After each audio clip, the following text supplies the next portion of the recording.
everyone, and welcome to RacerTV.com and beautiful sunshiny Florida as we are in Daytona International Speedway at Daytona Beach, Florida. I'm Rodney Tomlin along with Casey Greek. We'll be joined with Mikey Weins and also Megawatt Matt Watson coming up here shortly as we get set to roll into the 8th annual ATV Supercross here at Daytona International Speedway. Casey, I tell you what, the stage is set for a great race. We got some time qualifying going on in the background behind us right now.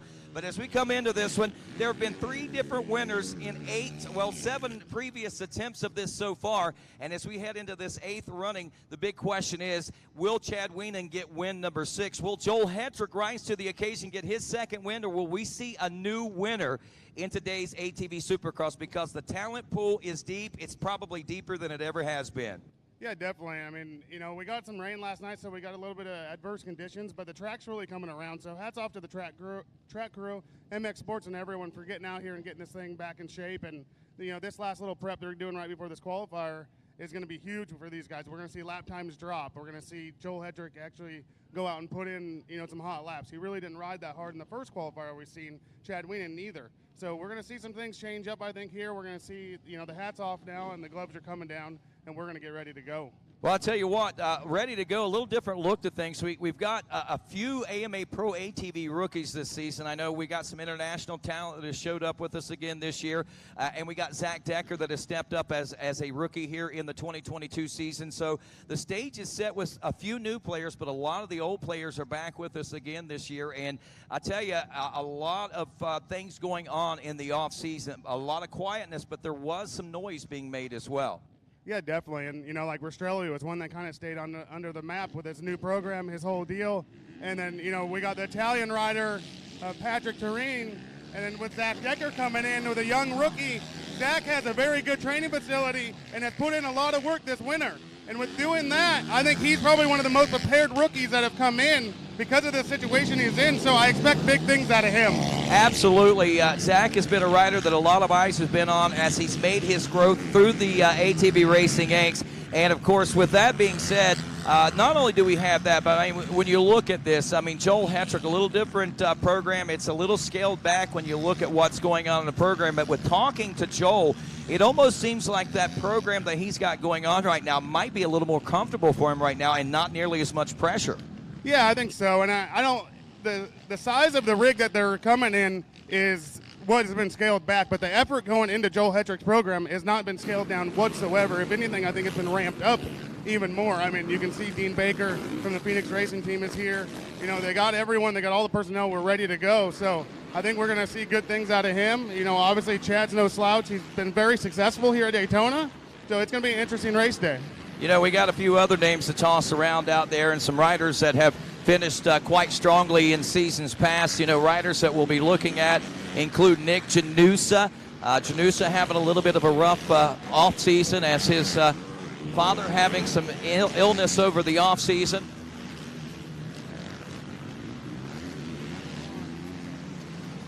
And as we work our way back to the Racer TV studios here and get a chance to look at what's going on. Time qualifying earlier today saw Jeffrey Rastrelli, Florida's own, as the fastest qualifier. And as we look at it right now, he turned a 58.116. Chad Weinen a 58.187. Bryce Ford, the 3rd fastest rider on the track, with a 58.351. Then Brandon Hogue, another young blood out there, turned a 58.672. And right there, Michael Allred, who is in his sophomore season, just posted up a 58.692. It's changing consecutively. Chad Weinen, a 56.858. I told you 56 I thought I was stretching it a little bit, but we're down there. Weinen's got a 56.858. Wow, Bryce Ford, a 56.148 here in the second qualifier. Nick Janusa, now a 56.764. Chad Weinen, 56.858, is now 3rd fastest, and a 56.987 is 4th fastest. We've got the top 4 riders sub 57 seconds out there right now, and they're all within hundredths of a second of one another. And man, do we have the stage being set for a great one here today.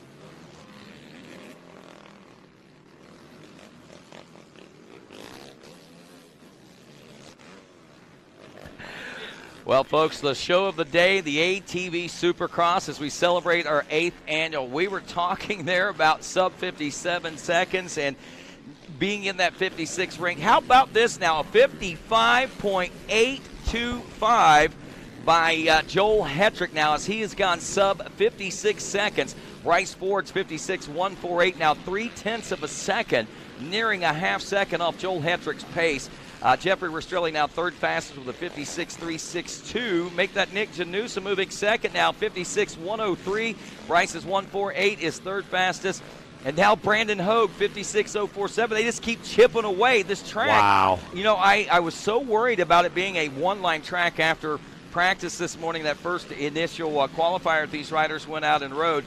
But, man, what a difference after a little track maintenance has taken place. Those vintage riders have been on the track. It seems to have opened things up a little bit, at least given a much better surface for these riders to hook up on. Rodney, you see with each pass, it's not getting as deep, that berm is. So things have started to solidify a little bit, dry out, get more solid. And what we're seeing now are definite options out there, where this morning it was definitely follow the leader, and the concern was real and legit by you. You know, we're up there in the tower, and we're looking down at it and said, oh, no, you know, this could go really bad. But instead it went really well.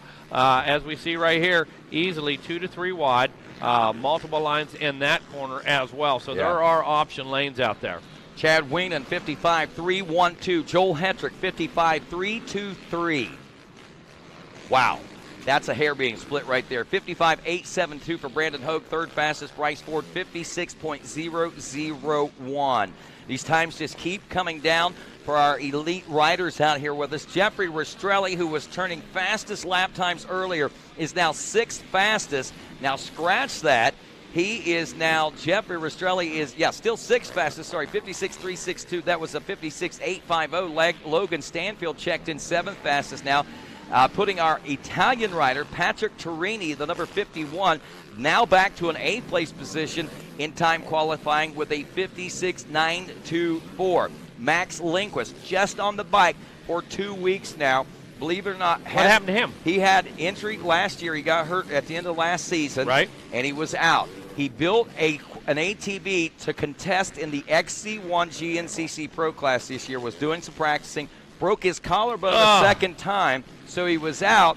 But he says he's been doing a lot of road biking. He's put on several hundred miles in the last few weeks and few months, as a matter of fact. And he says he's ready in that condition. He don't know about his bike fitness just yet, but anybody that knows Max Lindquist knows he's a gamer, yeah. He's going to be a gamer. So it's going to be interesting to see what the ML2 Motorsports ride is going to be able to pull out of this one. And I'm kind of disappointed. He said not going to be hitting any GNCCs until after the season is over at Loretta Lynn's this year. So, and I can understand that. So certainly. He'll hit the last four, but he says, I want to go out and try that XC1 class. He is phenomenal in the XC2 Pro-Am class. He says, I built the quad. He says, it's got all the right components, got all the right parts, it's all the right widths, and I'm ready to go. Wow, good for him. But, I didn't realize, I knew he'd had an injury last season, but I didn't realize he got hurt in GNCC this year. He wasn't even GNCC. He was training for. Yeah. So, I had no idea. Well, take a look at this, Rodney. We have got 8 riders, right now 10 riders within 2 seconds of each other. A 55.3 to a 56.9. That's 1.5 seconds between 10 guys. That's crazy. And that's insane. And that talks about the depth of talent, the pool that we talk about. And again, as cliche as it sounds, across the board, we're seeing this happening everywhere. And Chad Weinen, obviously, and Joel Hetrick and riders like that still seem to be the dominant riders, but their dominance is not as prevailing as it has been. We're starting to see those chinks in the armor, and we're starting to see new faces at the front of the pack. And don't be surprised if we don't see new top 3 overall, or at least top 3 runners in the first part of this race. As the race wears on, I kind of expect to see the Chads, the Joels, the Jeffreys, those guys work their way into the position that they need to be in to make those strikes and finish strong today. But I think early part of the race, we're going to see some new names and some new faces that may even end up shocking the world and holding on to it till checkers. Well, you know what? I'm not opposed to that, man. I would love to see history be made here today, something like that, a first win for somebody, that type of thing. But I got to tell you, one thing you can count on, Daytona brings out a little extra from everybody. You want to put your name on that one, that's for sure. If you can say you won one this season, if you're not the champ, if you didn't win them all, if you don't come out on top, you can say one thing: I won Daytona. Exactly, and that right there has a significance in and of itself. Some great bragging rights, especially when you take into account the world-class talent that you're facing against. Again, most of our premier riders obviously are American riders, but the point to prove in that fact is not that we don't have fast ATV riders across the world, because we're seeing them start to make their way in to American ATV racing. And we're going to see more of that in the future. I think, if I'm not mistaken, I've seen like 4 different or 5 different countries being represented in AMA Pro ATV racing this year. Really? Italy, Ireland, Canada, Costa Rica, and the United States. So that's 5 different nations that are being represented in amongst only 18 different riders. But these are the world's best 4-wheeler ATV pilots out there. Wow, I'm looking forward to that, because I got to tell you, Rodney, I did not realize. I knew we had a couple. I knew Italy and such, but I had no idea that we had 5 countries represented, and that's the best of the best right there. You're not going to take a chance to come to America unless you believe in yourself. You're not going to come over here and make your country look bad. So, Yeah, and Patrick made his way. Patrick may be, he's a Polish rider, isn't he? Is he the Polish rider? Yeah, I said he was from Italy, but he's actually Polish rider, and I apologize to Patrick and everyone in Poland. But regardless, that's exactly the distinction of the U.S. ATV Championship is becoming world recognized, and that comes from the Quad Cross of Nations. These riders, how they have the 2-wheel motocross of nations going to be taking place at Redbud this year. Well, they have a Quad Cross of Nations as well that runs in conjunction with get this sidecar motocross to nations. They have sidecar motocross to nations over in Europe, and anyway, it runs in conjunction with that, but it's the world's best ATV racers represented from all countries across the world, and every time the United States has gone, they have come away victorious. And awesome. I mean, it's almost like when those guys go over, it's like the American 2-wheel team going over. I mean, they have that much notoriety worldwide. Oh, awesome, man. And I would expect us to be the best quad riders in the world. I really would. I just don't think of Switzerland as, a superpower of MX quads. Well, seriously, I'm sure they have good racing there and such. But I have to believe that just the number of sales, the number of enthusiasts, I believe that there definitely be way more people in America that are inclined to, pursue it than you would in Europe. So interesting. Yeah, it is interesting. And ATV racing, as though it may not be as popular here in the United States as, say, the 2-wheel and other forms of racing, it still has its sector and it has its niche in the market. Yep. And those that do it, it is one of those things that it is all about passion. There is no doubt about that. You live it, you eat it, you sleep it, you breathe it, and you expel it in every way that you can through every pore of your body. No question. They exhibit that every time I'm around them.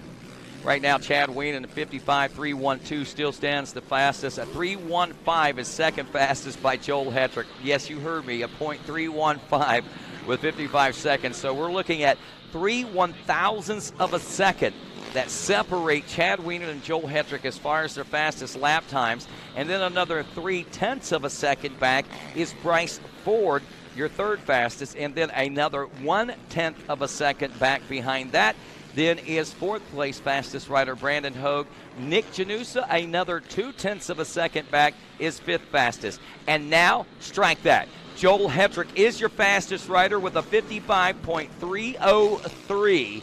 That is basically 9/100ths of a second faster than Chad Weinen. Yes, we're talking 100ths. We're talking 1,000ths. You would think we were at the drag strip today, the way we're looking at these times and microscopically deducing them down. But, I mean, when you look at it, 55.303, it was .312 to 0.315. Now it's .303 to .312, and then another 0.3. Mikey Wayne's joining us here in the broadcast booth now. Dude, I am so pumped up about what we have facing us here today. I knew coming into this when we could expect some excitement. I knew that we could expect these riders on a whole new level. I didn't expect this many riders on this level that we're seeing out here. I mean, we're looking at riders like Megawatt said, all the way from first through 10th place. There's not even a second and a half that separate those riders on their fastest laps. And again, that's one fast lap in comparison to putting them all together. So, hey, Right. We'll see how they all put them all together and so forth. But, man, this is a good indication of what today's racing is going to be like as the checker flag comes out on this one now. I got to say, Rodney, Joel Hedrick earlier had about the 14th or 15th fastest lap time to that point. And Rodney kind of making the joke, certainly wasn't serious, kind of making light of it, saying, oh, Joel Hedrick not even cracking into the top 10 out here. But, boy, now when it starts counting, Joel Hedrick's starting to show his cards a little bit here with that 55-second lap time, that 55.303, because we got to get it down that close because look at Chad Weinen, 55.312. Yeah, and a 55.638 for Bryce Ford. Brandon Hogue, a 55.779. Fourth fastest, Nick Janusa, a 55.956 is fifth fastest. And he barely squeaked that one in ahead of Jeffrey Rastrelli, just over the 56-second mark at 56.002. So that's your top six. Max Lindquist, 56.8, 56.8 also for Logan Stanfield. Patrick Torini, our Polish rider, 56.9. And Zach Decker, our rookie, the number 23 of 56.987, rounds out the top 10 fastest riders here at Daytona International Speedway as we welcome you folks out on behalf of all of our great supporters of ATV motocross and supercross racing, and of course first and foremost here at Daytona and the ATV Supercross. A big shout out to our friends at Monster Energy. Unleash the beast, my friends, and of course all of our great supporters that help make things possible in the ATV racing world, including our friends at RP Race Performance. Also thanks to RockyMountainATVMC.com. Get ready. CST Tires, where passion meets the ground. And, of course, our friends at Kenda Tires, welcoming them aboard as well. VP Race and Fuel, Macon Power, and our good friends at Arma Sport, Fuel for the Body. Our associate partners, great companies like SSI Decals, making your identity stick, and DWT Wheels and Tires. Wheels built for champions, and of course Henson Racing Components, our friends at Fox Racing Shocks, redefining limits, and Defiance Lifestyle Products, giving us those great options in team and team paraphernalia and graphics and t-shirts and things. As well, our friends at Elka Suspension, reminding you to ride hard, ride fast, and to ride Elko. Also thanks to Green Mold Builders right here out of the great state of Florida, out of Naples. And we salute and say thanks as well to 88 Live to Ride, riding toward and racing toward rider safety, as well as our friends at Rocket Racing. So thanks to our friends at Rocket Racing for helping bring all the great coverage here on Racer TV, as well as all the great things here in the 2022 ATV Championship. As we look down on the line right now, we can see that we've got our vintage motocross riders getting ready to take to the track first this morning, Megawatt. But before we get that underway, I believe that we have a couple of orders of business to get out of the way. And one of those in particular is obviously to ask a blessing on today's race. So if we could pause for just a moment and ask everyone to bow their heads with us for just a moment as we pray a blessing on today's race. Dear Heavenly Father, we come to you this day saying thank you. Thank you once again for the many blessings that you have afforded us in opening the opportunities for us to be here on this day and enjoying these great opportunities that we have. God, we ask for those blessings to continue throughout this day, and that we make great memories and we have special times and special moments that last us a lifetime. God, we ask that you put a hedge of protection about this facility and about these riders, that they be protected, and that we all here in amongst this hedge be protected, whether we be race spectators, whether we be track officials, whether we be sponsors. Be with us all, not only on this day of racing, but on our journeys homes as well. And God, we ask that you be with the world leaders, that they make the right decisions, and that peace be about our world.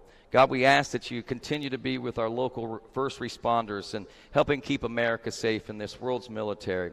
And again, God, we just take this opportunity to say thank you. Thank you for life and all things that it holds. In Jesus' name we pray. Amen. And now, ladies and gentlemen, if you would, please stand, remove those caps, and cross those hearts as we honor the greatest nation in the world with the playing of our national anthem. Holy shit, this thing's tall.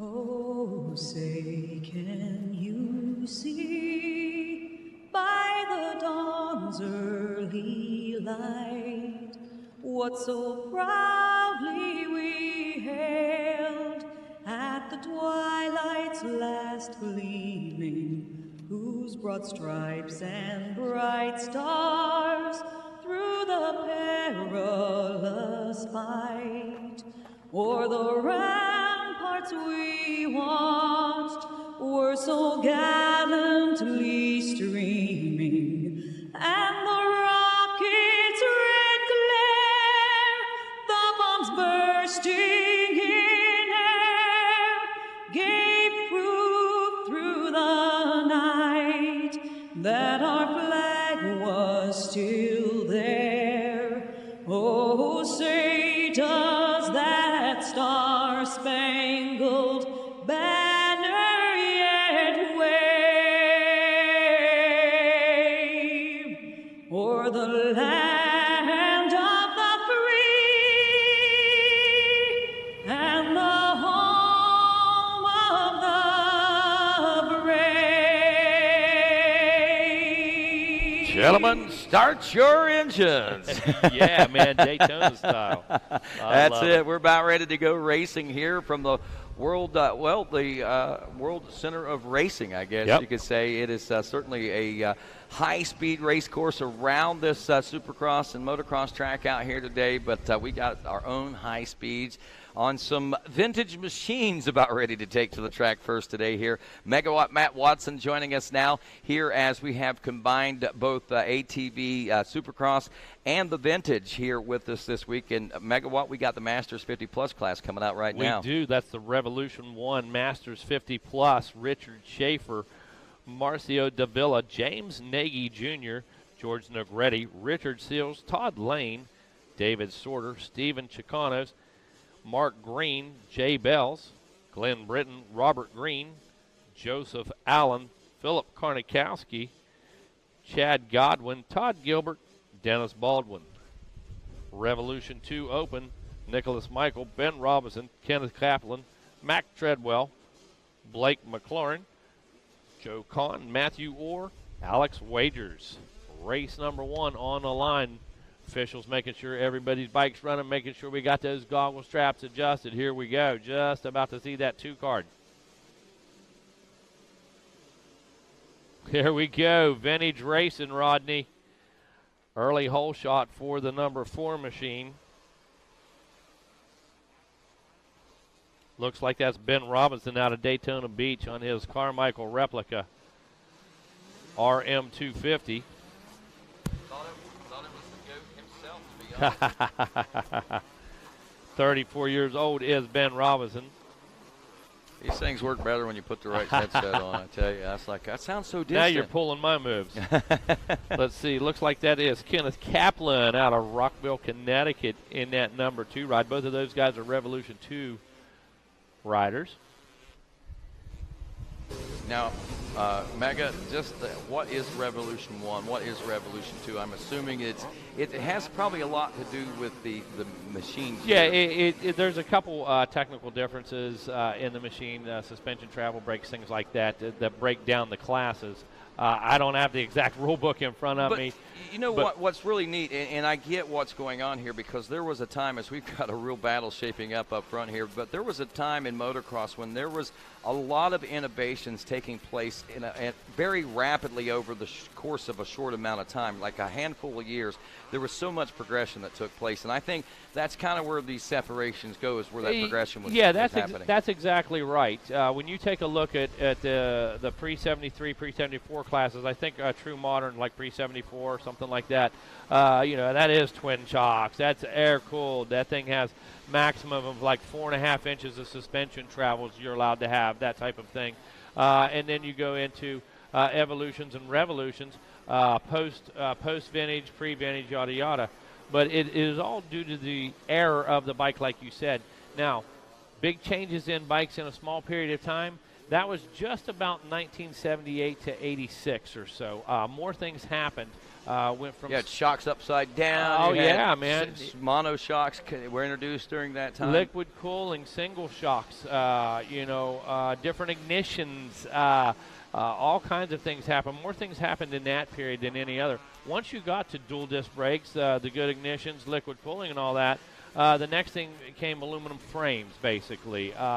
Now everybody's taking the same components. Nobody invented anything new now in the last few years. No, they haven't. Everybody's redesigning and retuning and dialing everything in for the consumer is what's happening now, because we've got to that point where you can't reinvent the wheel. Right, exactly. And with that being said, the Ricky Carmichael replica machine is leading this one. Is that Gilbert or is that Wagers that we're looking at there? We've got two Suzukis in each class, in the Masters 50 Plus class and the Revolution 2 Open class. I'm going to probably think that's probably Wagers. Actually, Ben Robinson, it says, is in the number 2 spot in the 920 of Wagers is your leader now. So that's the change. Okay, that's why I'm a little bit confused right there. Yeah. So that's Revolution 2 riders that we're seeing out front. Kenneth Kaplan and John Cohn running in the number 3 and 4 spots, and Matthew Orr should be checking in. There is Orr, the 740, in the 5th place position of Revolution 2. Revolution 1 Masters 50 Plus class, we got Todd Gilbert, James Nagy Jr., George Negretti in 3rd, Marcio Davila in 4th, and Glenn Britton rounds out your top 5. If you take a look at it, you'll see some of our classes, Evolution 1 and 2, and these are Revolution. These are after. These are the Revolution. These are the next generations, and you can see that two-stroke that he's riding right there, the number 34 machine. That would be Revolution 2. It's the most modern machine out there. Checkers are out, and this one in the history books as 4 laps for Alex Wagers, as he's able to get around Ben Robinson, your early leader, who will finish up in the number 2 spot, a 59.5. That's pretty impressive. For that old machine there, 59.548 that time around. Ben Robinson, the number 4, in 2nd. John Cohn in 3rd. Kenneth Kaplan in 4th, and Matthew Orr should be rounding out our top 5, and does now as he checks in with 4 laps complete. We'll see Gilbert, Nagy, Negretti, Davila, and Britton, I believe, in your top 5 of Revolution 1, the Masters 50 Plus class. Gilbert should be checking in about any time. While he does that, we check in with Evolution 2 Masters 50 Plus and Evolution 3 Masters 50 Plus. It's race 2, Megawatt. Kevin Maddox in Evolution 2, Randy Westfall, Andrew Trail, Randy White, Ted Orr, William Hooper, David Clayball. David Clayball coming out of Thunder Valley Motocross out there, good buddy of ours, the promoter out there. See, he's riding the Yamaha. Evolution 3, that looks like Frank Koenig, Michael Bell, Jonathan Briggs, Rich Iza, Jonathan Mumblow, Bill Michaels, and Kevin Tate. Out front, leading the way. Let's see here. Got a battle going on in our hands, actually. William Hooper trying to bring that Yamaha to the front.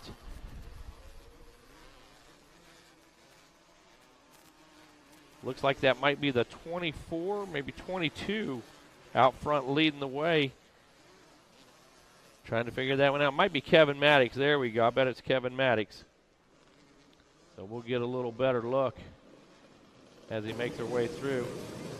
That's actually Jonathan Briggs is who that is out front on the 71. Running that Union Jack on the number plates. Hard to read that 71 through the stripes. 87 in hot pursuit, William Hooper out of Homestead, Florida. Local guy has knowledge of the local sand. Here we go. The battle is on now. Honda versus Yamaha, back into that straight. Here we go into that 3rd position. That looks like that might be Frank, Frank Koenig. That's exactly who it is, Megawatt. Frank Koenig working his way up. Look at this. On that number 22, brake checks him and puts himself into that number 2 spot. Wow, picking up lots of speed. Keep your eyes on him right now. Frank Koenig on the move. Coming up next, race 3. That's going to be our Evolution 1, Revolution 2 Masters 60 plus, and our women's 30 plus. Still having that battle up front, 22 versus the 77.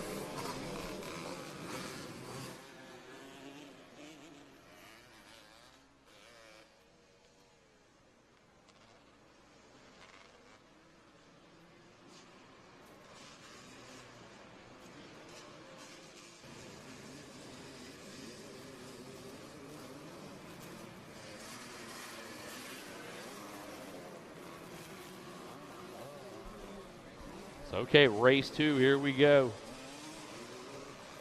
Last time around, William Hooper, Ted Orr, Kevin Maddox, Andrew Trail in that Evolution 2 Masters 50 plus. Evolution 3, Frank Koenig still out front. Jonathan Briggs in that number 2 ride. He's on that number 71 in hot pursuit. Rich Eza in the number 3 spot. Jonathan Mumblow in 4th, and Kevin Tate rounding out your top 5 in Evolution 3.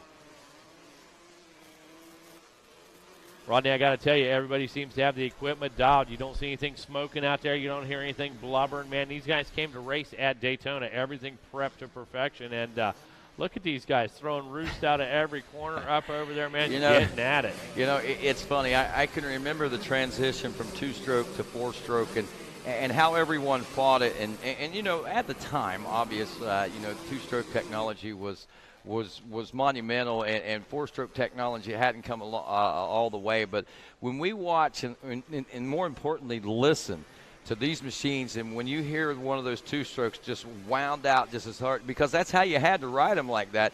It's so funny. You think they're coming at 100 miles an hour, and then there's, you know, by comparison nowadays, as far as the speed of what a 4-stroke gives, and the suspension obviously helps out and aids in that too, I think. But if they went as fast as they sounded, man, they would be running light speed nearly, or at least breaking the sound Wouldn't barrier. be able to hold them on the ground, Rodney. Come on, man. That's what you're trying to say. Wouldn't be able to keep them on the ground. So, Matt, I mean, how long did it take you to become a 4-stroke believer? I mean, how many years of technology was it before you were like, I finally get it. It's here. You know, honestly, you know, we all laughed. You know, I was at the Citrus Bowl that night. They rolled Doug Henry out. And, you know, everybody's down there on their works 2-strokes, and you hear this thing fire up that sound like a stroked-out Sportster.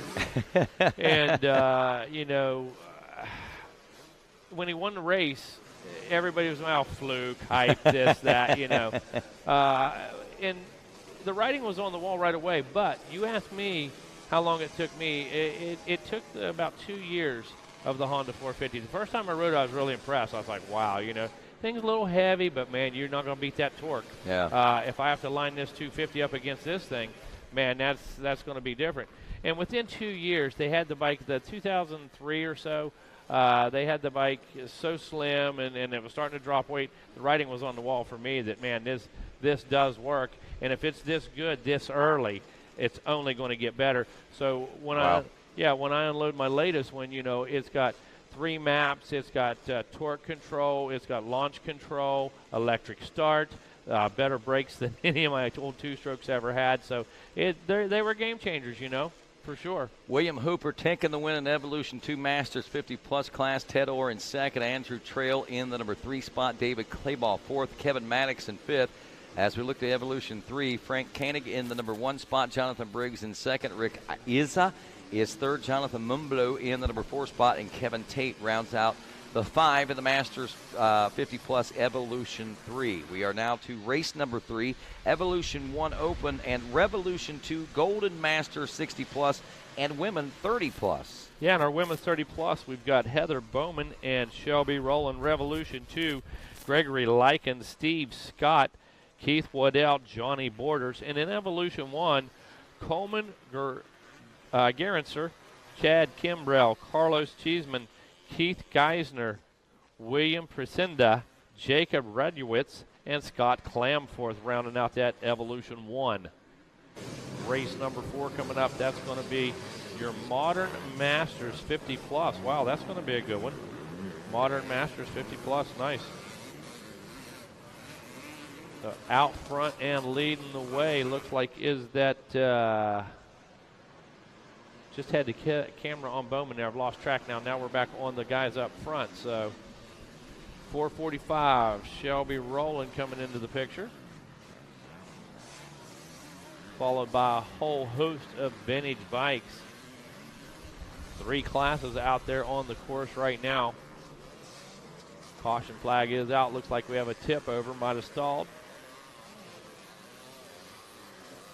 Leaders making their way through that switchback. Look at this. Great camera shot by our TV crew here at RacerTV.com.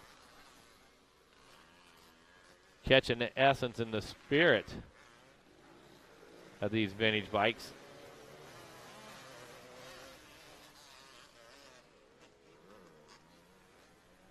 Working her way back around. Going to get some timing and scoring this time. Going to see exactly what these lap times look like. Shelby Rowland followed by Heather Bowman in the women's 30 plus. Gregory Likens out there in the Revolution 2 Gold Master 60 plus leading the way. Evolution 1 Open, that's Holman Garinzer leading it. Chad Kimbrell in the number 2 ride. Jacob Radlowitz in the 3rd position. 2 laps in. Looks like about a 107 for Coleman Garinzer out there. It looks like he's right in line. Well, looks like Chad Kimball a 113, Jacob Radlowitz a 112. So earlier motos we were seeing some 106s, 105. So right in line with the rest of the classes so far is our Evolution 1. One of our Harley MXers dead on the track. Better get Pete Noneman out there. Pete Noneman. Taking a good look at the 445. Shelby Rowland working her way back toward us.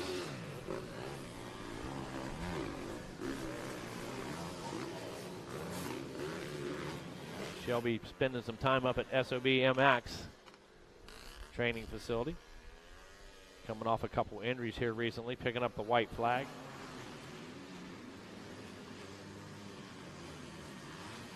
In hot pursuit, couple of our vintage bikes.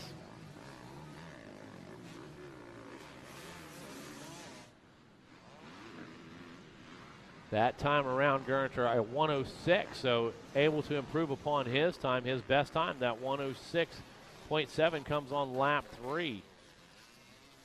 Chad Kimbrell doing the same thing. These guys starting to get the feel of the track a little bit. Had some practice, now getting up to race speed, and Kimbrell also turning his best as well as Radlowitz. So these guys pushing each other out there in that Evolution 1. Gregory Likens 107.3 and 110.7 for Johnny Borders in that Masters, Golden Masters 60 plus. Scott Clamforth checking in that 6th position there in that Evolution 1. Right now, Shelby Rowland trying to find her way to the finish line here.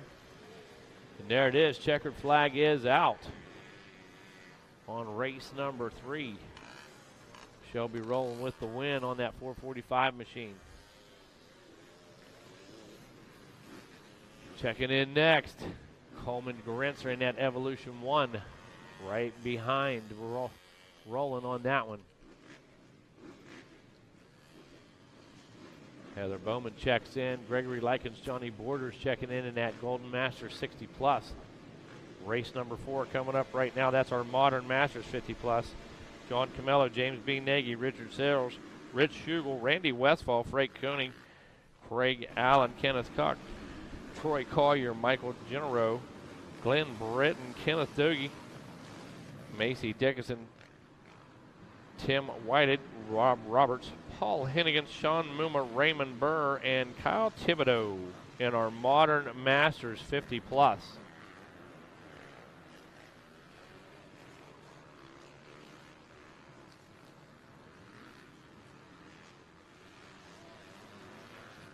Out front leading the way, it looks like Frank Koenig on that number 43 machine.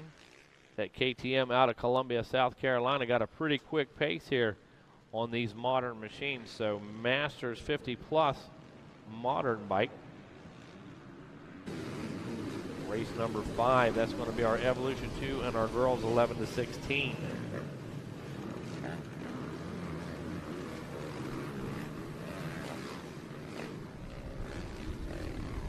Number 49 machine, getting a good look at him right there.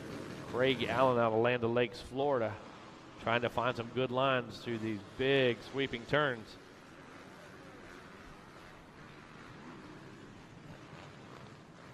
Leader starting to build up a bit of a gap here. Out on lap number 2, Frank Koenig out front. Michael Genero in that number 2 ride. Kyle Thibodeau in the 3rd position. James Nagy Jr. number 4 spot. Troy Collier in the 5th spot.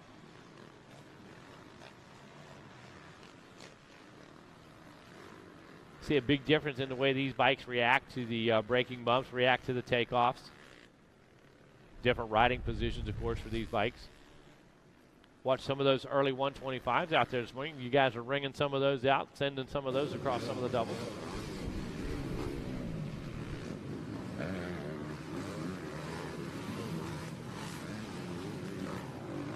Number 95 machine, Michael Genero, trying to find some speed. Wants to get up there and challenge Koenig. A 102.723 for Koenig. James B. Nagy that time around a 102.78. Troy Collier comes across the line. He's 3rd place on his Suzuki. He's running 107.6. Michael Genero a 110.6. Things starting to get dicey back here. Looks like that might be Burr and Roberts. Number 40 machine, that's Randy Westfall. He's running in there pretty deep. Randy trying to find his way up into that next position.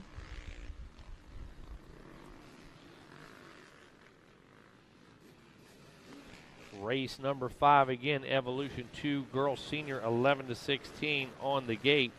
Coming up behind them, that's going to be Vintage 250. That'll be race number 6.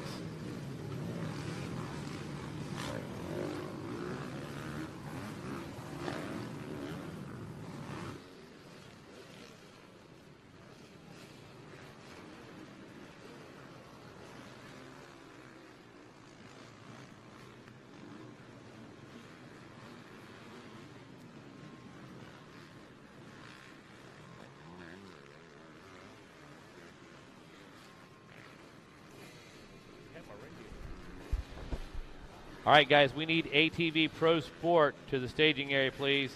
ATV Pro Sport to the staging area, please.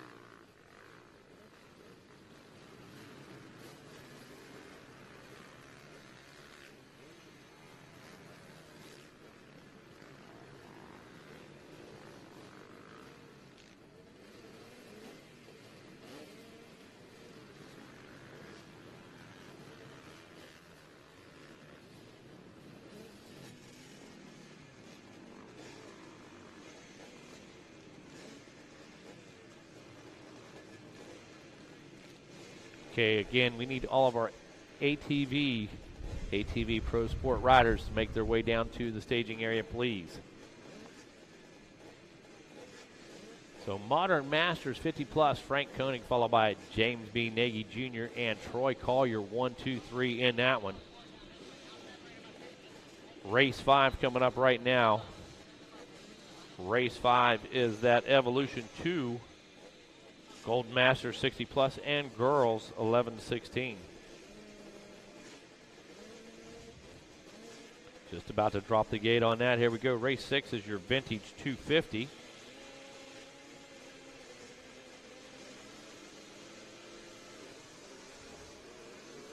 And here we go, off and running.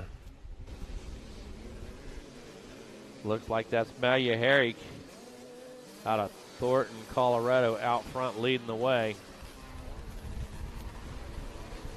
on her Husqvarna.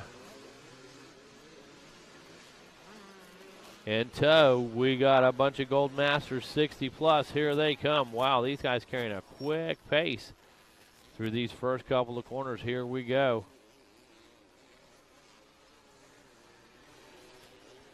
There comes Mala Herrick, followed by that number 3 machine. Don't have a 3 listed here. Going to have to see who that is on timing and scoring.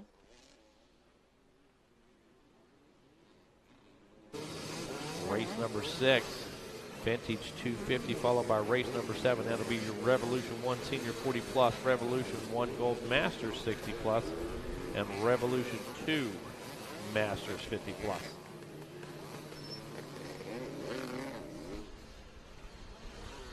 All right, riders completing the first lap. Here we go. Malaharic makes it through, and that is David Clayball. Thought so. David Clayball works his way into the number 1 spot in the Golden Masters 60 Plus.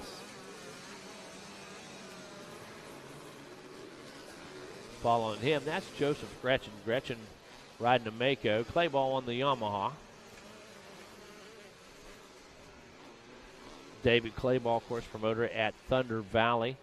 Awesome guy. They do a great job out there. Love going to the National each and every year out there and enjoy the facility. They do a fantastic job, as I said. Clayball riding the Euro Yamaha there, the Canadian colors. He's followed by that number 3 Mako. Actually, I believe that's a Husky in that number 2 position right now.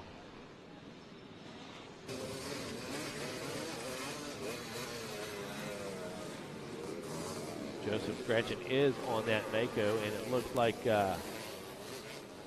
Gary Peak riding in that number 3 spot now on his Suzuki with the number 1 on it.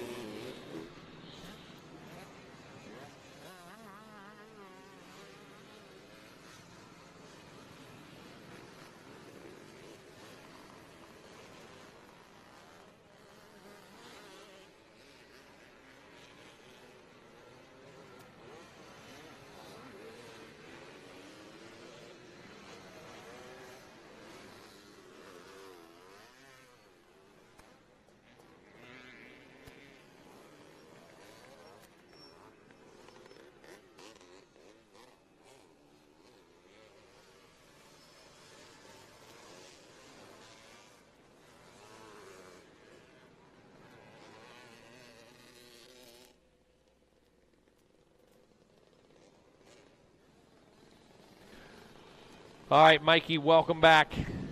Here we are, race number 5. As you take a look at the rundown, David Clayball, our promoter from Thunder Valley Motocross, out front leading the way. Joseph Gretchen in that number 2 spot. Gary Peak rides in 3rd. And girls senior 11 to 16, Maya Herrick out front, cruising right now, leading this whole thing. Coming up next going to be our Vintage 250. Looking forward to that. Got probably about 8 riders in that one. Kind of a big gate on race number 7. That's going to be our Revolution 1 Senior 40 Plus, Revolution 1 Golden Masters 60 Plus, and Revolution 2 Masters 50 Plus. Going to have an absolutely full gate on race number 7, but right now 3 laps in on race number 5. Still David Clayball out front. Joseph Gretchen, number 2 riding, Gary Peak in that 3rd position in our Golden Masters 60 Plus. Checkered flag is out on that one, so Vintage 250 coming up right now. Guys, if you haven't done so, ATV Pro Sport, you guys need to be in staging. If you have not done so, you need to be in staging. Saw most of them heading down that way as I made my way back to the TV booth here, so should be in good shape, I imagine. But yeah, if you're not, head that way. All right, here we go. Race number 6. Boy, that seems like a lot more bikes than I have names for. Yes, it is. Considering these are all Huskies and 2 Hondas, I don't think I've got something right here.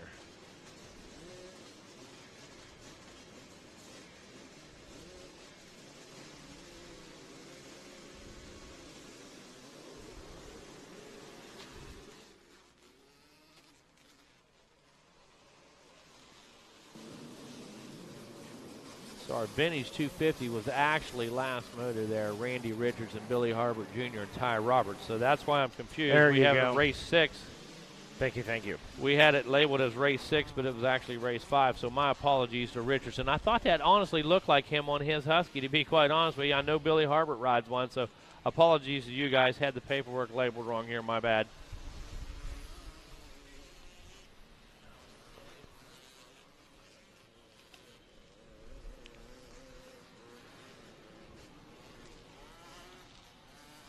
All right, Mikey, here we go. 597 out front. The numero uno in the number 2 spot. 597, we know that guy. Todd Gilbert coming out of Xenia, Ohio. Todd getting a good start there. Trying to put a little distance between him and that second place rider, I believe. Is that Tim Castrone in the number 2 ride? Yep. You are correct. Suzuki, yeah, absolutely. There we go, working our way through. What kind of lap time? Oh, we'll get that lap time next time around. Yeah, yeah. We've seen anything from about 101 on up, so Pretty solid. Who's going to dip it down there, man? Who's going to put it under? Tim Castrone actually leading the way for the class of Revolution 1, that's senior 40+. And then Doug Van, the 447 Honda, leading the way for the Golden Master 60+. And, of course, you got that 597 we saw on screen there a moment ago. Todd Gilbert leading the way for the Masters 50+. Nice. Do you think these guys, you mean, put that in perspective, these guys obviously been riding for a while. To think someday when I'm in my 50s, when I'm in my 60s, I'm going to be able to ride my motorcycle at Daytona Motor Speedway. I got to tell you, dude, it turns 50 years for me this year. Got my first bike when I was 5. And, I'm 55 now. Be 55 this fall. And, 50 years in the game. And when I was 9, 10, 11 years old, Mikey, that was the goal because there were old cats in the neighborhood or up the road, that rode TT 500. And whether they were just hill climbing or having fun or whatever, they were riding dirt bikes. And even at that age, 7, 8, 9, I was just starting to get a competitive feel. We had to practice tracks all around the house and this and that. But like you say, how many guys wondered that? Every one of us. Yeah, every one of us. But it was an early thing of mine because I thought it was so cool. We had one particular guy in the neighborhood. He was the general manager of the hospital. He was 60 years old. He was the director of the hospital. And at 60 years old, he was out there riding with me, and I was 11. That is so cool. That is so cool. Hey, Doug Van checking in the 447 Honda out in front. Todd Gilbert also checking in right there. Todd Gilbert turning a 1:03 on the lap time there for the Masters 50+. Steve Nagy, there's a name we saw yesterday quite a bit out there competing. And matter of fact, if I remember right, he was the one that had that amazing pass, white flag, took the win. Nagy? Am I right on that? Or am I getting? So. Yep, there's been a lot of names, a lot of riders. Troy Collier in that number 3 position for the Masters 50+, checking in with 3 laps completed. Tim Castrone leading the way for the senior 40+, 3 laps in for him, turning a 1:07, but we might have some competition here shortly as the number 63 Honda sits behind him in second. 5-second gap, but turning about a 3.5-second faster lap time. And then that Golden Master 60+, again, the 447 Doug Van out front. Helier Scrooge in the number 2 spot, and Ray Bergerson rounding out the top 3.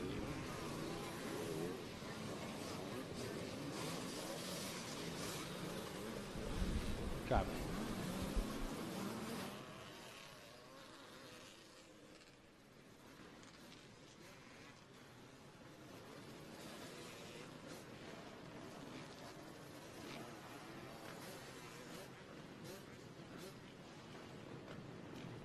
All right, this one's in the books, I believe, Mikey. I believe that was the checkered flag, and Castrone taking the win in that Revolution 1.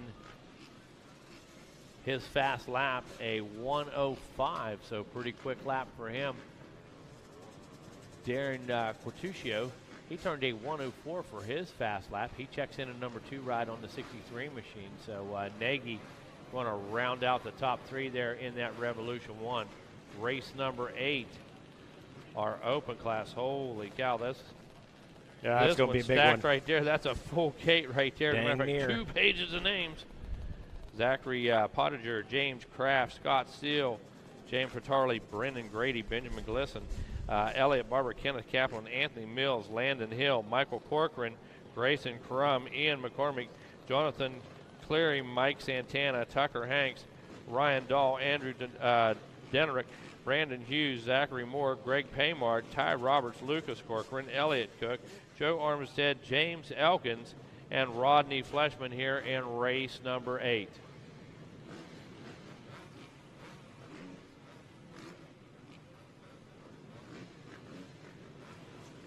All right, making final preparations down there, just about to blast off with race number 8. Race number 9 going to be your Vintage Masters 50 Plus, Evolution 1, and Girls Junior 9 to 13.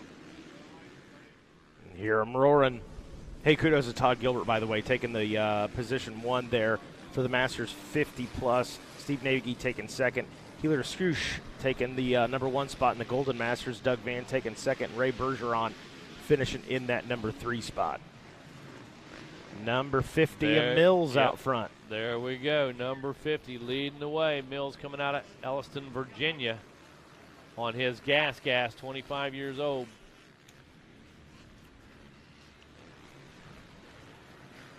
Wow, look at this. A little quicker pace here. A little bit.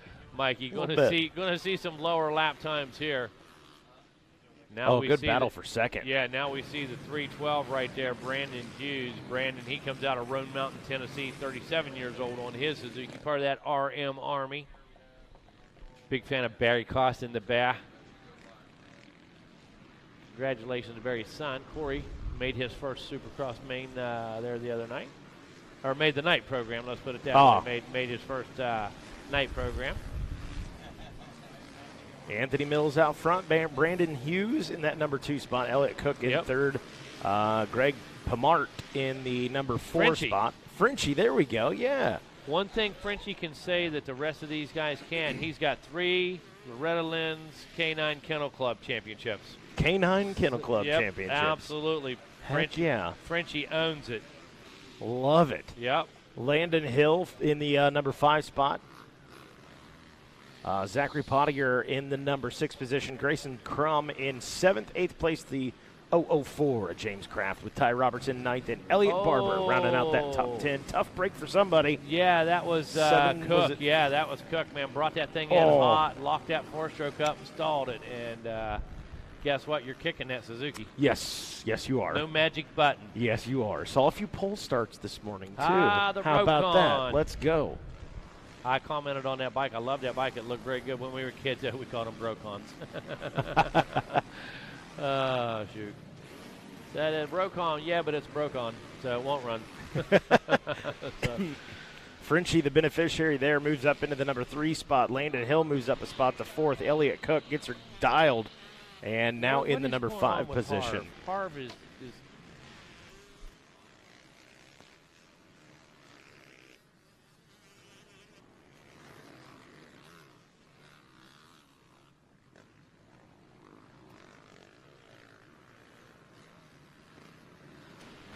outside of that top 5 is Zachary Pottinger, Elliott Barber in the number 7 spot, Grayson Crum in 9th, Ty Roberts in the number 9, Grayson Crum on the 119 in 8th, Ty Roberts is in 9th, and Rodney Fleshman in the number 10 spot. White flag out, Anthony Mills out in front. Brandon Hughes in the number 2 spot, and Frenchie in 3rd.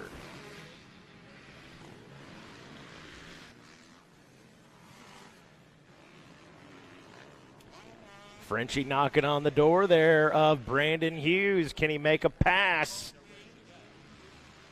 Tries around the outside. Hats off to Brandon Hughes. Closes the door, at least for the moment. Frenchie pushing it, letting him know he's there. Tries the inside and gets him. Oh, yeah, he's pushing. Look at that. Kmart, yep. You know, and the nicest guy you'll ever meet, he brings this thing that looks like a train. This toter that he brings is absolutely incredible to the races. And, the SS French Tannic or whatever it is. This thing is massive. And, oh, look at this. There it is at the checkered flag. Anthony Mills with the win. no best lap on that one. So Greg Paymart, Frenchie, puts himself into that number 2 position. Brandon Hughes going to round out the top 3. Landon Hill in 4th. Elliott Cook in 5th. And what does it say best lap? Yeah, 1 minute flat. Best lap for Mills, 1:00.5. Frenchie turned a 1:01.3 and a 1:01.8 for Brandon Hughes as their best laps. Solid ride out of the All open right, eight. back to the quad action now. I'm going to let the quad master sit down himself here, Mr. Rodney Tomlin.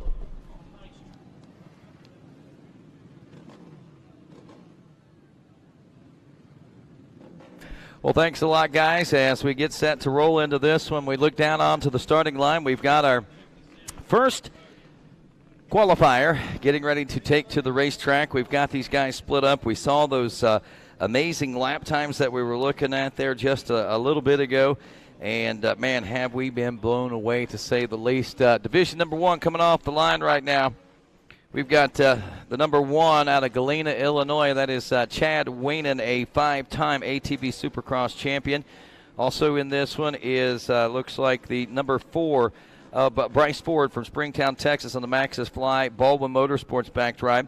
Jeffrey Rastrelli, the home state boy, the Florida boy out of Palm City, Florida on the Rastrelli Racing Rocket Machining and Design FXR back drive.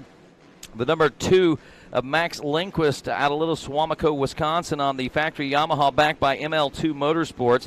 The 23 of Zach Decker, our AMA Pro ATV rookie out of Zionsville, Pennsylvania on a Decker training facility. Also Cody Ford on the number 5, Cesar Jimenez and Marshall Smith all in this one. And as we kick things off, ooh, tough break there for that that 26, I believe. Maybe Brandon Hogue having a little trouble getting off the line, if I saw that right. We'll check out in just a moment. Oh, Zach Kazmarek moves into the number 1 spot after some early issues, it looks like, by our early leader here in this first division race. And wow, Kazmarek out front. Where is Chad Weinen and the rest of the field in this particular class? Actually, is this pro sport or is this pro class? I thought this was supposed to be the pro class.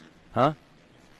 Oh, I looked at the schedule all wrong then, I guess. I swear it said AMA Pro. So, all right, so a whole different crew of riders. No wonder it looks different than what I expected. There's Zach Kazmarek out front. I believe that may have been Joseph Chambers, actually, out in the early part of this one out of Punta Gorda, Florida.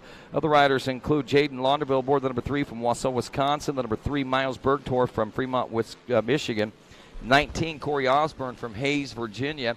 We've also got Lane Baird, the 25 from Sturgis, Kentucky. Chase Seeley, the 29 from Burlington, Michigan. 38 Slash of Keaton Sturk out of Charlotte, Iowa. 47 Mario Gonzalez from Pete Beach, Florida. Nick Castellana out of Oyster Bay, New York on the 62. Ian Juca is here with us out of Pennsylvania on the 71. Also Richard Pinella from St. Petersburg, Florida. Gage Beebe, Brett Music, Mike Graff, and Joseph Chambers. And I believe we may have a couple of divisions of these riders, as we've got, well, we got 16 in Division 1 according to this, and it's Zach Kazmarek out front. Joseph Chambers running in the number 2 spot. Brett Music in 3rd. Chase Seeley in 4th. And 5th is Jaden Launderville. And with that being said, my friends, we got the stage set now here for this ATV Pro Sport class.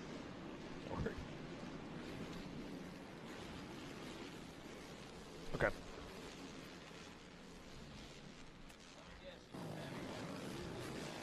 You put her right there.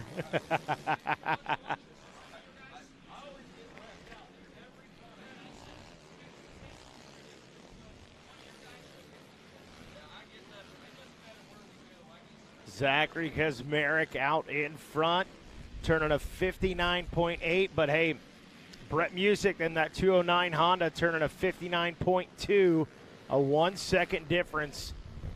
And Rodney, he's closing in on him, closing that gap right now. And Chase Seeley back in that number 3 spot, not too far off the pace either. So your top 3 riders right here in the thick of things after 2. Kazmarek definitely a top contender. One to keep an eye on right now, though, I think is our top qualifier from the sport program would be Brett Music. Music now up to a number 2 spot. He's running only about a 1/10 of a second faster than what Kaczmarek is, but he checks him 1.4 seconds back, and they're almost identical lap times, 59.3 and 59.4 for Kaczmarek and Music respectively, so nothing gained there. 59.5 for Chase Seeley. He's 1.4 seconds back in third, so they're still very tight. And another 1.7 seconds back and fourth is Jaden Launderville on board the number 3 and fourth. Richard Pinella, the 88, rounds out the top 5. Michelle?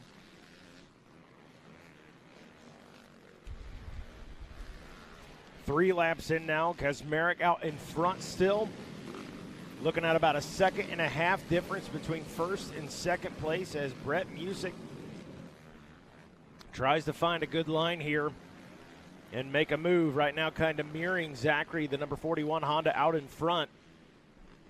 3 laps into it now. You got 4 guys with a sub 1 minute lap time right now, all in that 59 mark.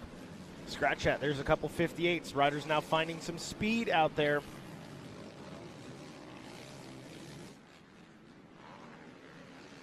So Kaczmarek still leading this one. They have dropped down into the 58s as we've got some carnage off to the side of the track. Machines having some issues traversing maybe some of this rough terrain out here at Daytona ATV Supercross, but a lot of variance in terrain as they head across that more hard-packed starting line. That red, it's not clay, but it does have some clay in the sand. So it's got a much stiffer compaction rate than what some of this other sand, the beach sand, so to speak, or that white contractor-looking sand that we have out there has very little compaction rate in it. But nonetheless, Kaczmarek, Music, Seeley, Launderville, and Pinella still your top 5. Here's one to keep an eye on, the 71 of Ian Juka, not only a top pro sport racer, but also one of Pennsylvania's top football receivers. He's a wide receiver in football and had some amazing games this past football season, and I'm telling you, he's probably looking at a college scholarship, if truth be told, as great a kid as this athlete as this kid is. Surprisingly, the coaches let him still race ATV motocross, but maybe he looks at it like, no, I'm playing. Yeah, there you go. I'm going to play for you guys instead of you letting me race ATV motocross. I think that's the way he's looking. That's how good he is. Keaton Sturck, the 38/ in 7th. Braden Shimon is running 8th. Mike Graff in the number 9 spot as Joseph Chambers drops out of the top 10. Chambers was one of the top runners. He's one of the riders here out of Florida, and I kind of expected that he was going to do well here today, but again, in front of the hometown crowd, the nerves, Daytona International Speedway, a variable of things can pop up and bite you, Mikey Waynes. Checkers are out. That's definitely what happened with Joseph Chambers there. Drops finally checked in the number 13 spot. Zachary Kaczmarek finishing in the number 1 spot. Brett Music second, and officially there is Chase Seeley checking in for the number 3 spot. So Honda out in front. Honda. There it is, and it is, only a half second, 0.500 separated Music and Kaczmarek at the checkers, but guess what? First place separates second place. It doesn't matter how big, it's still the same distance in points, no matter how tight the race finishes out there, but gives us some great hopes for what's coming up a little later on. All right, ATV Pro Sport Division 2, now that we're on the right page. We got the double zeros of Cale Deal, Blake Umbaugh, the number 2, Mason Jackson, the number 5, Adam Ulrich, the number 8, the number 17 is Pale Galizzi. Number 38, Max Mansky. We got Wes Lewis, the 79 machine. The 82 of Wyndham Spooner. The 82 slash of Jacob Hill. 84, Donovan Cox. 99, Andrew Shadow. 100, Agostino Abatello. We've got the 294 of David Gay. 311, Blair Miller. 432, Parker Guon.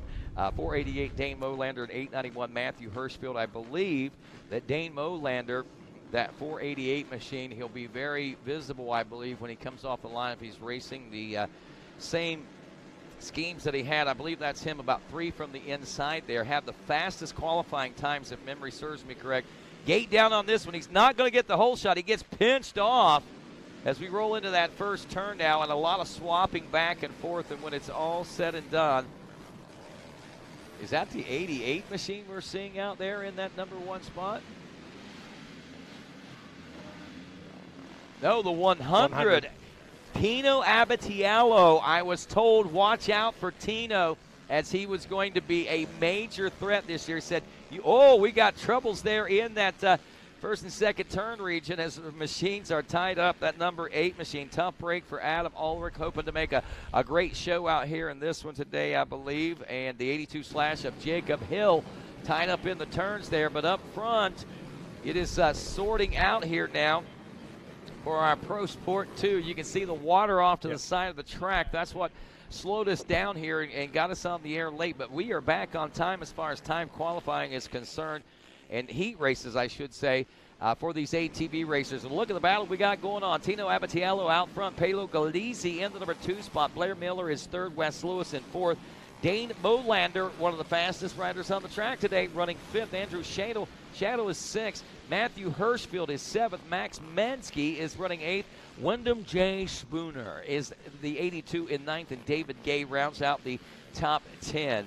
Spooner, man, I tell you, just, last, I think it was year before last, he came onto the scene as a novice class rider and really took the scene by storm and has moved up into this ATV sport class this year. And to see him running so strongly, ninth place finish in this second Pro Sport division. I mean, dude, we're talking over 30-some entries in this class alone. And this is just the very first round. This class is going to be monumental as far as classes go. As we explained it earlier, these bikes, not a production level bike, so you won't see bikes like this in the pro class, but what they do is they take basically an ATV chassis and frame and all the right components and slap one of these newfangled 450 or 250 dirt bike motors in there with some special alterations, and that keeps them from being eligible to race pro. But man, Pro Sport has certainly opened up a whole new world, and you can see the numbers are very healthy in the Pro Sport class, I think, because it's a little more inexpensive to be able to do this, I think, whenever you build them like that, and it gives more opportunities, I think, for riders to be able to find parts as well. Man, I tell you, things really tightening up. Tino Abatiello, Galizzi, Blair Miller. Oh! Who is that? Was that Lewis or I believe that is the 311 Blair Miller. Blair Miller having problems, I believe. I think that was it Galizzi? I think that was the number 17 Yamaha right there. I thought it said 311 on his back of his jersey. But we'll find out right here, Mikey Waynes. It wasn't Blair Miller. Tino Abatiello out front. Blair Miller is second, so you're right. Galizzi, good eye there, young man. Andrew Shadow moves up into the number 3 spot aboard the 99. Mansky now up to 4th. And we'll... Wyndham Spooner, up from 9th to 5th. Now Mason Jackson, another rider we watched. He was a youth all-star last year. This kid really making some lap times up and some laps up. A 102 lap time in amongst 106s and 104s. He's running speeds of the front runners right now and is amongst some riders that are slowing him down. We got a great battle shaping up on screen right now, Mikey Waynes, as we watch, I believe, maybe this battle for the lead, and that is Miller right behind Tino Abatiello. Abatiello, if memory serves me correct, just moving up from that all-star class as well, the youth all-star class into the pro sport class, and they said he is a monster on this. Yes, at 16 years old on a Highline Racing Pine Bush training facility, score processing back machine in that number 1 spot, still holding on to it over the 311 of Blair Miller. At 18 years old, only 18 years old himself on a KMS Designs factory Yamaha backed by A14 Racing, it looks like, and Impact Solutions as these guys battle for top honors, Mikey, here in this second division of Pro Sport. Watching that battle up front, but I got to say Mason Jackson just made a move from 5th into the number 4 spot. A 58 and now into the number 4 spot. He's 3 seconds behind Andrew Shadow. I think Shadow may be feeling pressure for a top 3 ride here in this division race, but we got this battle up front. Also, we're keeping an eye on between Tino and Blair Miller. Blair Miller, I believe, just taking himself completely out of it, Mikey. That's a heartbreaker for sure. Oh, yeah, and right there as the white flag comes out as well, so Tino's going to get a little breathing room right here, and with the white flag out, Tino's got to be thinking, all right, hit your marks, bring it home. And we'll see. There goes Shadle into the number 2 spot. Now Mason Jackson in 3rd. So Jackson gets that gimme basically up to the 3rd place position. Now about 3 seconds behind Shadow. So it's going to I think Mason Jackson proved this point. No doubt. As we head to the main. This is just the heat races. Main event will be the time to tell the true tale of what's going on. As Tino Abatello believe the hype for the 100 machine, my friends. He is fast as gas. Tough break for Blair Miller. The 311 Yamaha there falls back. Finally did check in there in the number 6 position. But there is the number 1 hundo out front doing work, ready to bring it home.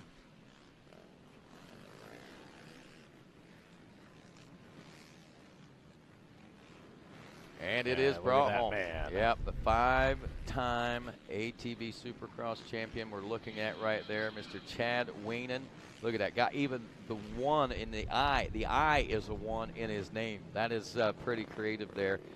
An 8-time ATV Pro Motocross champion. That's phenomenal. There's no doubt about it. Only one kink in it. I think it was around 2018, 2019, if I'm not mistaken. Joel Hetrick was able to dethrone him for that one season, but man, Joel has chipped away and tried so hard, but just can't make it happen. Will this be the year? Will this be the year that Joel maybe stops Chad back on his winning streak here at Daytona? As we said, he's got 5 out of 7 wins in this one. He did have a 3-year winning streak with 2016, 2017, and 2018. He's got 2 back-to-back coming into this 22 season, so he won 20 and 21. It was 2019 that Joel Hetrick took this win here at Daytona ATV Supercross away from him, and I can tell you right now that this is a new season, fresh board, if you will. Everyone is tied going into this one, so we have a basically a 17-18 man tie for the AMA Pro ATV Championship right now, but we've also got a lot of players that are going to be working to present themselves as the fastest rider after today's racing has concluded. So you see right there that number 2 ride, that is Max Lindquist, ML2 Motorsports, factory-backed Yamaha. He's kind of a protege of Chad Weinen, believe it or not, and he last year had some injury, very fast. Saw him, I think, a podium position finish, if I'm not mistaken, there once or twice last year. And more important than that, I think, is that, not necessarily important, but I think the big news is that, he had those injuries at the end of the season. He has recovered, but he's only been on the bike a couple of weeks now. He says, I've ridden 10 days. Oh, wow. 10 days is all I've been on the bike, and that was since midsummer last year. You know what, though? Hey, not to shift gears, apples and oranges, we know. Who else had that? Bryson Neal over in the GNCC. Yeah. He said, hey, didn't have the seat time coming into round 1. Waxed well, him. maybe he'll be middle of the pack. If he gets a podium, he's got to consider that a win. And the guy went out and won. Yeah. So who knows? Sometimes you throw all that stuff out the window. It certainly plays advantage most cases, but there are those one-offs, and maybe today is one of those one-offs. Well, it looks like a little malfunction possibly in our starting gate as things a little slow to get started here for AMA Pro ATV qualifying Mikey Waynes. And something that I'm sure is simple but might take a couple minutes to get fixed. As Chad Weinen, I know, don't want to have to wait, but he's used to these Florida temperatures and these drier conditions. He says, man, it's been dry down here. He said that rain last night's the first rain we've had in weeks. So I think maybe a welcome for the area as far as the dry conditions, but maybe not the most suitable for our racing conditions here today. But again, we're seeing the puddles on the outside of the race course there. That's the kind of things that we were faced with as far as this racetrack was concerned, only it was over the whole course this morning. The track crew did a great job. Took them about an hour and a half, but they got things turned around, and we started practice this morning at 8:30 and was a little behind on time qualifying sessions, but we are back on time as far as AMA ATV racing is concerned, or were back on time anyway. Hey, Rodney, want to say hi to our friends from Split Line Off-Road Podcast. Back home watching us on Racer TV, said, hey, nothing better than a little midweek ATV motocross with the boys. Hello to Mikey Waynes and Rodney Tomlin and Megawatt. Get your shout out in. Yes, sir. Thank you, guys. Split line. I appreciate what you guys are doing there in the off-road racing world and keeping folks entertained and informed on what's going on. They started a fantasy league. That's and awesome. It dude. took off, and that's something we haven't had in off-road. A split line. We're putting the plug in there for you. Do it for ATV MX. You're going to have more I followers. understand that you're a regular guest on the show. Well, I did their opening season preview for bikes and ATVs as far as GNCC was concerned. Oh, don't get the expert's opinion on it. After that, I said, and that's what a few of the riders, the pro guys, were like, Mikey did a good job of pretending he knows what he's talking about. I said, that's pretty accurate. Well, believe me, sometimes I do a good job of pretending I know what I'm talking about, too. Other times, maybe not. Right now, maybe not as good as others. But, man, I tell you, looking down on this starting line to see those ATVs, I remember that first time that we made it here, the anxiety and the excitement that came with it. You know, I mean, it wasn't only the pro ATVs that came that first year. We had all the amateur classes, and obviously it would be in the middle of the week, early in the season. They decided to scale that back a little bit and give some of the premier classes the opportunity to race and be featured. And also there was a big cry out for the vintage motorcycle racing. And they wanted to bring it to Daytona, so the heads all got together and said, you know, we can make this work, do our premier ATV classes, and also congregate them with the vintage motorcycles, and it'll be a great day. And I'm going to tell you, Mikey, in recent years, I mean, some of the better spectator days throughout the week of amateur racing and the racing that goes on here at the Speedway. Now, we know AMA Pro ATV racing is pro racing, but this Tuesday is a big crowd. I know we had a lot of folks, a lot of racers, and a lot of families in yesterday, but as far as general spectator crowd, you look out there right now, there are more spectators here today specifically to watch racing than there was here on yesterday. And I'm not taking anything away from that, but the one way that I can tell that is you go to the food line over there. Yesterday, I could walk right up to it. It's at least a 15-minute wait today.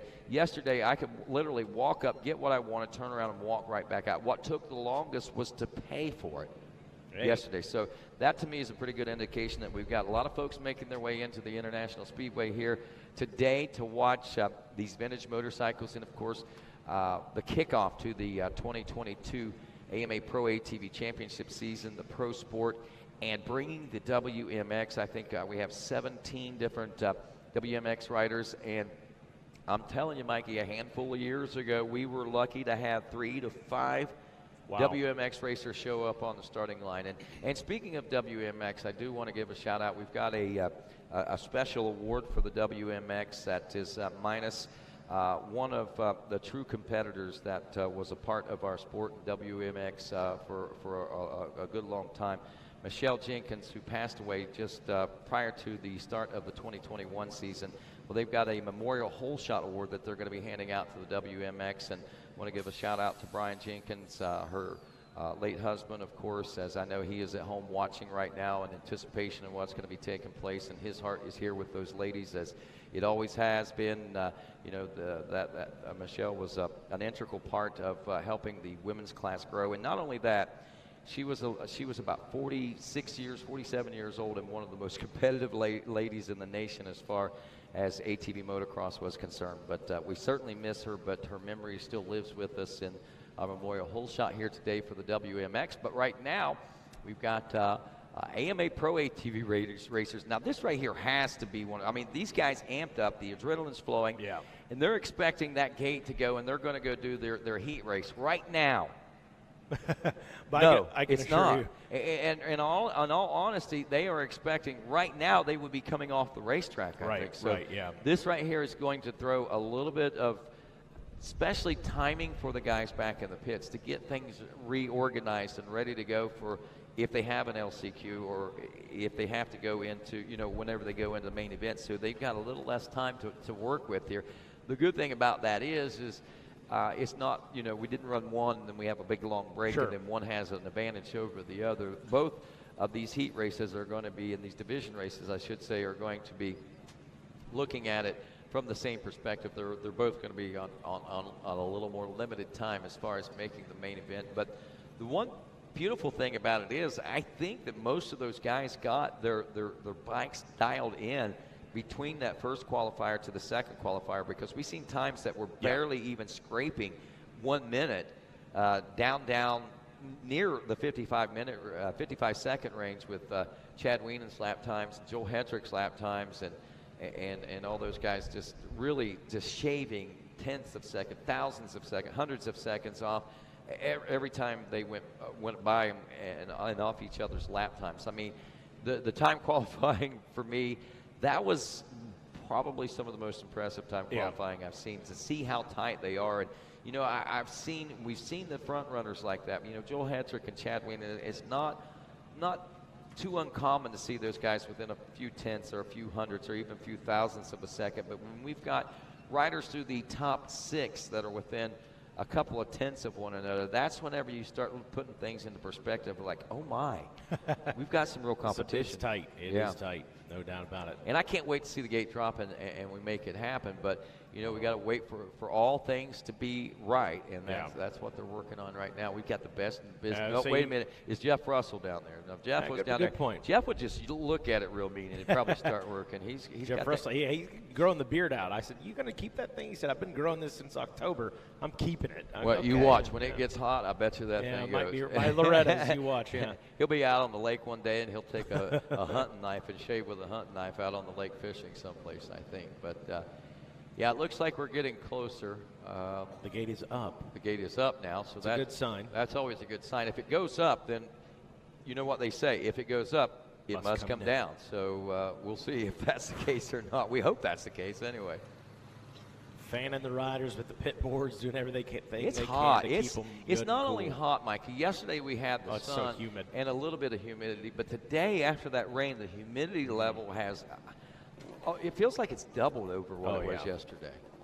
So cooking 70-some degree temperatures right now feel like 90-some if you're trying to breathe it in. You know, I mean, the air's a little heavier today, and the thing about it is, you know, I think everyone's on an even playing field as far as that is concerned. Even Chad Weinen, I don't think they've had the humidity down here as of recently. So even Chad and a few of the guys that have been making home here in Florida, like Zach Decker Training Facility over on the Panhandle on the western side of the state up by Panama City, I think it is, in that neighborhood, the old County Line Motocross Park.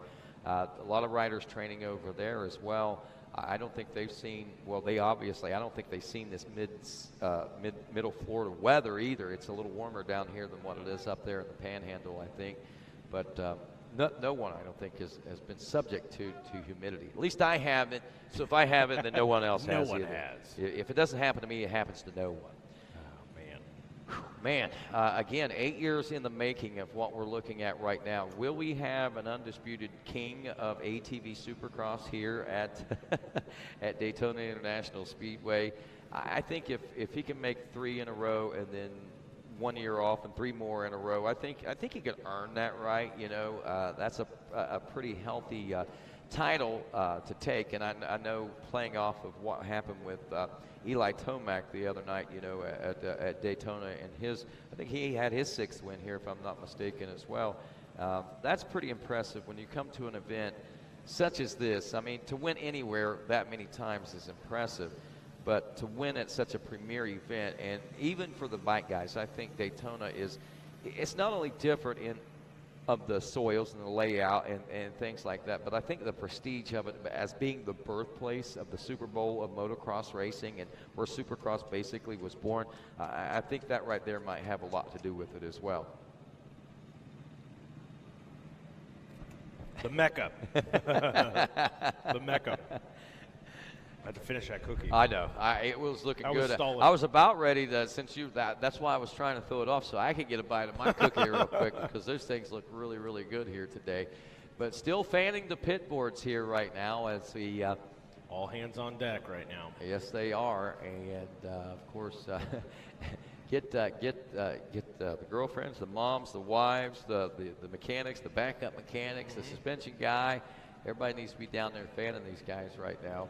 But like we said, the gate is up. I haven't seen it drop back down yet, but they're going to make sure it's right before we continue. We don't want to have to keep going out there and refixing the same issue and problem over and over. So they'll probably bring in a fabrication company, and they'll probably just refabricate the whole gate right here on the starting line. Wouldn't surprise me that it could be done. Yeah, hats off to the track crew, though. It was when we woke up this morning. If you guys are just tuning in, There were parts of this track, that straight specifically, it wasn't a stream, it wasn't a creek, it was a river, it was a pond, it was a lake on that straight. So they were quick to get some trucks in here, get that water pumped out, get the big heavy equipment in there, redo a few parts of the track so that we've got good racing conditions. So you guys are in good hands. I know they're working their tails off down there, so kudos to the crew down there for getting it done.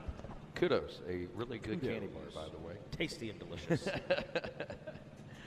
Almost as good as this cookie that you've got in your lunch. Cookie was pretty good. I want to say thanks to our friends for bringing us the lunch by today, a good variety of lunch, and thanks for remembering me today. Hey, man. That was even more. That was even better. I actually went. Michelle Zimmerman, welcome out her son Peyton Zimmerman, a former ATV top star, rising star through the ranks. He's turned his attention to the roofing business, slate roofing business, if you will, the family business up there, but they're down here. And I see Michelle in that long line over there at the bistro, and I said, hey, can you pick me up something? And she did, and she brought it over, so thank you. And then I get over here, and they've actually remembered me for a change for lunch. And it's an inside joke. But anyway, so I get to eat big time today, man. Oh, By the end of this day, I've got, I won't have to eat until tomorrow morning. So that's good stuff. And I will eat it all, I promise you. I am. This week, man, I have been, I don't know if it's the racing that's making me hungry, but my appetite has just been off the scale this weekend. And I don't know if it's the nerves, because this week, I mean, I know we hype it up, and all the talking that we do is about the hype, but it's not hype this year. Sure. It's really not hype. Everything that we're talking about is truly excitement. It's nothing made up. I mean, there's no extra edge put on it. I mean, this is just the way that this world of racing is breaking down across the board. I mean, in every discipline of racing I've been, every series that I've seen racing, I mean, and no matter what form of racing, it seems like. Even the curling, Mikey, at the Olympics was very competitive and deep in it as well. Somebody probably took my sandwich and my Coke that was sitting out in the chair out there, but I had it anyway. Hey, if you were the one that picked up the hamburger and the Coke out of the chair, that belonged to me, by the way. Oh, my goodness. But, wow, well, the gate's back down. That's a good sign. Down. So we made progress. We got the gate up. It's down. We got the gate down. Now if we can get it back up and then drop it down, we'll be ready to go back racing. And here at the World Center of Racing, and looking back there, that world-famous victory lane here at Daytona International Speedway, now known as the Ruoff Ruoff Mortgage winners victory lane, I guess it is, victory circle, regardless of who the title sponsor is. It's Daytona International Speedway, and it's victory lane. And these ATV pilots are going to get a chance to celebrate down there coming up shortly in this AMA Pro ATV class. Well, we're getting out the big equipment now. If it don't work, get a bigger hammer, right? I mean, hey, we've got bigger hammers. I've seen them out there. They get bigger than that too, I promise. We got them. We had them working the track earlier this morning to get some drain going. Can you do me a flavor? Well, as Rodney Tomlin says, we wait with bated breath to get this thing rolling again. Again, like I said, apologize, folks, watching at home and here at the track. It's toasty. Seeing if we can get her going here soon. I swapped the recording. Well, while we got this little bit of a break, we're going to go ahead and take a break ourselves here on RacerTV.com. And when we come back, we will continue with this Daytona ATV Supercross and Vintage Motocross as we celebrate Bike Week 2022 here on Racer TV. Ford 8 Division 2. So many bikes and staging right now, college. Boys 16 to 24. We all have our reasons to accomplish, to work hard.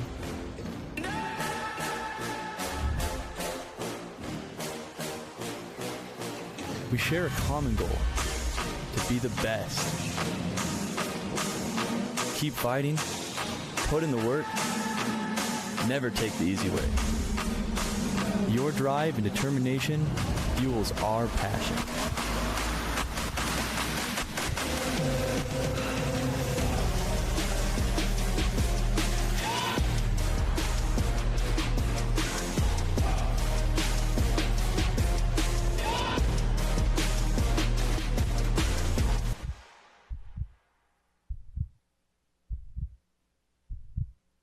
Born of family values and a homegrown work ethic, Cometic Gaskets seals your machine so you can focus on the finish line. Cometic Gaskets are the competitive standard for racers who demand the very best. Cometic Gaskets are constructed from superior materials designed to perform in the most demanding environment, whether it's championships on the line or a day in the dirt with friends. Professionals and enthusiasts depend on Cometic. Cometic Gaskets, sealing championships since 1989.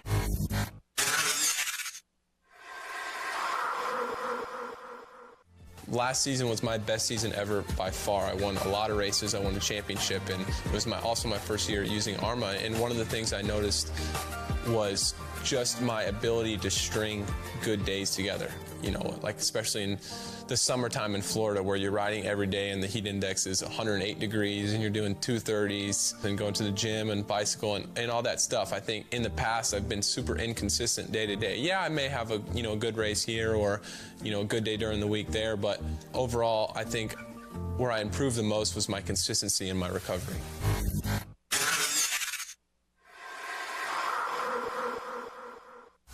How would you like to go to a school where we take into consideration how students learn best?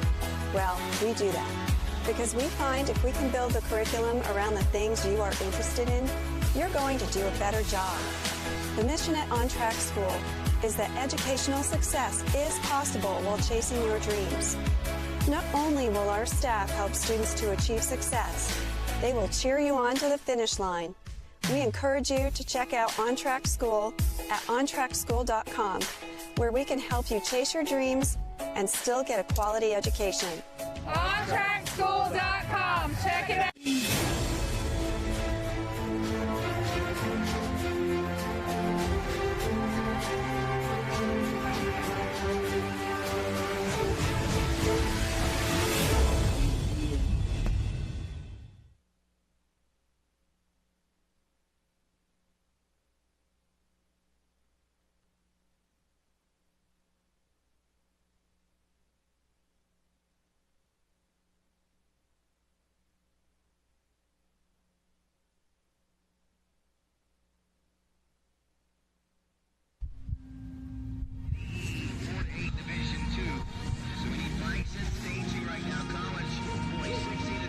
We all have our reasons to accomplish, to work hard.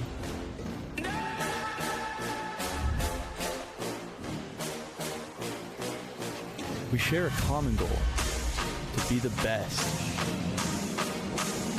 Keep fighting, put in the work, never take the easy way. Your drive and determination fuels our passion.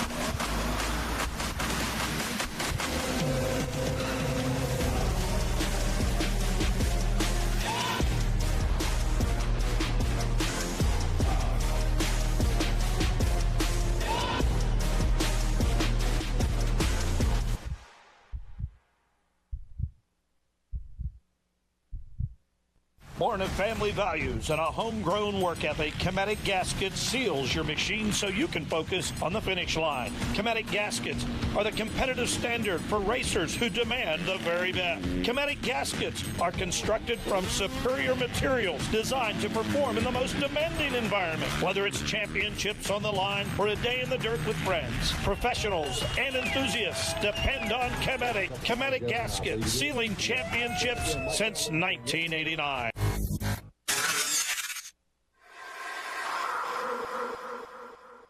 Last season was my best season ever by far. I won a lot of races. I won a championship, and it was also my first year using ARMA. And one of the things I noticed was just my ability to string good days together. You know, like especially in the summertime in Florida where you're riding every day and the heat index is 108 degrees and you're doing 230s and going to the gym and bicycle and all that stuff. I think in the past I've been super inconsistent day to day. Yeah, I may have a good race here or a good day during the week there, but overall I think where I improved the most was my consistency in my recovery.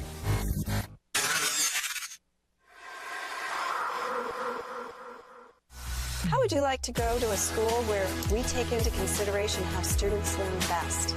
Well, we do that because we find if we can build the curriculum around the things you are interested in, you're going to do a better job. The mission at On Track School is that educational success is possible while chasing your dreams. Not only will our staff help students to achieve success, they will cheer you on to the finish line. We encourage you to check out On Track School at ontrackschool.com, where we can help you chase your dreams and still get a quality education. OnTrackSchool.com. Check it out.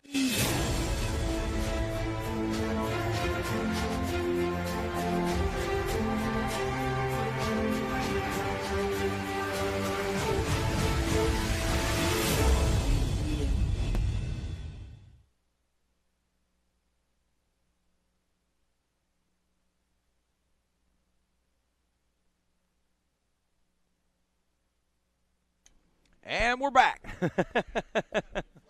Sounds like the machines are ready, and it looks like we've had to actually go to a flag start. So this will be interesting with technical difficulties on our starting gate there. Rodney, my big question right here is, do we get a GNCC-style 10-second call from Rodney Tomlin? If I could see the flag guy, we'd be more than happy. Yeah, we don't want to throw you off. We're ready to roll in 10 seconds. There we go. Well, they were already off, so it kind of a little off. All right, 1 second. All right, they're off. They're rolling, and it is, man. Is that number 4? We are looking at our ATV Pro class, right? Oh, no, this is, we're still, and that's 4/ there. Oh, is this women's? See, they just don't, where's my, okay. Paperwork wasn't good. Anyway, Andrea Berger in this one, along with Brooke Schneider. It is the 4/ of McKaylee Vantium out front.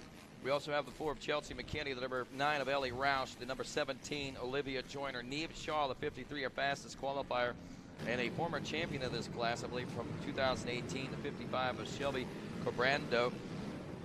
McKenna Sykes on the 71, Maddie Trower on the 72, Jasmine Poole is the 79, Michaela Newell, the 99, Kenzie Osborne, the 130 is Amber Bertrand, the 225, and Holly Carroll, the 595, along with Megan Gibellen, Allie Trudell, and Michelle Grant. Madison Trower out in front, the number 72 Yamaha. That number 4/ we saw with the early lead getting overtaken now here. We'll see what Madison can do out front. Well, Maddie Trower certainly rising to the occasion in that 2021 season. She found herself on the podium several times throughout the 2021 season, and she was playing second and third fiddle to the rider we see back in the number 3 spot of Andrea Berger. For now. Now, Berger started out last season. She did not train very much at all through the offseason. When we saw her in Texas last year, round 1 for the WMX, she was way off pace. Now, when we saw her at round 2, she was a totally different rider. I saw her out in the pits earlier. I didn't get a chance to talk to her about how intensely she trained this season, but I'm going to say, looking at, we've got one of our lap traffic causing problems. That was the number 4 there. Chelsea McKinney stopped in the track, and Andrea Berger, who was running third, has now dropped back, so this has changed quite a bit. Trower, Vantium, Kenzie Osborne now into the number 3 position. Where is Andrea Berger when this is all said and done? Trower checks in. A 1:08 lap time there on lap 2. Kenzie Osborne moves up into the number 2 spot. McKaylee Vantium is third. Andrea Berger does check in now in the 4th place position with Ellie Roush in 5th. Neve Shaw is 6th place position. Michaela Newell in 7th. Jasmine Poole is 8th. Megan Gilbellin in the 9th place position. Michelle Grant rounds out the top 10. And right now we see Andrea Berger trying to work her way up. Is that all the way up to 3rd and now working on 2nd we're looking at? I believe so. Yeah, that looks like Kenzie Osborne back there. She is that purple gear and that bike and that riding style is hard to miss out on the racetrack. And I believe that's what we're looking at right now, unless something has changed. And I believe that is the 130. As she makes her way through that rhythm section now, fending off the defending champion. Osborne, this is her rookie season in the WMX. Wow, she slingshots way to the outside. I thought that Berger might have that inside line and be able to make that pass and cut that line off, but man, Osborne was not going to be denied coming hard from the outside and maintaining that number 2 position as they cross the finish line stripe for 3 laps down now It is Trower about a 4.5-second lead. And this is, wow, a far cry different than I think probably a lot of people were expecting to see as far as these battles were concerned. I'll be honest with you, folks, we're probably, Berger really trying out some different lines now, Rodney, looking for that opportunity. Loving those inside lines. And, looks like a little mistake by Berger right there. And Osborne capitalizes. Yes, she does. And Kenzie, the son of the track owner in Nashport, Ohio, Briarcliff Motocross Park. We have a round of racing there. And, you know, her dad is so cool that he actually changed the track before the ATVs came there, so she would not have an advantage. That's cool. That's good stuff. Yeah, that is a great advantage. She still did very well there. Well, sure. You can't slow down somebody as fast. If they're going to do well, they're going to do well under all the circumstances. Andrea knows that. She realizes now that, wow, really got my work cut out for me, because in seasons past, she's only really had to worry more about Neve Shaw and maybe one or two other riders that would maybe, well, Michelle Jenkins in years past, prior to last season, obviously. But this year, I mean, there's a whole new crop of riders, and this is amazing to see. We got Shaw back and forth. Ellie Roush is fifth. That's a new name to the WMX. Michaela Newell, a new name. Jasmine Poole, a new name. Holly Carroll, a new name now in eighth. Megan Gabellin in ninth, a new name. Michelle Grant. These are all new arrivals to the WMX. They've moved into from either the girls' class or women's classes that we've had at the ATV motocross events. And this is the results that we get. Great racing action. And Maddie Trower under pressure now. Oh, big time. As Kenzie Osborne has closed that gap up. Andrea Berger has closed that gap up as well. And you can see they're going to try to remanufacture that gate. They'll get some new stuff out there. They're going to work on that and make that happen here in just a few moments. While they do that, we'll do it whatever way we need to make things happen as far as racing is concerned. And right now we've got a three-way shootout as they are all right there. Bumper to grab bar, basically, making their way past the finish line. Madison Trower, Kenzie Osborne, Andrea Berger, your three-time and defending women's motocross champion. Oh, Berger going for it. Can Berger? Oh, a down rider right there. Berger had a good line. I won't be shocked, Rodney, if she can go 2 for 1 here. And absolutely, and she's going to have to get them lined up right in the turn. And right now, Madison Trower is trying to get away from Kenzie Osborne as she sees that lap traffic coming. She knows if she can get around them, she might be able to get away a little bit. But look at this. This battle has brought Neve Shaw now up. We've got a four-way battle about ready to shape up for this WMX class. And you talk about intensity. How do you think poor little Maddie Trower is feeling right now up in that number one spot as she's got two champions, a former champion and a defending champion, plus another up-and-comer in Kenzie Osborne, a girls class champion. And look at that. Listen to these times when they come across the finish line. This is at the checker flag. 6 laps complete. And Kenzie Osborne, by the way, a 105.9 lap time that last time around, the fastest lap of the race. 0.354 separating Madison Trower and Kenzie Osborne first to second. 0.679 back to Andrea Berger in the number 3 spot. Neve Shaw another couple seconds back in 4th place position. So that right there, my friends, should tell you that we have got ourselves a very and highly competitive WMX class come 2022 in ATV motocross. Yeah, I'd say so, Rodney. I mean, 4 riders right there with a shot in it down to the wire. So WMX looking good moving into the rest of the season. Well, what you could call 2 veterans and 2 newcomers. Sure. I mean, we are seeing the best of both worlds right there right now with the new blood and the old blood mixing in right there. And again, the riders behind him, Ellie Rouse, Michaela Newell, Jasmine Poole, I mean, the battling that was going on, we only seen that front pack of riders. There's a whole host of other riders that are just as competitive as we look through the roster here. Ellie Rouse getting 5th, Michaela Newell in 6th, Jasmine Poole 7th, Holly Carroll in 8th. Olivia Joyner back with us after a year's absence.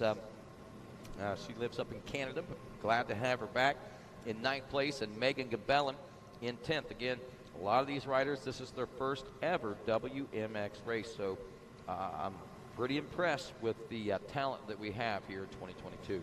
Yeah, no doubt about it. Well, as you guys see on screen there, we're getting a whole new replacement, Rodney. Rip it out of there, put in a new one, let's go. You know, always have a backup. Always have a backup. Always have a backup plan. When you buy something, complete assembly. Yeah, that's right. When you buy something in a circumstance like this, you always got to look at it. I need to buy two. Yeah. One to use and one to back up in case the one I'm using fails. I mean, and it happens. Technical difficulties, even with brand new equipment, sometimes happen. And looking at that starting mechanism we saw, that didn't have a lot of wear and tear on it. So whatever it was something fluke that happened. Now we head down to AMA Pro ATV Racing. And there are our riders. You see the reverse number plate. Now, these guys, well, actually the red nut backgrounds. Everyone else in the AMA Pro ATV class has blue backgrounds, except for your point leader and or defending champion like Chad Weinen. He would, I guess, automatically be your point leader coming into this one. Harv Whipple, many of you may recognize him from the Supercross and Arena Cross series, has the green flag start on this one as well. And Chad Weinen gets to jump off the line. Like a bullet. Yeah, and one of our riders, who is that? Is that Ford out, pushed out wide maybe? He's going to have to drop way back and have to work his way up through the packs. A few riders are finding their way off the race course, it looks like. That is the 101 of Cesar Jimenez from Costa Rica on the Arcdelco Illumination Decker Training Facility backed Honda, 25-year-old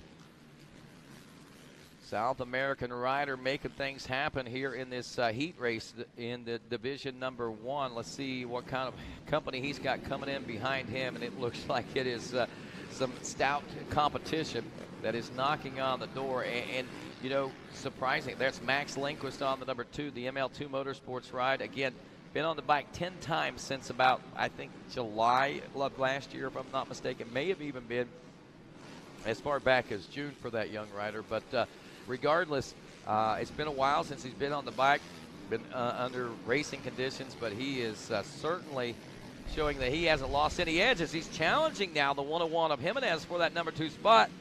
This is certainly allowing Chad Weinen the opportunity to stretch things out front. There's the 28 Jeffrey Rastrelli on that brand new Rastrelli Racing race program.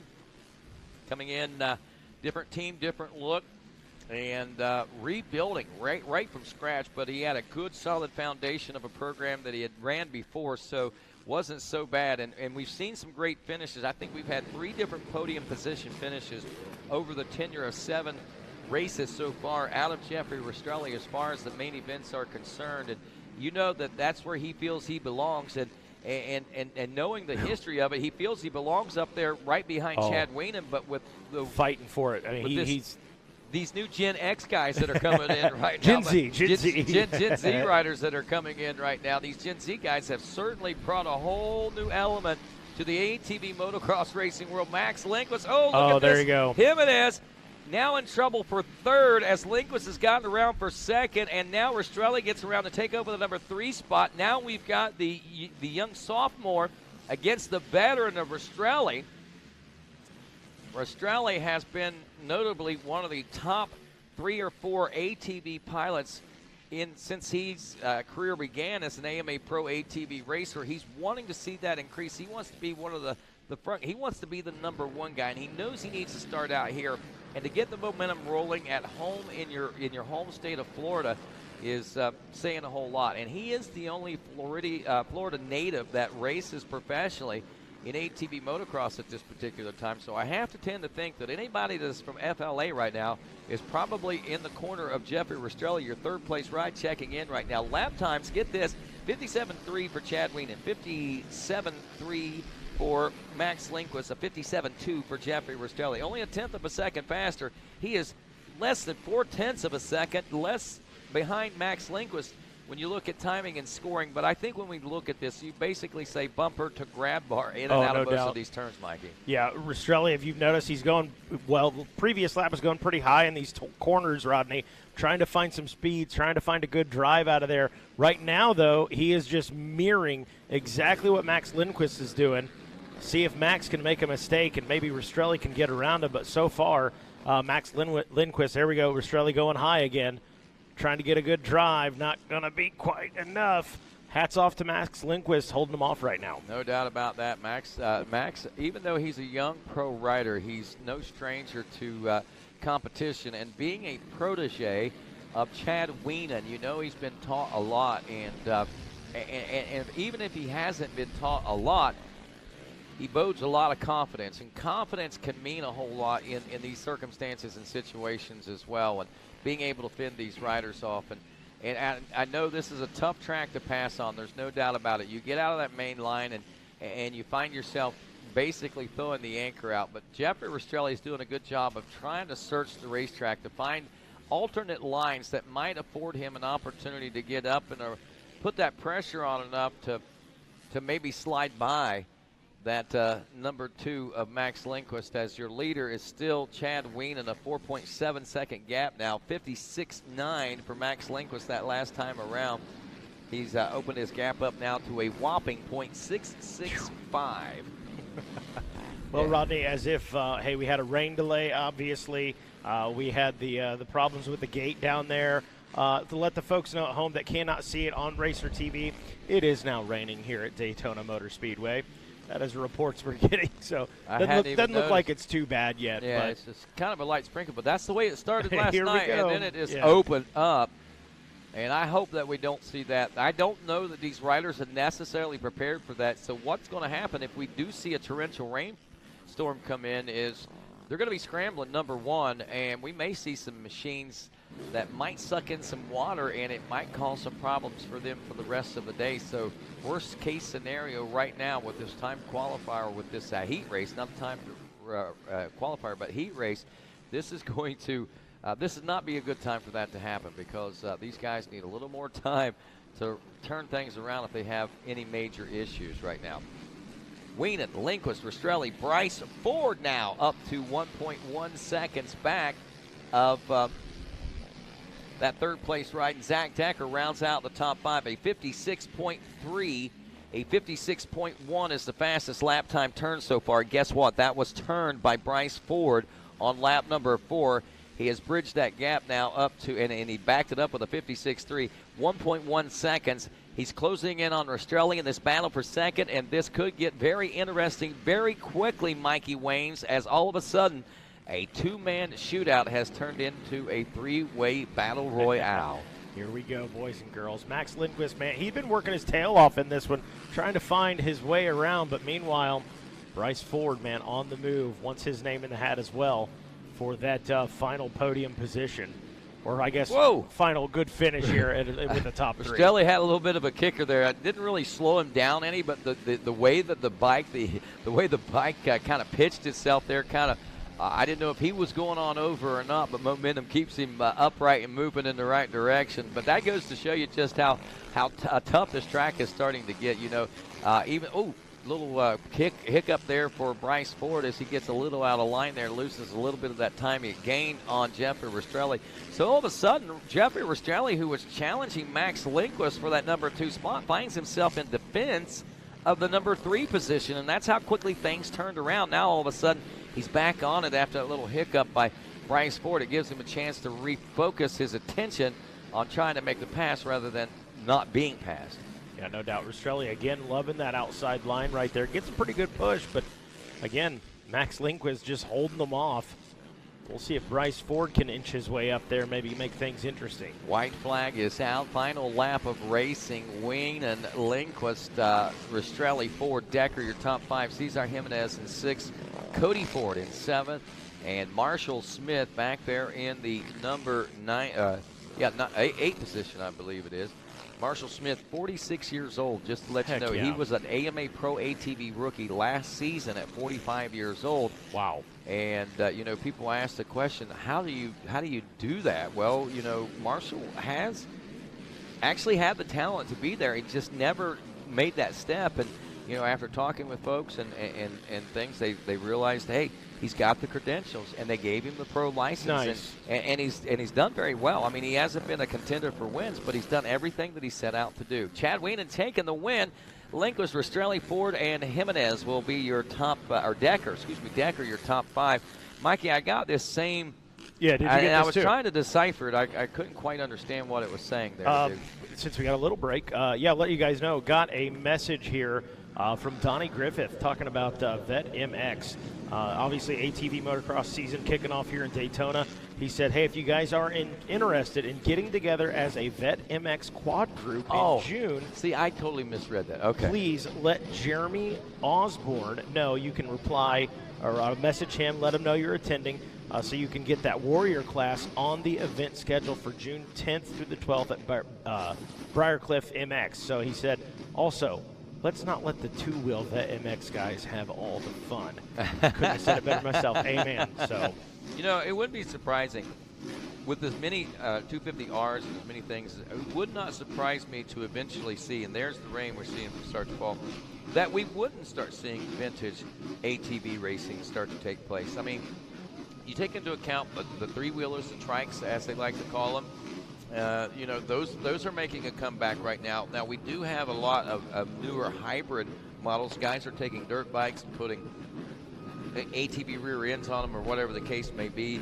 But, you know, I mean, that three-wheel age is still kind of alive out there. And obviously the four-wheel age is still alive. And Harv Whipple looks like a drowned rat out there right now. Get that man some rain gear. Tim Cotter as well. If you don't think them boys are working hard on that, though, they are. Hopefully you saw those gloves that were resting on the box down there just covered in mud. They're hustling, boys. Well, we are off and rolling here in Heat 2. The players we didn't see in Heat 1, like that guy right there, Joel Hetrick. If you notice that color scheme he's got on his ATV. Love it. Do you recognize it by any chance? Did you watch the Daytona 500? Not up close. No, I did not. That's the same color as the pace car for the Daytona 500, they tell me. So beautiful. Each race that Phoenix Racing does this year, they're going to have a different theme of graphics. Depending on where they are, they're going to theme it to the area, theme it to maybe the date or the holiday or something along those lines. But you will see different looks for Joel Hetrick every time the date drops here in 2020. So what he's saying right now is, I will control the pace of this race in Daytona. I'll tell you what, he's saying, I will keep the mud out of my face as much as possible, too, because in order to do that, you're going to have to stay up front. Now, if that's not incentive enough right now, I don't know what is. Brandon Hogue, who could be a monumental threat, and I'm not just saying that as a little hype, but Brandon Hogue's truly a monumental threat for both Chad Weinen and Joel Hetrick. This kid has got lap times as fast. The only thing that Brandon Hogue has not been able to do is put together a consistent 20 minutes or 18 minutes plus 2 laps of racing at the level that he races at. I will tell you right now, at times Brandon Hogue may be faster than both Joel Hetrick and Chad Weinen. The only thing is, it takes 18 plus 2 consecutively to make that happen. Once the 26 machine of Brandon Hogue gets that sorted out, we may have a new era of champion that may belong to that rider here in the ATV motocross racing world. Hetrick out front, Hogue in second, Nick Janusa in the number 3 spot, Michael Allred in 4th, Logan Stanfield is 5th, Vince Merman in the number 6 spot. It is Patrick Torini in the number 7 spot, and Marshall Smith back in the number 8 position. Joel Hetrick, Rodney, turning a 57.449. Brandon Hogue, a 58.019. And Nick Janusa, a 58.238. Another rider stands out right there is Logan Stanfield. He turned a 59-second lap time, about a second faster there in lap number 2 than Michael Allred. But stands about, hey, they're battling. It is half a second difference between those two guys.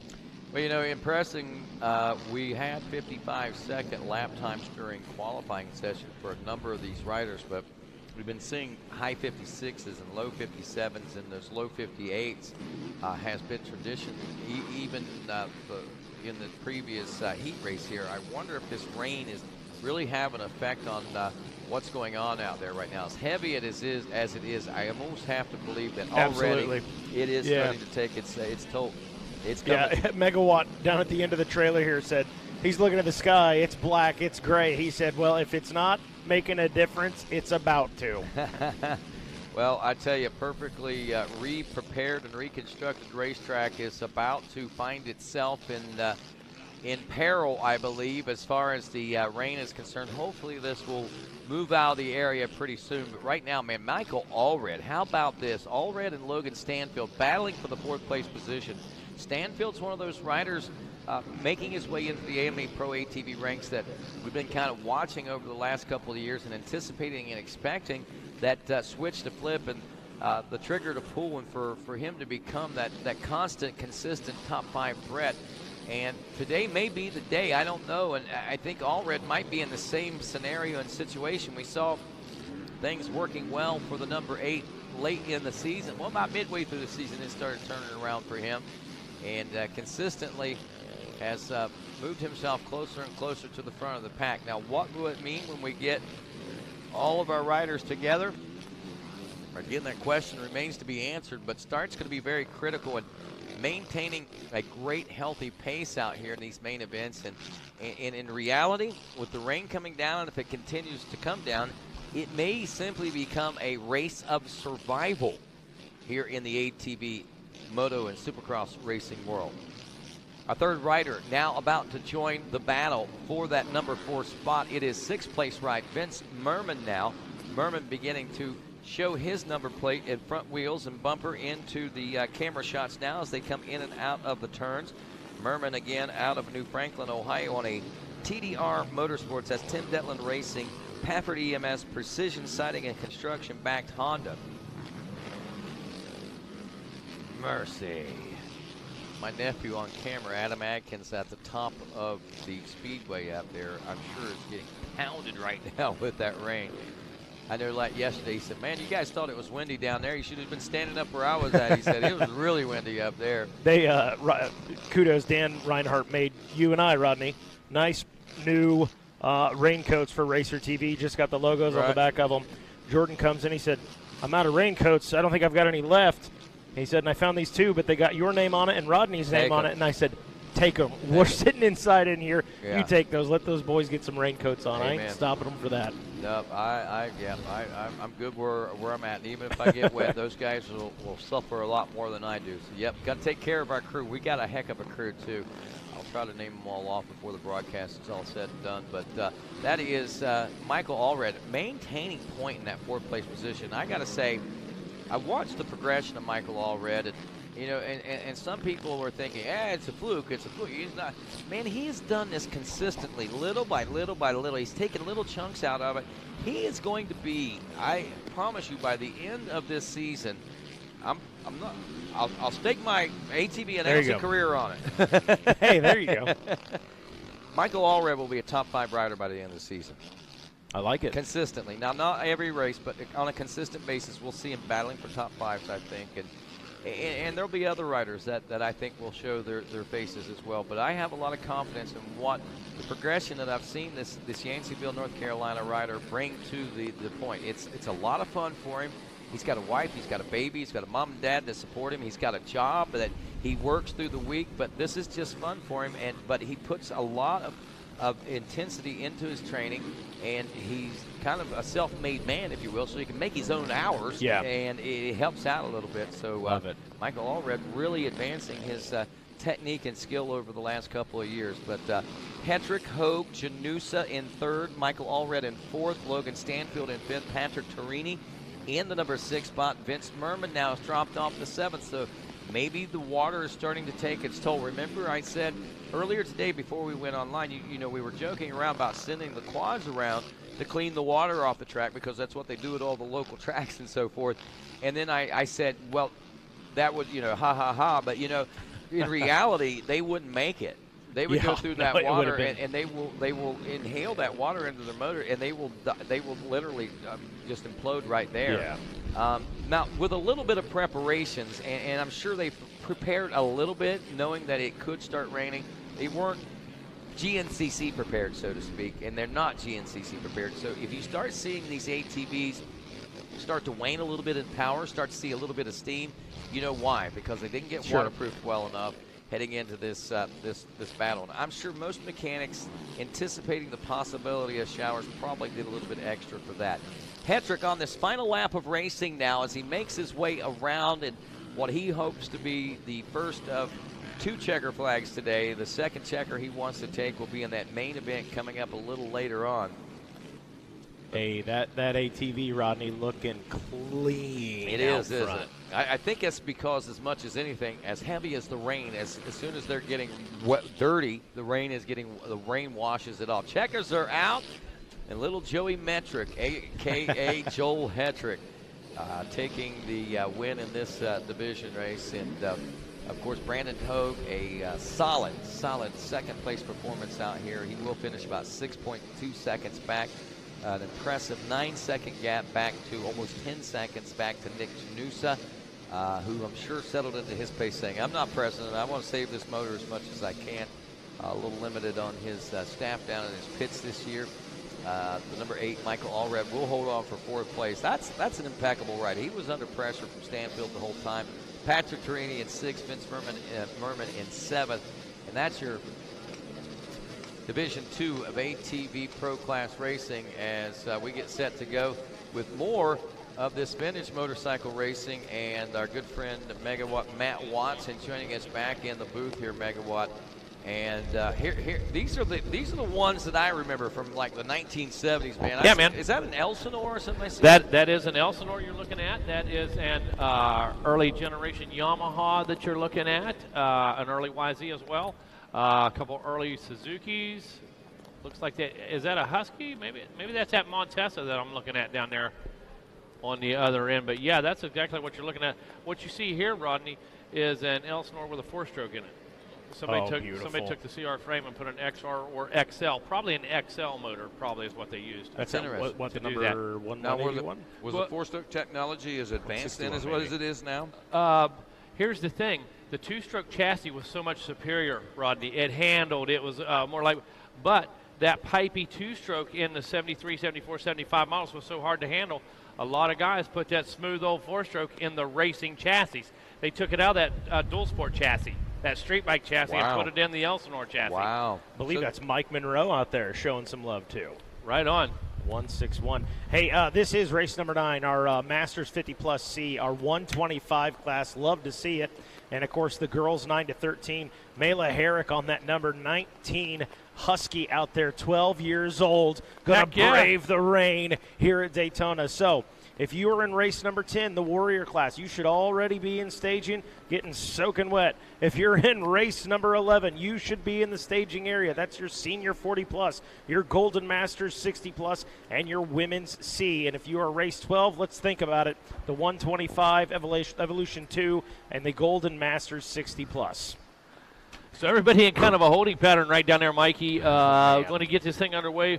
The big concern, what we will do, the rain doesn't bother us, but we will keep our eye out for lightning, But Absolutely. other than that, this is Supercross, man. We're going to run this thing, I'm still sure. going to send it. And I guess we are still using flag starts. Did we get that unit replaced again? Well, the box is off of it. I'm going to say we're still doing flag starts. There we go. All the staff out there putting on the ponchos, putting on the rain gear. Like you said, you donated yours to the camera guys out there. And, absolutely got to keep everybody as comfortable as possible. Ken Hill and Kevin Bailey making their way in here with us for a moment. And I know Ken Hill, we've seen him everything from Ironman last year to Blackwater in the day. Kenny been there, done that, man. So rain, just a little bit of wet to Kenny, I'll guarantee you. Yeah. Keep the camera clean, he said. Yeah, keep the camera clean. Embrace the suck, man. Everybody out there running around, I see them, they got this little bag, Kenny, over their cameras out there. They're running around like this and this and that. My man got a 4-foot lens taking pictures in the middle of it. Oh, good stuff. So, yep, looks like just holding up for just 1 second. Probably visibility is probably the issue here, Mike. This kind of rain, I don't care what system you're using, whether it's a roll-off system, whether it's a tear-off system. Yeah. The problem is the rate at which the beads are hitting the lens. That's the problem. Yeah. Hey, Megan and I saw this last night coming home from dinner, coming back to the track from dinner. The few bikes out there that were brave enough, or silly enough, I should say. A downpour that we couldn't see past our windshield. The big boy on the Indian was making it happen. I'll tell you that right now. Kenny, he had a half-inch hydroplane solid going on down No doubt. 92 from DeLand to here and never missed a beat. white-knuckling. But I'll promise you his tires didn't touch for about 4 miles. Didn't touch the road. I'm going to tell you right now, that guy may not. Maybe he is watching. Maybe he is, but props to him. Whoever you are, sir, out there in the universe, I bet he rode his bike here to Daytona. That Oh, wasn't yeah. in no trailer. No, that bike wasn't trailered here. I No. will promise you that for sure. Not a chance. Yeah, exactly. Daytona. Rodney got a kick out of a text I sent him there the other day, the rich urban biker. Hey, Kenny, 30 grand and 30 miles makes you a biker. You know, the rich urban biker, the 30 rub. miles. You be easy on them street bike guys. Brand new chaps, Kenny, you know, brand new vest, brand new gloves, you know. Come on, man. It's like showing up to the work site with the new gloves. You got to get them a little dirty, you know, or everybody's going to rip on you. Oh, man. So they drop them in the dirt for a couple times. All right, looks like things are starting to lighten up out there just a little bit. Thank goodness. Yeah, you don't worry until they bring a snorkel, Kenny said. That's GNCC wisdom right there. That nails it. Promise you. Go back and watch the MAV TV recap episode of that Ironman GNCC. My goodness. For the bike side on Sunday, that was – Maggie, you were there. Oh, It was a monsoon. Man, oh, man. I had the pleasure of standing down at the bottom of Ironman Hill. You got some MAV TV love in there. Yeah. You're in that shot. Yeah, absolutely, man. And, man, it was a quick mess. Of course, we've seen worse conditions at other places. But the rate at which it fell, Kenny, and the how quick it happened, how rapidly it happened was caught a lot of people by surprise. Of course, what's that? It rained so hard to what? Well, I can tell you this much, man. We have seen some clear skies coming behind us right now, hoping to get this thing underway here in just a moment. Mikey, again, what race is on the line? That is race number 9. You got your Masters 50 plus C. You've got that's your Vintage Masters, your Evolution 1 125s, and the girls Junior. We saw her a moment ago, that number 19 out of Thornton, Colorado, on the Husqvarna. 12 years old. Mala, yeah. Mala. 12 years old. So, again, coming up next is going to be race number 9. That is your Warrior class. And if you guys are not familiar, Warrior class is our first responders. Correct. Currently military service, absolutely. retired. Law enforcement. So you bet. That's our Warrior class right there. And if that don't make you proud to be here, I don't know what does. Absolutely. Who's in staging, Mikey? Well, should be Evolution 3 Senior 40. That's race number 11. Evolution 3 Golden Masters 60 plus. And the Women's C, all in race 11, should be in the staging area.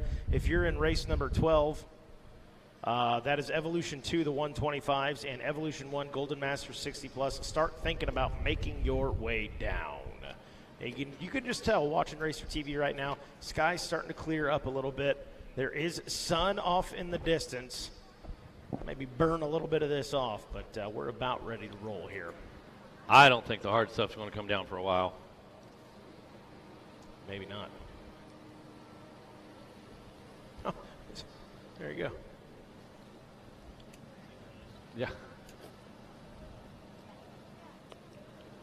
So looks like still playing with some hydraulic hoses and stuff down there with the gate, trying to sort some things out as the rain continues to fall.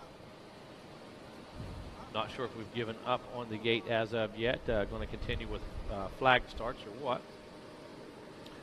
But we will let you know as soon as we know.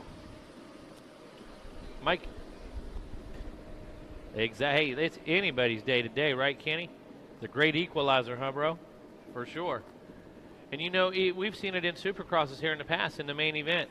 The fastest guy didn't win when it was K-Steep Diddy, Kenny. Huh? The guy who saved a bike, the guy who was smart.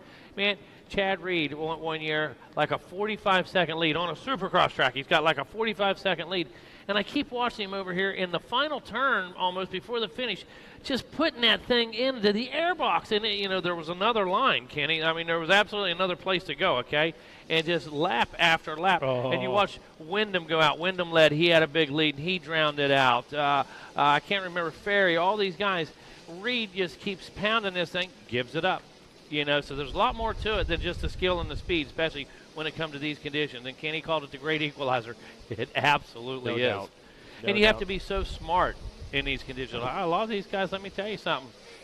Yeah, a lot of these guys, they've double taped the ignitions here a little bit ago. You know, they've gone back, they've put some silicone, some WD-40 spray, and here we go. It looks like we are about to go. Bang!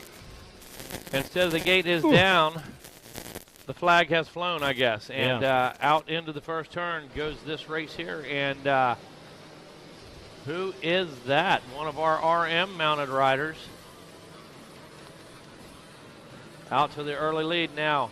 Did we take on water back here? Do we have one? Do we have one dead already? So, Andrew, look at that race we've got going down the front straight, Mikey. That is awesome, man. That thing was almost 4 wide. I mean, literally a drag race. I think that's Rich Isa out of Michigan on the 672 Yamaha right there, pushing that machine off of the track, a heartbreaker. Wouldn't be surprised if he just didn't swallow a bunch of water right there through that airbox vent, and he was right in the mix of it. And I got to tell you, there was water flying all directions when they came through there. Right now, though, headed into the east side of the track, still trying to get a number ID with this rainfall. There it is, the 114 machine. Sean Dudek out of New Hampshire on the Suzuki. Bringing it. Look at this. He's got a challenge by the number 1 right beside him, Mike. Yeah, number 1, that's going to be out of that Vintage Masters 50-plus class. I think that is Ian Johnstone on the Honda. Was that a Honda? That was the Suzuki. It was the Suzuki. All right, we got another one out there maybe. Might be the 111. Bob Zerley? Maybe. I only saw one of them. So, anyways, going to be a little difficult, you guys. We're going to do our best. So, Matthew, it's 114 Dudek in the second place, 618 Grag out front. Alan Alford, old buddy, number 0 there in the third position. Judd Poindexter, our DJ Judd, in the number 4 spot on that 17 Suzuki. They got him on camera right now. Looking good, Judsky. Attaboy.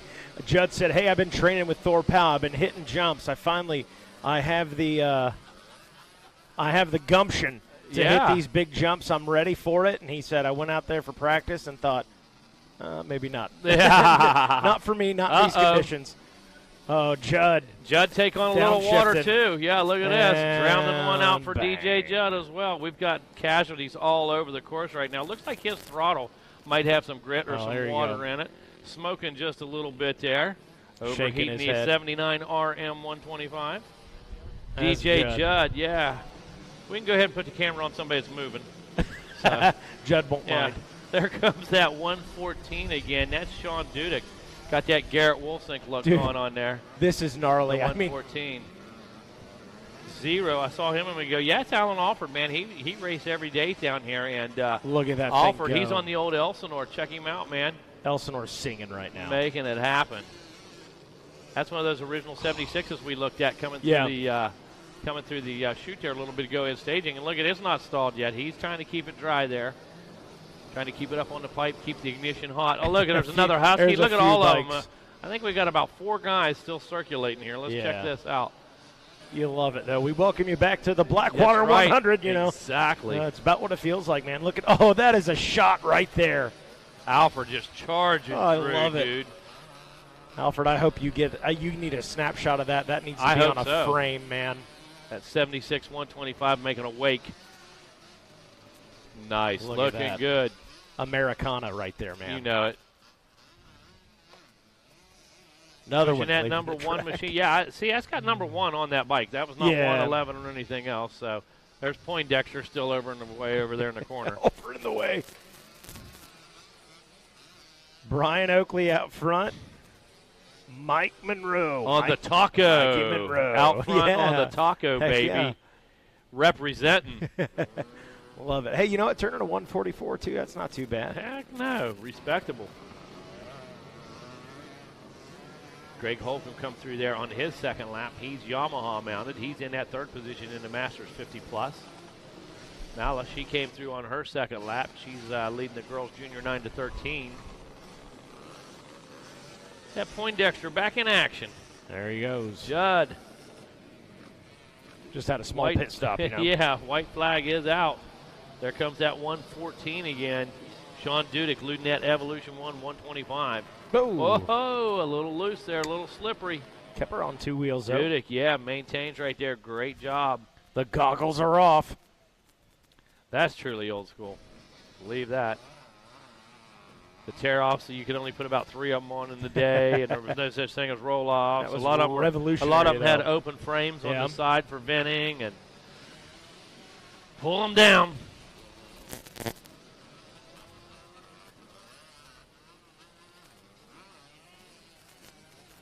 He's out here lapping people.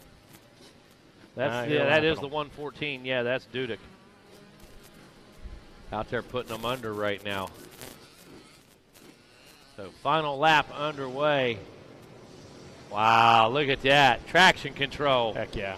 Traction control on the old RM. You can almost see it through the helmet. He is smiling ear to ear now, having the time of his life. Goading all these buddies who didn't do it, who parked their bikes or wouldn't come down, dude. You boys missed out. Absolutely. Get you some air. There you go. Love it. I actually thought he was picking up the. Oh, there it is. There is the checker flag. Yep. Great job, man. Sean Dudek, man, making it look semi-easy out there.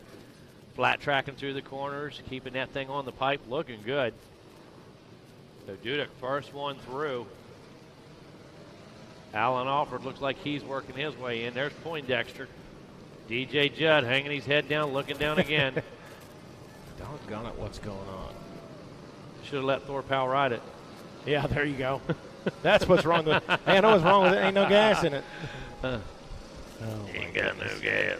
Oh, yeah, there you go. Little heel clicker for you. There you go, Jeff. Oh, nice, yeah. Heel clicker. Classic. Race forward, Judd. Don't look over your That's shoulder. right. No checkup from the neck up. There's that 4-stroke Honda just went by. Yep. Okay, coming up next, what we got, Mikey? There we go on the line. Race number 10. I believe that should be our Warrior class, and sure enough it is. Do it for America, USA. USA. Who's in staging and who's coming up, bud? You got race number 11. That's Evolution 3 Senior 40 Plus. Evolution 3 Golden Master 60 Plus. And Women's C. That is race number 11. And race number 12 is Evolution 2, the 125s. And Evolution 1 Golden Master 60 Plus 2 staging. Awesome. And there comes the sun. Doo-doo-doo-doo. You didn't know I'd know that, did you? Right. You thought, no, ain't no way. No, I didn't think so. Whippersnapper. Here we go.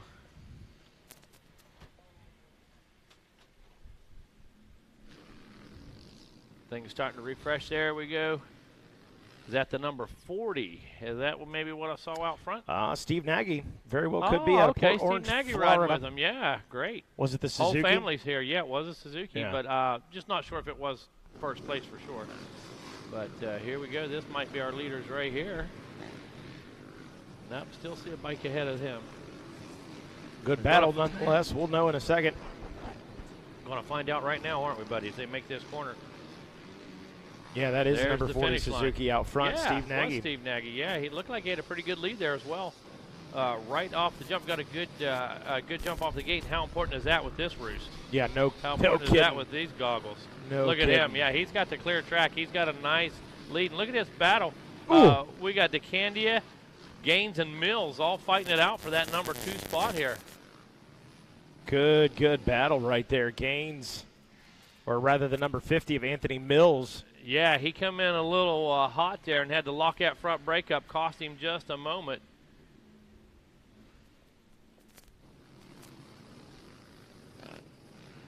Here we go. Mills now trying to put Mills the move on the move. On the who is that on that Kawasaki? I don't see. Yeah. All right, taking a look back at the course. Nagy continues to lead at this point right now. Like I said, he's got the clear track, the clear vision. It is his race right now. DeCandia, Gaines, and Mills, they had a pretty good battle going on there. And like I said, Mills got hung up a bit. And I believe somebody went down at the start as who was on that Cowie, basically a lapper on lap 1. So James Gaines in that number 2 position. Anthony Mills checks in third. 4th place, Chase DeCandia. He is the guy that dropped the position. Travis King actually picked one up, moving into the number 5 spot. How about that in the conditions? Turning a 109 for Gaines, a 109.5 for Anthony Mills. Yeah, that's pretty impressive considering the conditions that we're looking at this point. This morning, of course, had things pretty cleaned up, had things smoothed out a little bit, and then here we go. Get a big shower, get a few ruts starting to develop in there. Vision goes bad, and these guys are still turning to 109. It's insane. It's cool. So there's that number 37. Yeah, David was the rider. Had the bad start there. There we go.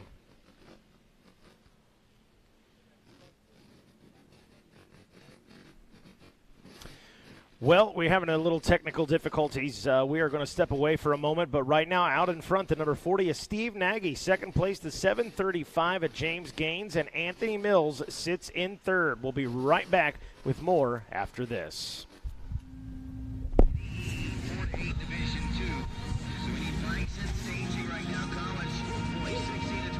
We all have our reasons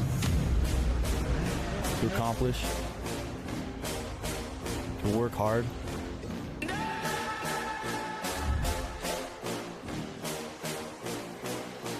We share a common goal, to be the best. Keep fighting, put in the work, never take the easy way.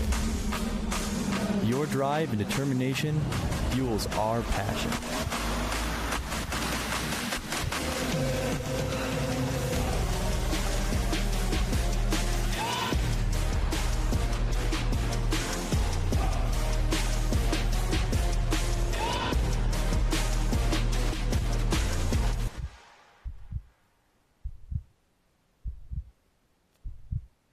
Born of family values and a homegrown work ethic, Chematic Gaskets seals your machine so you can focus on the finish line. Chematic Gaskets are the competitive standard for racers who demand the very best. Chematic Gaskets are constructed from superior materials designed to perform in the most demanding environment, whether it's championships on the line or a day in the dirt with friends. Professionals and enthusiasts depend on Chematic. Chematic Gaskets, sealing championships since 1989.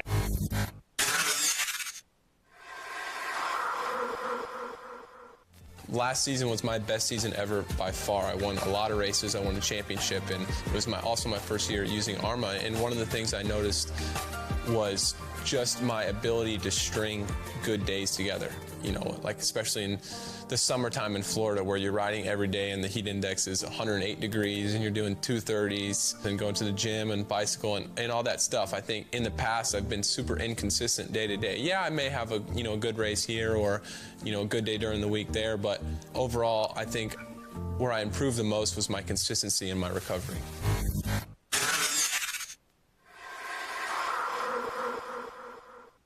How would you like to go to a school where we take into consideration how students learn best?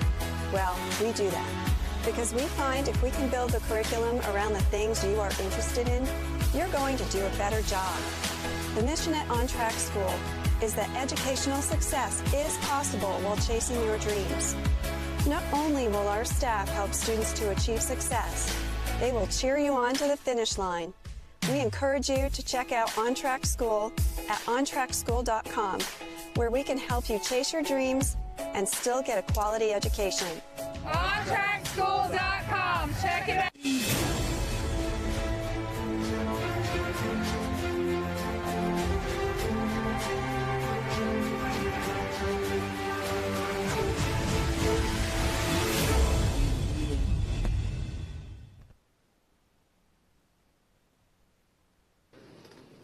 And welcome back to Racer TV. Want to apologize to you folks at home. Little technical difficulties there, but I think we got things sorted out now.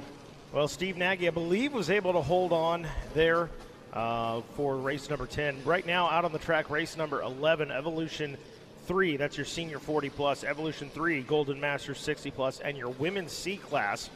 Got some riders checked in with one lap, but real quick. We need race number 12 to the staging area if you're not already.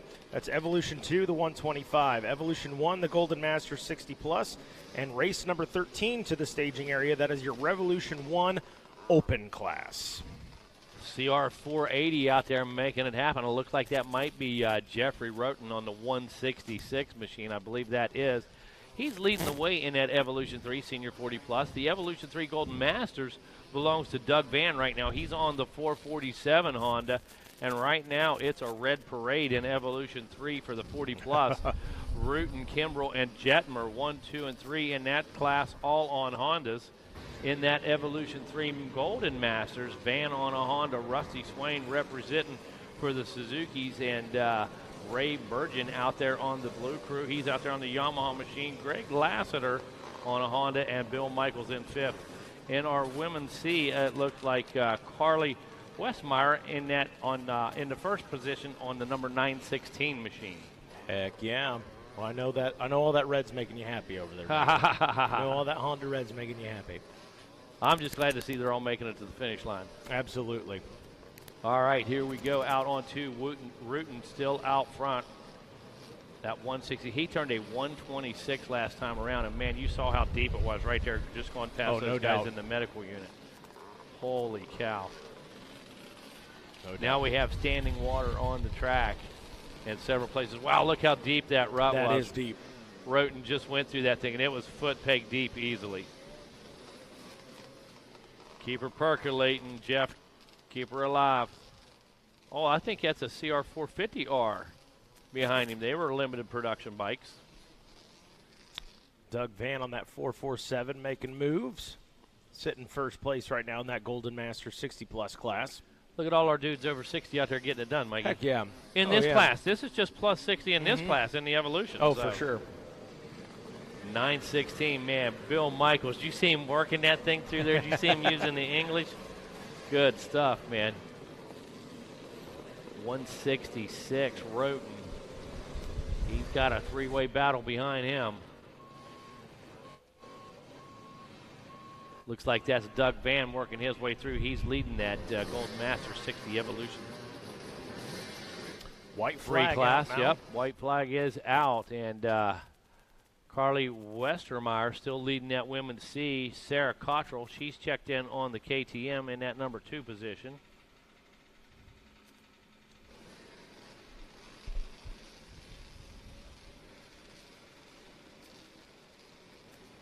Want to apologize to everybody watching at home. Just a few little technicals here, no biggie. Everything's a little bit wet, but looks like we've got her back under control right now. Getting her dialed. And honestly, this gives everybody at home kind of a good idea of what a beautiful shot, by the way, of just a small sample of what this track looked like this morning when we came out here. But I'm telling you, that straight where there's a few good puddles, that thing was a lake. Yes. So just that little bit of rain we've gotten here this afternoon and what it's done. So you can kind of get an idea of what the track crew faced when they woke up this morning. So kudos to them. And right now, I don't know, there's just something about seeing the vintage classes run in these conditions just makes it that much cooler. I don't know. Heck yeah, Bill Michaels. Now we got an eye on him. He's in 5th place in that Golden Master 60 play. Look at him work that machine, dude. Heck yeah. 60 years old. That thing picked up a few extra pounds for sure. The bike, I mean. And it's caught the mud, and he's still wrestling that thing around like a champ. So should be seeing the checker flag here in just a moment, Mikey. Race number 11 on the track, looking for the checkers. Race number 12 coming up next. That's your Evolution 2 125 class. Your Evolution 1 Golden Masters 60 plus. And in the staging area should be race number 13. That is your Revolution 1 Open. And in staging, we should have race number 14, your Vintage Masters 50 plus, and your Vintage Golden Masters 60 plus. There we go.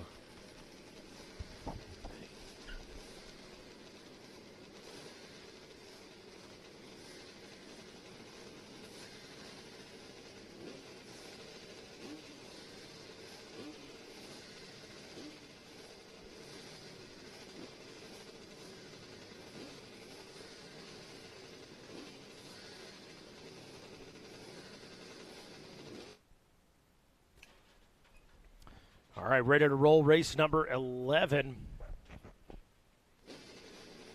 Got a little bit of everything there, Mikey. Scratch that. Sorry about that. Should be race number 12. Yeah, Senior 40 Plus just came off Golden Masters 60. Evolution 3. C. Yeah, correct. That's what just came off. So, race number 12, Evolution 2, the 125s. Should know right there. I mean, my goodness. Looking at that shot. So the Evolution 2, 125. The Evolution 1, Golden Masters, 60 plus. Judd on the 125, the number 32. The Katoom. The Katoom. The Austrian missile. The Trey Deuce, the 32. These guys didn't get a whole. Some of these guys didn't get a big rest. No. Classes running pretty close together. Exactly. I don't think they mind, though. Yeah, some of them didn't get a good jump like the 32. Wow, look at that. There's a good jump. You better believe it. Who is that? That might have been Bob Zierle.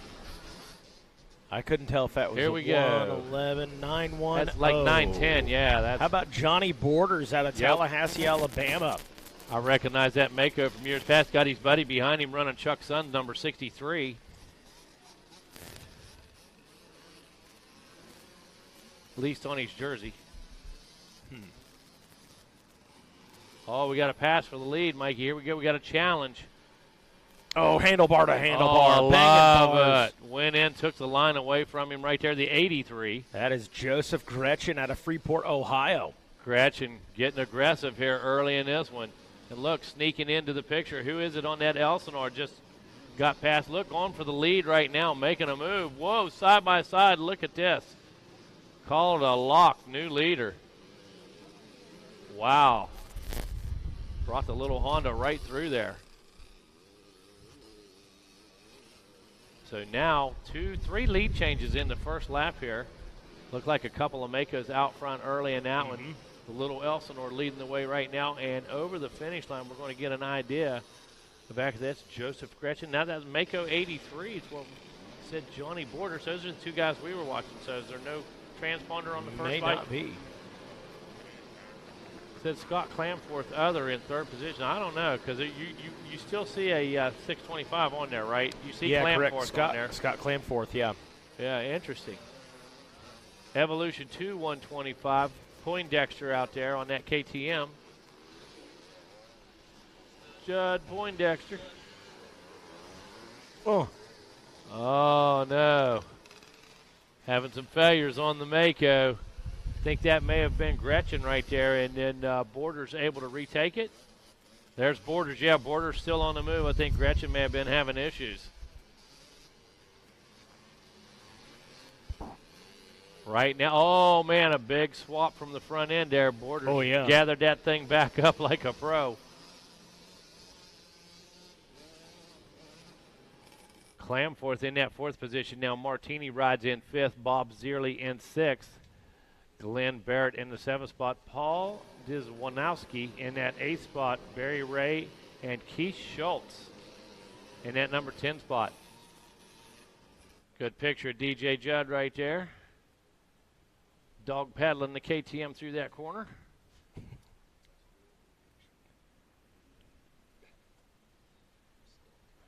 Back around, here we go. There's Borders. Yep, Borders making his way through. He's the first man out on lap number 2. Keeping that Mako up front and percolating. There comes Gretchen and Clamforth still in formation. 2 laps in. Zierle and Barrett were battling there just a moment ago. Had a quick look at them. Now Dave Martini puts himself into the 4th position. So Martini picking up some real estate. Mikey, get a good look at that. That's a shot, man. How about that, man? That's a shot. That was Poindexter. That was DJ Judd. Worked his way right through that. I'm telling you, if we got a photographer Nice down job. there, and I'm sure there is, he's going to sell a lot of pictures because Yeah, that oh, is no just question. as cool as it gets. Yep. Judd stopping to say, hey, you good? You're good, all right. Well, I don't let's know roll. that he was stopping to say much. He was No. taking a look down, and then when dude got going, he got roosted by Johnny Borders. Johnny Borders moving. Del Grosso in that number 1 spot on that Honda. Maybe that 6.5. No, we did see the 6.53, yeah. Yeah. Mm-hmm. So, again, there comes the DJ. Good shot of the number 32 KTM.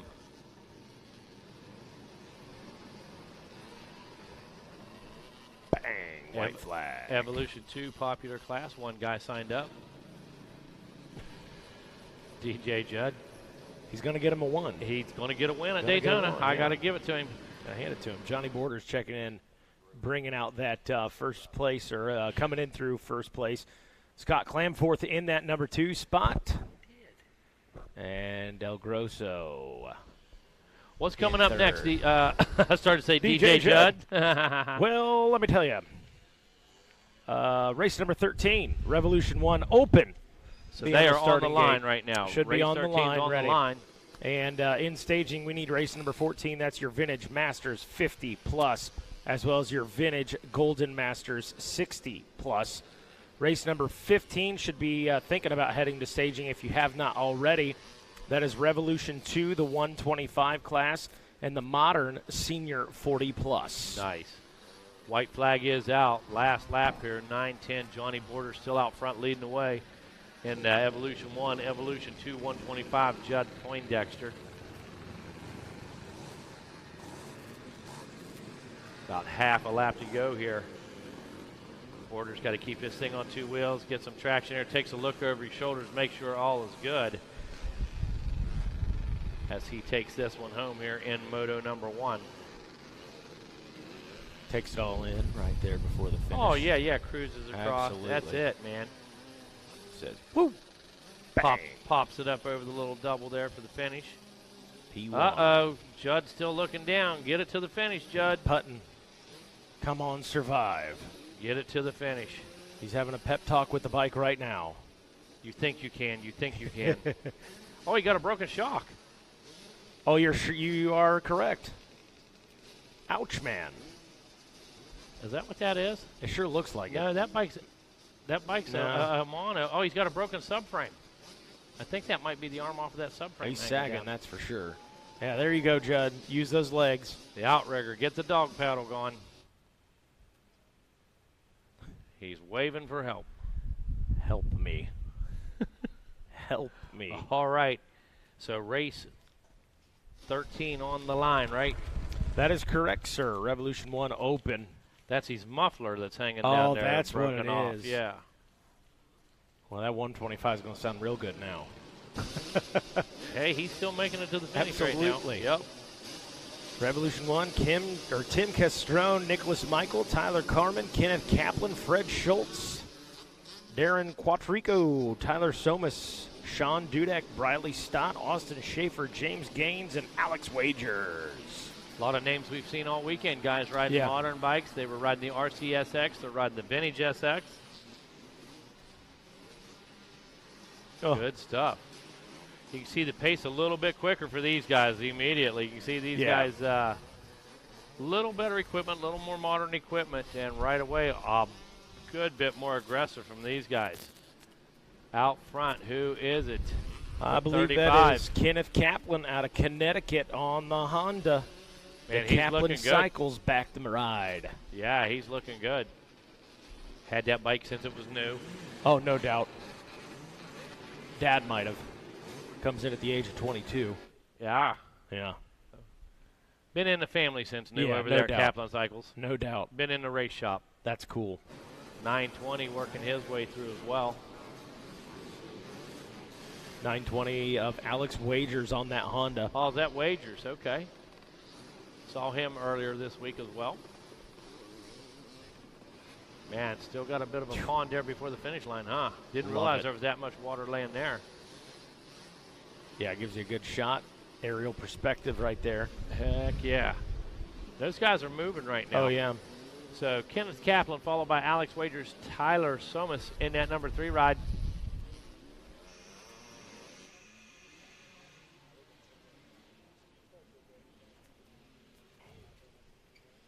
Absolutely. James Gaines in that 4th position. 5th is Sean Dudek. Right now, folks, we're going to make a couple adjustments. Going to take a commercial break and be right back with you after this.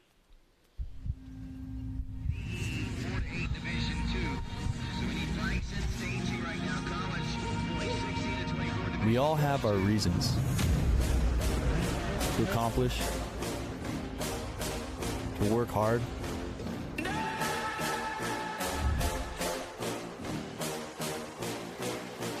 We share a common goal, to be the best.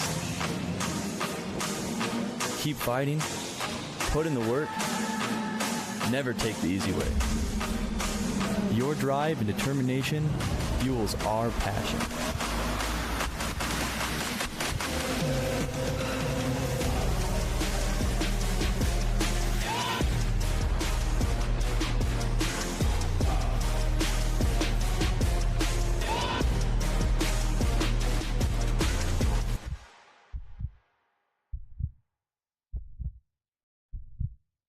Born of family values and a homegrown work ethic, Chematic Gaskets seals your machine so you can focus on the finish line. Chematic Gaskets are the competitive standard for racers who demand the very best. Chematic Gaskets are constructed from superior materials designed to perform in the most demanding environment, whether it's championships on the line or a day in the dirt with friends. Professionals and enthusiasts depend on Chematic. Chematic Gaskets, sealing championships since 1989.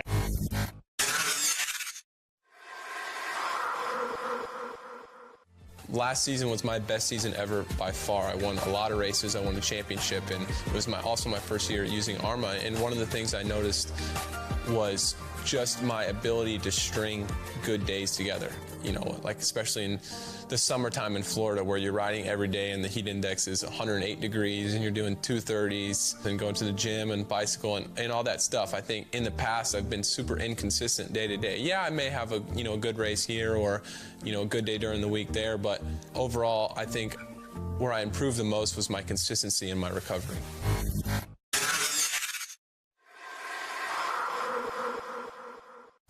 How would you like to go to a school where we take into consideration how students learn best?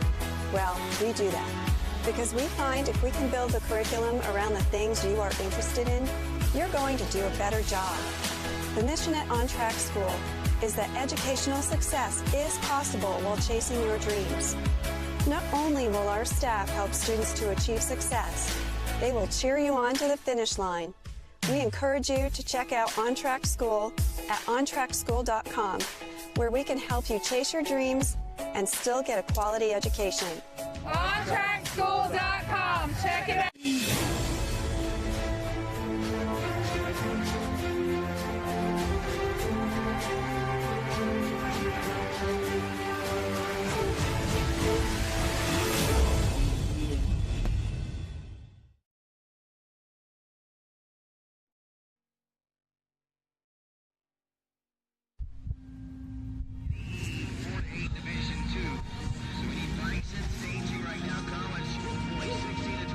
We all have our reasons to accomplish, to work hard.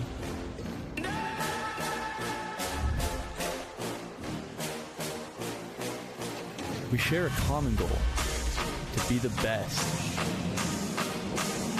Keep fighting, put in the work, never take the easy way. Your drive and determination fuels our passion.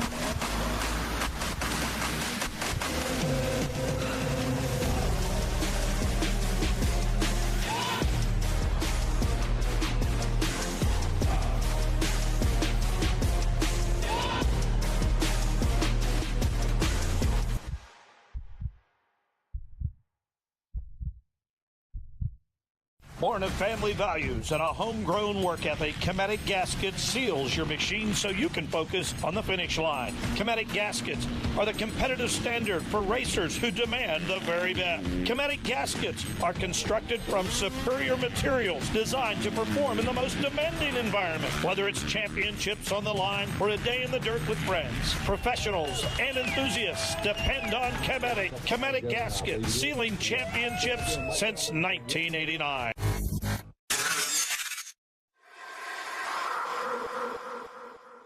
Last season was my best season ever by far. I won a lot of races. I won the championship, and it was also my first year using ARMA. And one of the things I noticed was just my ability to string good days together. You know, like especially in the summertime in Florida where you're riding every day and the heat index is 108 degrees and you're doing 230s and going to the gym and bicycle and all that stuff. I think in the past I've been super inconsistent day to day. Yeah, I may have a good race here or a good day during the week there, but overall I think where I improved the most was my consistency in my recovery.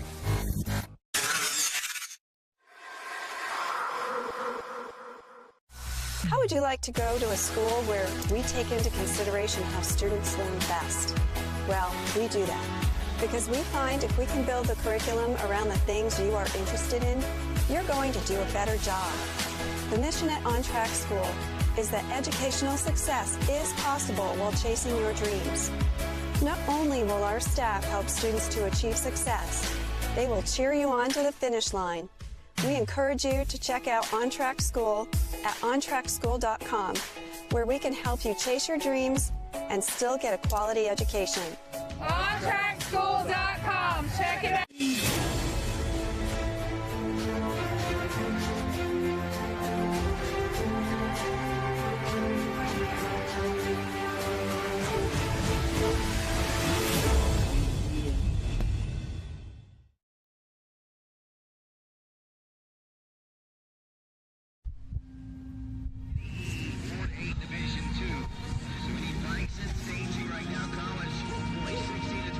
We all have our reasons to accomplish,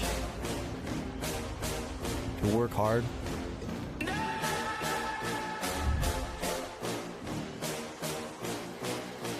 We share a common goal, to be the best.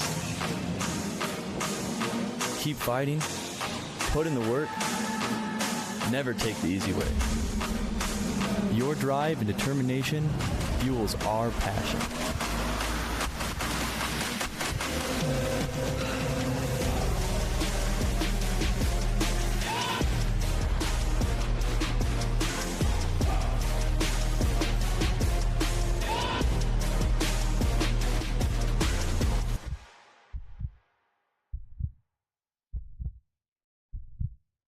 Born of family values and a homegrown work ethic, Chematic Gaskets seals your machine so you can focus on the finish line. Chematic Gaskets are the competitive standard for racers who demand the very best. Chematic Gaskets are constructed from superior materials designed to perform in the most demanding environment, whether it's championships on the line or a day in the dirt with friends. Professionals and enthusiasts depend on Chematic. Chematic Gaskets, sealing championships since 1989.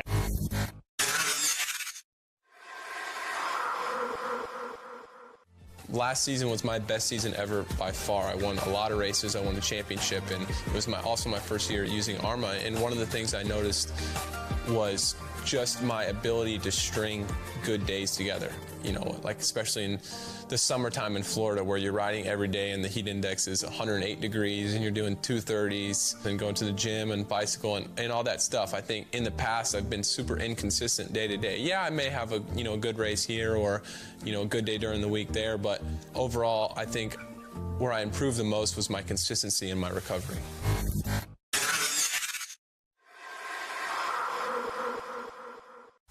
How would you like to go to a school where we take into consideration how students learn best? Well, we do that because we find if we can build the curriculum around the things you are interested in, you're going to do a better job. The mission at On Track School is that educational success is possible while chasing your dreams. Not only will our staff help students to achieve success, they will cheer you on to the finish line. We encourage you to check out On Track School at ontrackschool.com, where we can help you chase your dreams and still get a quality education. OnTrackSchool.com. Check it out.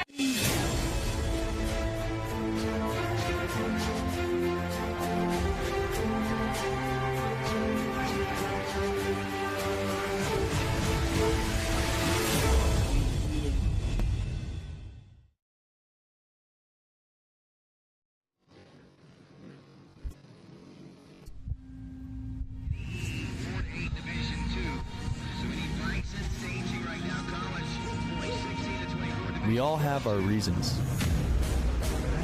to accomplish, to work hard.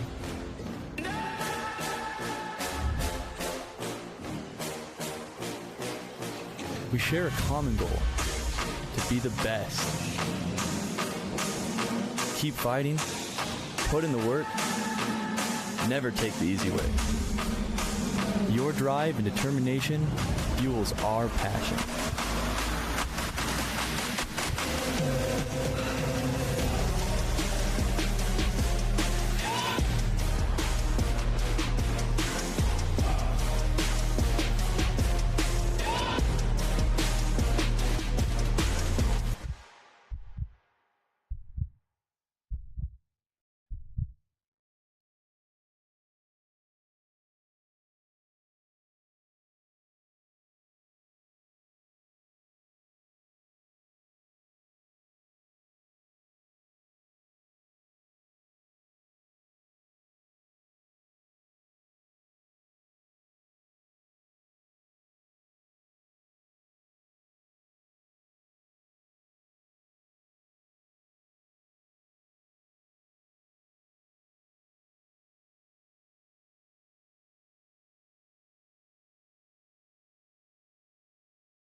And, of course, as we welcome folks back to visual viewing here at Daytona International Speedway, we've had some lots of rain and also some technical difficulties that we're trying to get you through. Adam Ulrich is out front of Joseph Chambers. Chambers out of Punta Gorda, Florida, and I asked him, I said, dude, what happened? He said, man, it just didn't happen. That's right, it didn't happen, that's right. He had he said, I did what Chad Reed did, if that makes any sense. I explained that to people a little bit ago. I stood here and told Ken Hill, just soaked it, man, drowned that thing out, man. Yeah, so basically he took himself out of a good position in qualifying there a little bit ago, and and finds himself now having to try to get through in the ATV Pro Sport LCQ. Corey, look at that already, but machines, that's what I told you. The water is not healthy for these machines if they are not prepared. Osborne opens up in the third place position. Miles Bergdorf in the fourth. Now, this may end up being just literally a race of survival. If you can keep your machine running across the finish line, you might make the main event, and then you got to hope that it doesn't happen again, or you can get that thing waterproof enough to come out here and race the main event. Yeah, Rodney, that's the term you heard me use is survival. You have to make the bike survive.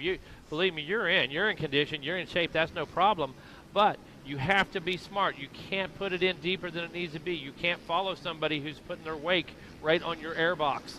You can't dive that motor straight down in. Now, you see right now, he went left or right because he knew last time exactly what happened. So you can see these guys starting to use some different lines. Of course, in the corners using that main line, but really starting to see them use most of this track. And as you can see over the tunnel right there, man, oh man, that thing is still hub deep. Yeah, easily. And the thing about it is, if those machines, the way they are designed, the ATVs, the way the breather box and the way they do things for ATV motocross, they are wide open for water to get in and inclement in situations such as this. So basically, you've got to do a lot of extra work before you come out for a moto like this. If not, you find yourself off the side of the track like.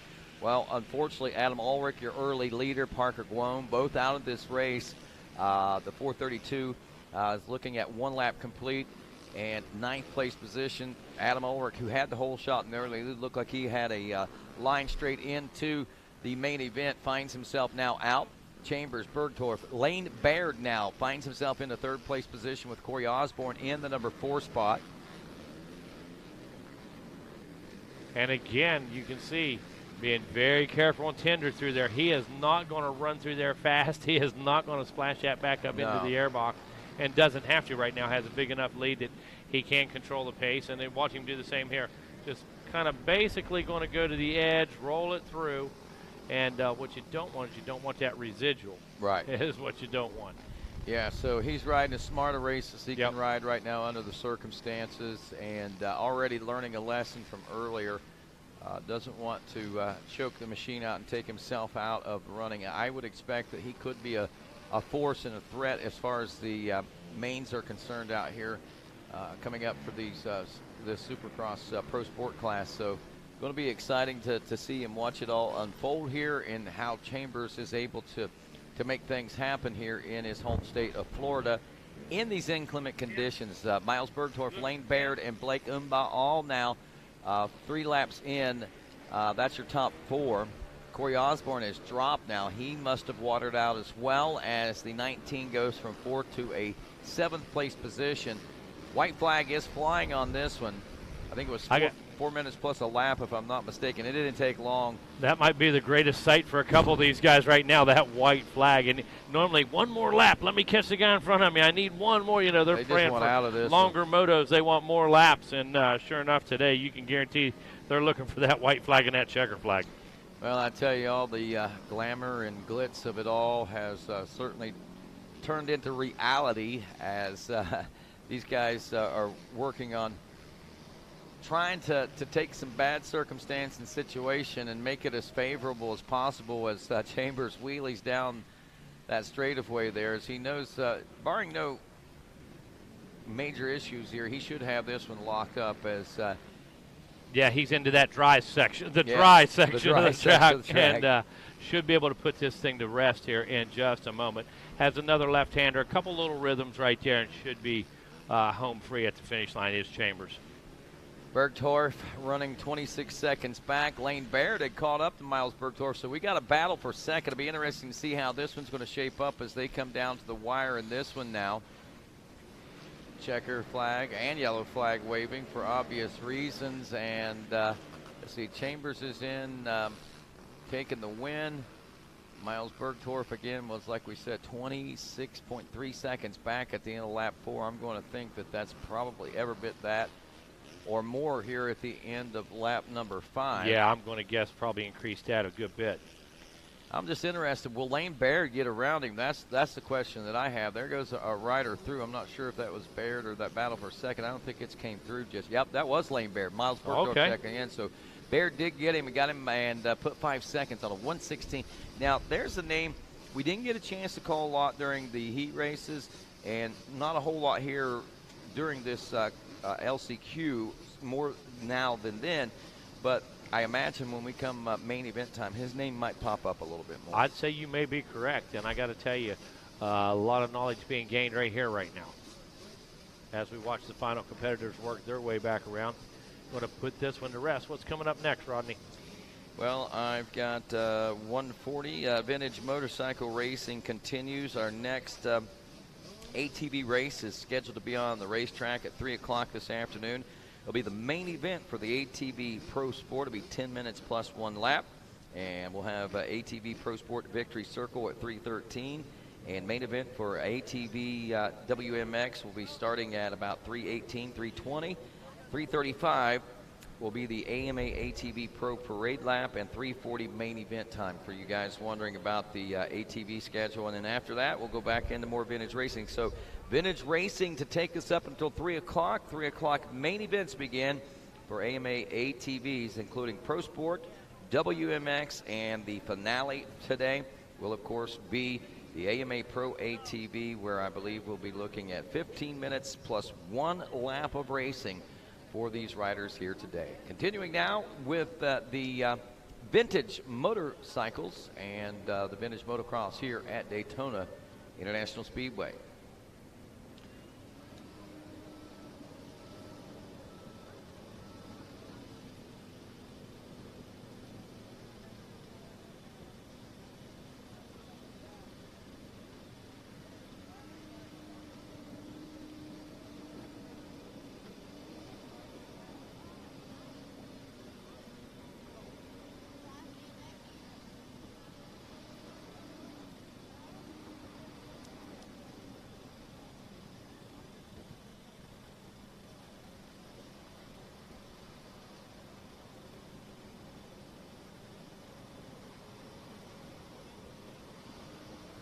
Well, a little work trying to be done to this racetrack right now. Not necessarily to just something that we had a time schedule we're trying to keep on, so we wanted to ensure that those guys got off on the right time. They're going to try to do a little bit of work to try to clean this up. But, you know, unfortunately, I have to think that, you know, depending on what happens, we might see this develop again as the day wears on. You know, ironically, we talked with Ricky Carmichael yesterday about the specific design of this race course and having to keep it and make it drain-worthy, but something happened. Something got lost in the translation, I think, in the course changes that certainly didn't bode well for the idea of track drainage here. Yeah, it just didn't, like you say, work out in the plan. Going to do what we can after that tunnel. I mean, you can see a lot of bikes stalling out there, a lot of bikes taking on water. So, going to be necessary to do, excuse me, do what we can. Starting to lose my voice, Rodney. Starting to do what we can to get this thing drained off and dried up through there. Don't want in our main events. Don't want those bikes drowning out. Don't want that added element to the motor. That's for sure. Yeah, that would certainly, wow, that would be a twist, I think, at the end of it. Now, we would probably see a lot of what we would see if it wasn't, because these guys now have a lot of time to prepare. So they're going to be a little more prepared coming into this moto, because if it is dry, they aren't going to know that whether or not they're going to have a dry moto the whole time that they're out there. So that's why we're looking at, hey, we need to get this thing waterproof, and they're going to be prepared next time they go out. Megawatt looks like we need races, what, 15 or 16, 17, 18? 16, 17, and 18 into the staging, please. Races 16 and 19. And 19 for that matter.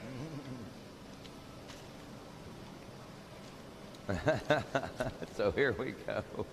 Look at that. Those are working hard trying to turn this place around. Look at that. A lot of dirt having to be moved just to get down to the dry stuff right now. And what they're doing, I think he may be trying to do, is take some of that dry off the top and mix it in with some of that wet down at the bottom to try and give us a happy medium out there somewhere. So Here's where you get to watch some of the tricks of the trade come to light right before our very eyes. How will you fix a watered-down race course with puddles of water and no way to make it drain? Well, this is the way you do it, Megawatt. Absolutely, he says. Absolutely an art to it.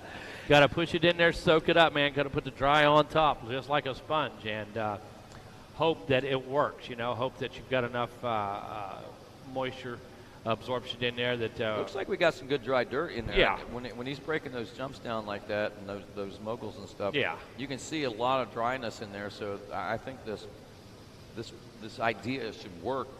It won't necessarily be maybe the same racetrack, but it wasn't the same racetrack anyway at this particular point. No, yeah, it certainly was not. And the important thing here now is, we want to make this as fun as possible for the vintage guys and stuff. But this has to be a raceable track for this Pro ATV Supercross. That's the bottom line.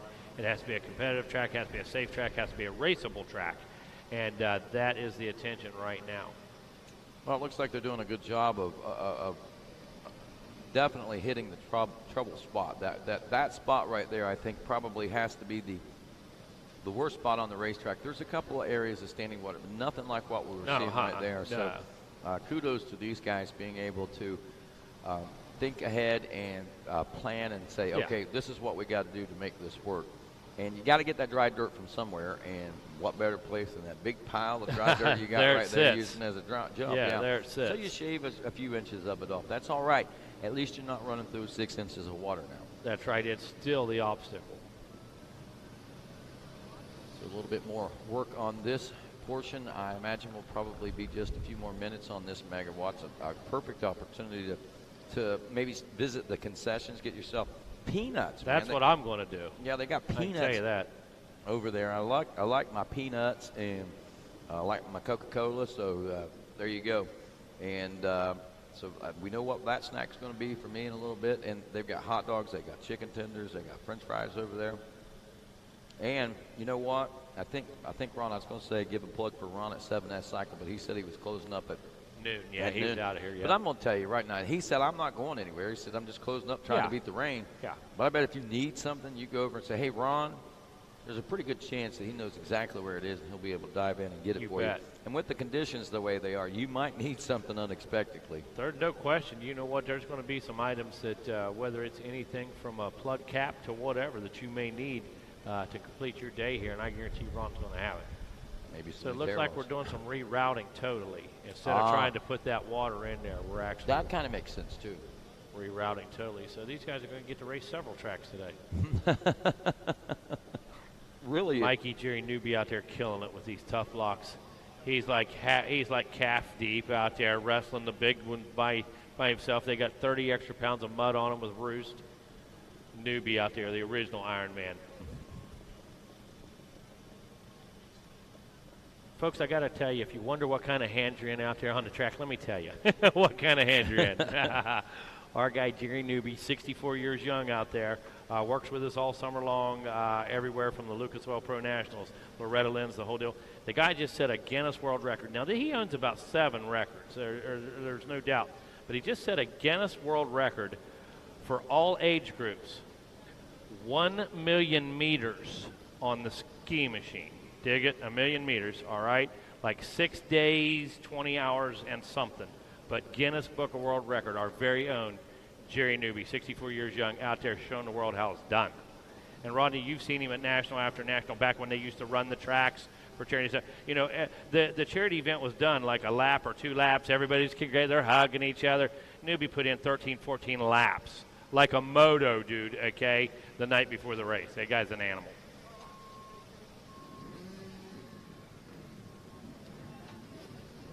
So, again, relocating some of the tough blocks. Made a actual lane change right there coming off of that jump, Rodney.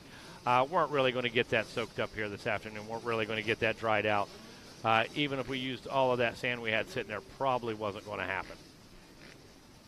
Yeah, there's a lot of water and been a lot of work to move enough sand, and we'd had probably about a 6-foot-tall track through that area. Yeah, exactly. No, they've done a great job rerouting the track. I'd suggest if you haven't seen what they're doing, you might want to come take a check and look and see what it is. It's nothing monumental. Definitely just taking out that major water hole, and I believe one turn is what it boils down to, Megan. Yeah, that's basically what it did. The track looks basically the same. Just put a little dog leg around the water hole, and there you have it. Here we go with race number 15, it sounds like, Rodney. Revolution 2, 125, modern senior 40+. With the early lead. Oh, one of our Cowie riders there with the early lead. There you see the rerouting, and that made a big difference right there. Sure, Jimmy Perry was involved with that as well. Jimmy's been keeping an eye on this track for 5 days, and you know, when we had to change the track around for the 50 cc's, when we've had to do lots of different things, we've been able to do that. This morning, this is the new lane we made for the S-turns that actually just kind of filled in that pond we had separating those two sections. So great job by these guys this morning. I mean, what you see, that is true standing water at home. When you're looking at this, that's high tide from Lake Lloyd. So here we go out front. Who is that? Looks like it might be the 444 old Frenchie, Greg Paymart, man, our buddy. Yeah. Again, reigning Loretta Lynn's Canine Kennel Club champion. Oh, did he win 2 years in a row? Oh, yeah, absolutely. The dogs listen way better than Frenchie does. They're much better behaved than Frenchie. Oh, I can imagine. He's a bad dog, that's for sure. Love him. Elliott Cook, the 75 Suzuki, running, I think, second behind Greg Paymart, is leading the Revolution 2, the 125 class there. Cameron Pappas, the 37, in second. 770 of James Roberts is third. 178 Corey Holcomb in fourth. The 40 of Steve Nagy rounds out the top five, and Clayton Stockstill. Chase Dincandia. Brandon Smitley, who used to be an ATV racer, is now racing some two-wheel stuff, including this vintage motocross, and also Tyler Carmen rounds out ninth place. Then the modern senior 40+. These are regular bikes that you see today. Frenchie out front, Chad Turbot in the number 2 spot, Jonathan Ciazza in the number 3 position, Scott Campbell is fourth, Mike Santana in fifth, Jeff Frateroli in the number 6 position, Glenn Britton is seventh, Anthony Floriano is eighth, and Richard Searles rounds out ninth place in the modern senior 40+ class, and that's what we're looking at after two for the most part as well. Cook, Roberts, Pappas, Holcomb, and Stockstill are your top five now in Revolution 2 125s. Paymart enjoying now a 21, almost 22 second lead over Chad Turbot, who's your second place position. And look at that 56.8 by Frenchie. Come on, man. Fastest guy on the track right now. Absolutely. Elliott Cook, a 59.186, leading the Revolution 2 on his 125 two-stroke back there, is still, I mean, pretty impressively turning a fast lap time. He had a 59.186, but look at James Roberts back in second on that old Honda. That's 770, a 58.413. That's actually faster than Greg Paymart's fast lap time. So, fastest guy on the track on the old Honda. Oh, wait a minute. Paymart's was 56, wasn't it? Oh, mercy. Yeah. Yeah, last time around he's 59, but his fast one was 56. So. Yeah. Wow. These guys are hauling the mail, I think, But we did make a modification to the track, too. Well, it took a whole basic little line out there of water and stuff, so it's going to be quicker right now, definitely. Well, you just took all the bragging rights away from those guys. Well, I'm glad I could help. Well, look at my lap times later in the day. They're faster than yours in the conditions. Yeah, you rode 300 yards less. Nah, it's just a little diversion right there, and the lap time's still going to be relative. You know what I mean? Still going to be similar. Oh, very. And again, Frenchie probably thinking he's on the speedway right now after racing the last 2 days. Man, that thing got rough and cobby out there. Lots of ruts on the jump faces. So that one's in the books. James Roberts with the win in that Revolution 2 125. Greg Paymart makes his way through. Old Frenchie on that 444. He gets another win. And going to move our way into race number 16, Rodney. Race number 16, Revolution 2, Senior 40, Modern, Golden Masters plus right, 60. Before we move on, the question that I got to say, you say he's the, Greg Paymart is the reigning Loretta Lynn Kennel Club champion. In their class, yeah. So tell me, What kind of dog does he have? Is it a big dog or a little dog? He's got 2 of them, and they're medium dogs. A medium dog? Yep, he's got 2 of them, yep. I kind of pictured him as a little dog kind of guy. You know? Oh, purse dog. So race 16 underway. In staging, we need race 17. Purse dog. Race 18 and race 19 in staging, please. Race 16 underway. Revolution 2, Senior 40 plus, Modern, Golden Master 60 plus.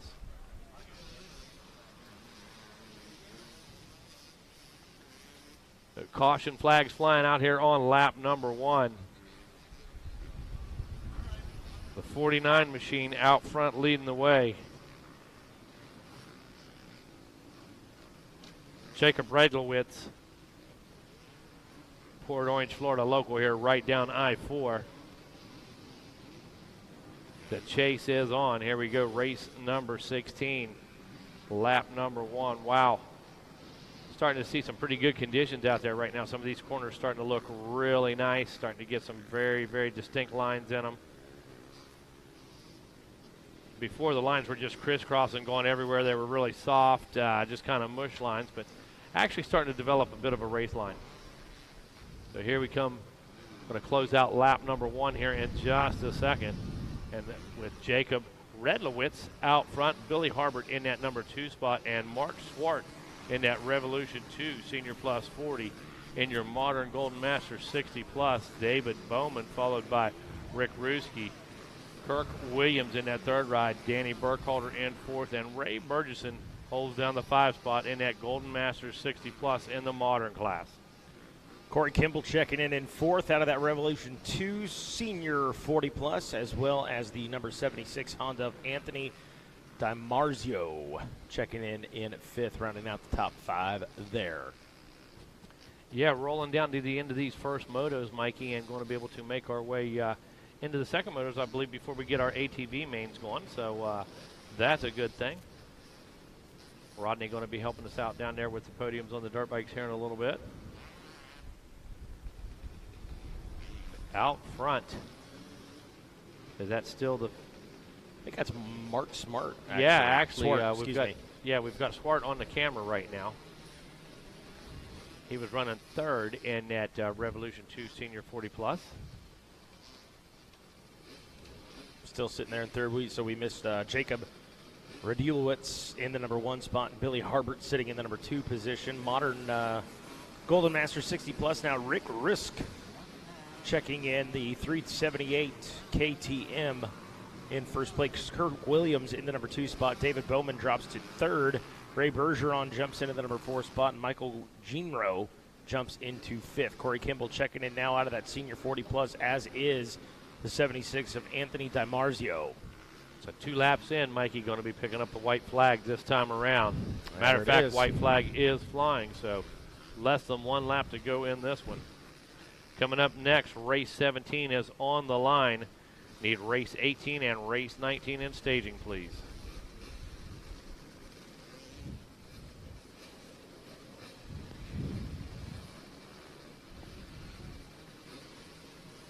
Well, Creedence Clearwater Revival sang about it. Yep, I've seen it. Rain. I've seen it. Sunshine. And that's happening right now. But not near as severe as what it was. Just some sprinkles. Oh, yeah, some minor sprinkles right now as we bring this one to a close. White flag continues to fly. Less than a half a lap left. And there comes Kirk Williams in that Golden Master 60 plus. Making the pass on the last lap. Yep, Rick Ruski in that number 2 ride. David Bowman in the 3rd position. So waiting on Radulowitz to work his way through. Jacob Radulowitz leading that Revolution 2 Senior 40 plus. Going to take it down to the far left-hand bank down there at the east end. Here we go, work his way back. Fist in the air. Jacob Radulowitz with the win in Revolution 2. So heck yeah, feeling good. Senior 40 plus.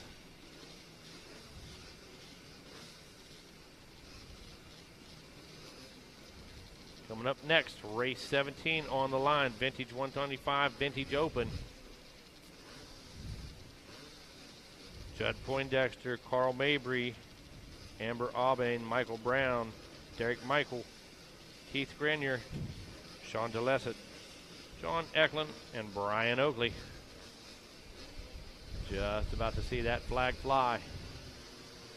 And there we go. We were off and racing. Race number 17. Race 18 headed into the gate. Race 19, you should be in staging.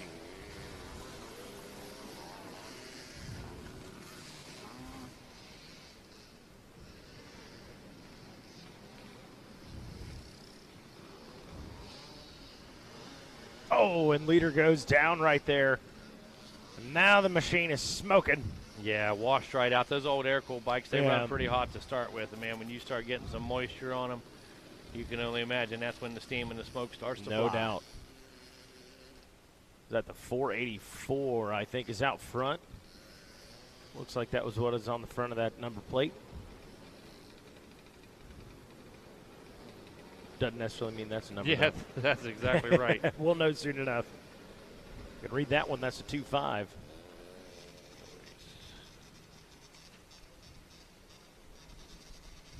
So here we go, coming to the end of lap number 1. Going to get them sorted out here.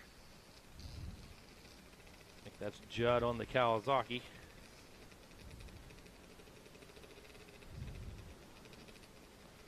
And here we go.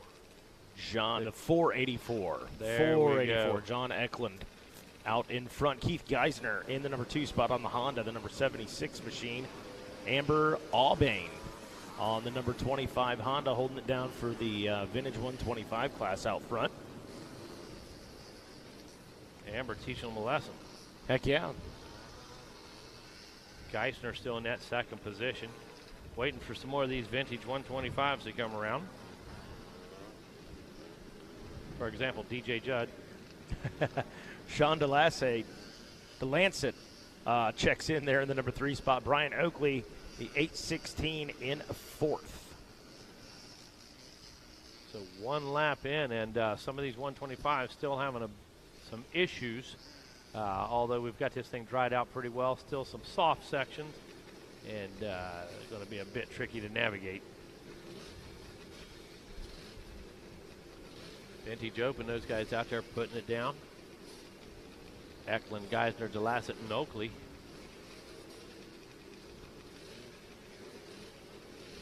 Should be seeing an update on these 125 vintage bikes here. Looks like a couple of them are just about to check in here, Mikey. Yeah, that's Amber Albane out in front right there, holding it down for the vintage 125 class, and I believe that is the number 90 of Sean DeLancet behind her. Oh, and goes down right before the finish line. Not good. Dropped that throttle side in, too. I think he was saying, hey, come on over. I don't know about this thing now. So have all the other 125 vintage bikes expired? Amber's out there on lap 2. Eklund and guys are out there on lap 2. Well, it sure looks like it. And I got to say, man, I don't see the rest of those 125s. No, I don't either.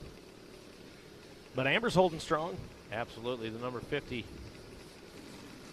or the number 90 is that back in action. That was DeLance, right? DeLancet? Yeah, correct. Yep, the number 90 there. Brian Oakley checked in right there. Oakley might track him down now. Oh, was he riding the Enduro model, I think, got a headlight? No. No, there we go. No.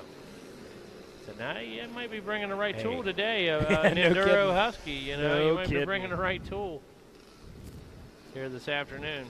Nothing makes me happier seeing the headlights out there, man. Oh, yeah, turn signal. Good Enduro, yeah. See it at GNCC once in a while. Mm-hmm. And some of those guys rode those bikes there, too, which is pretty cool. Love it. Remember as a child, man, I remember a guy showing up at Davis, West Virginia for the Blackwater, 1978 or 9, somewhere around there, on his Goldwing. Had a single rail trailer pulling his MR 175 Honda behind it for the race. How about it? So there we go, one more in the books. White flag continues to fly.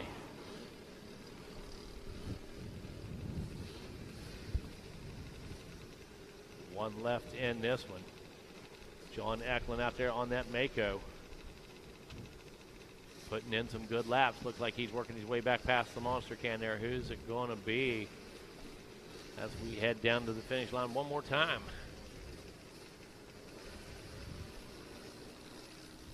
All right, checkered flag is out. John Eklund does take the win. Eklund in that vintage open. Got that Mako up front and cooking.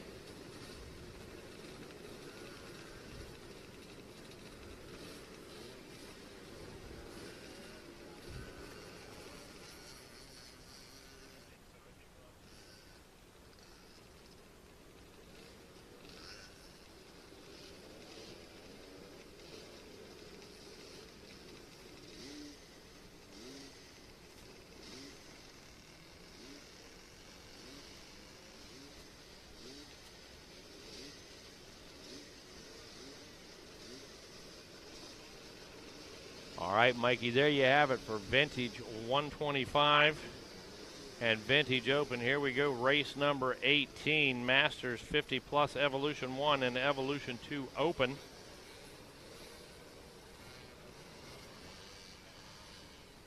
Race 19 coming out of staging, headed into the starting line.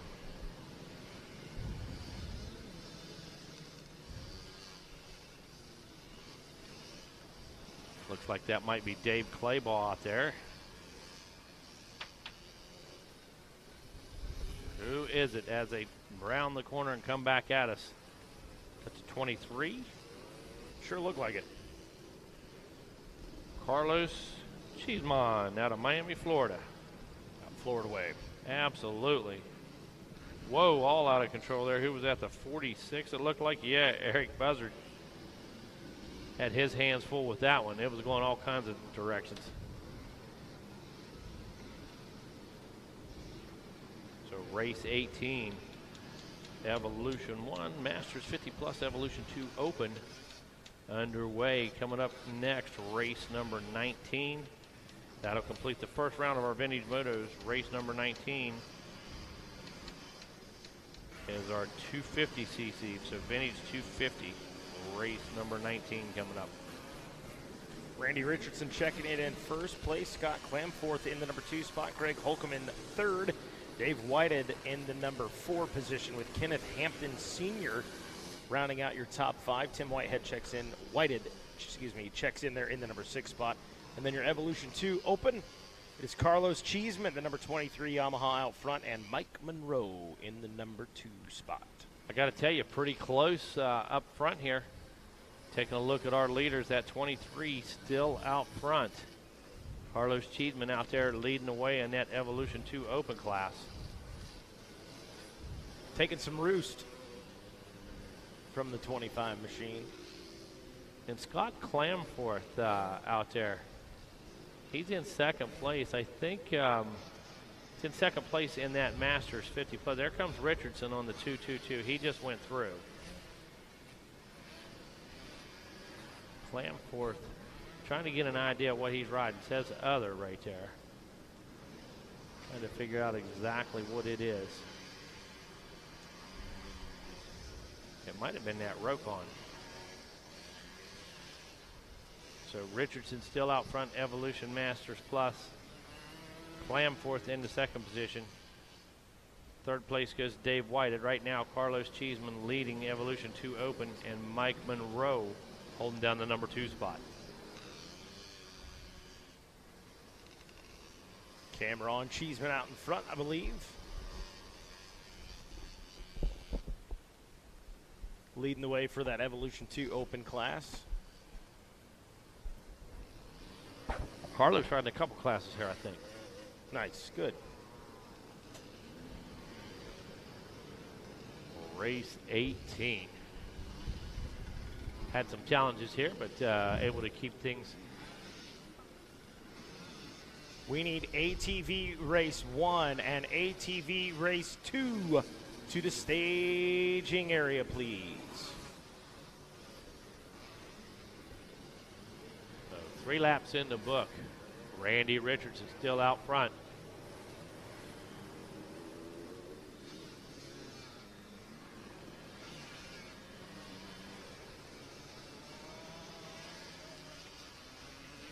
And they're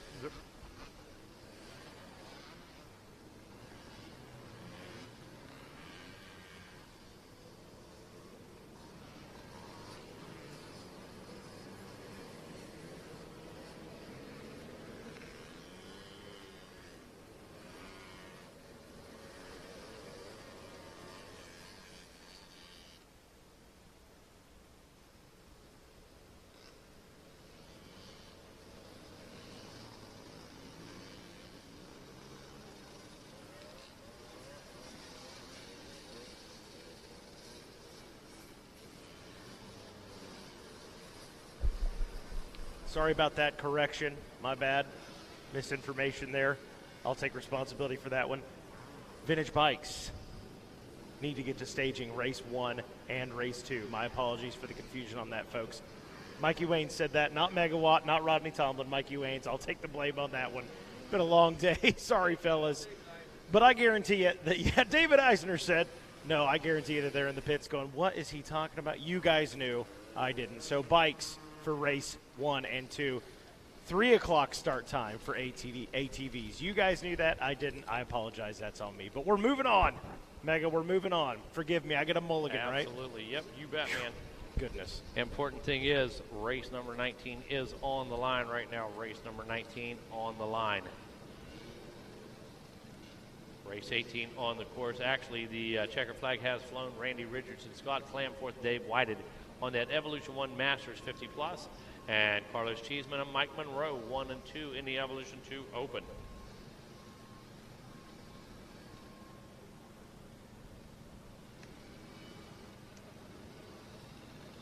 Race number 19, 250cc. Looks like just a moment here. Got a couple riders left on the track. Make sure that everybody is safely off of the track before we fire these 250s up. And then right back into the top of the order, Mikey, with race number 1. Race number 1.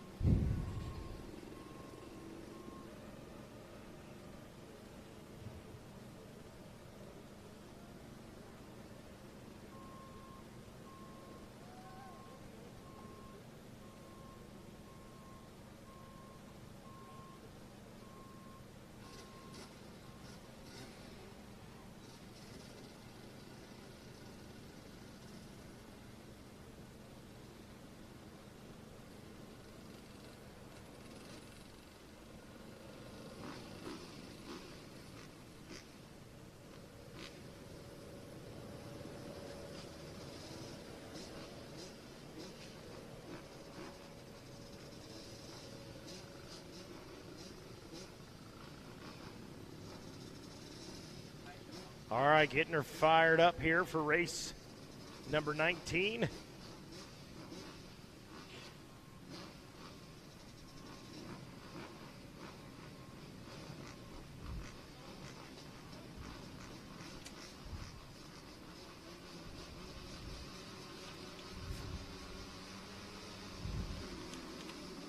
And we're off and rolling. Race number 19 out on the track right now. Again, if you're in race number 1, 2, and let's call 3, up to the staging area.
All right, race number 19 on a screen right now. Travis Henry Bellotti in the number 1 spot on the number 177 Yamaha. The number 53 of Landon Hill in the number 2 spot. Billy Harbert Jr.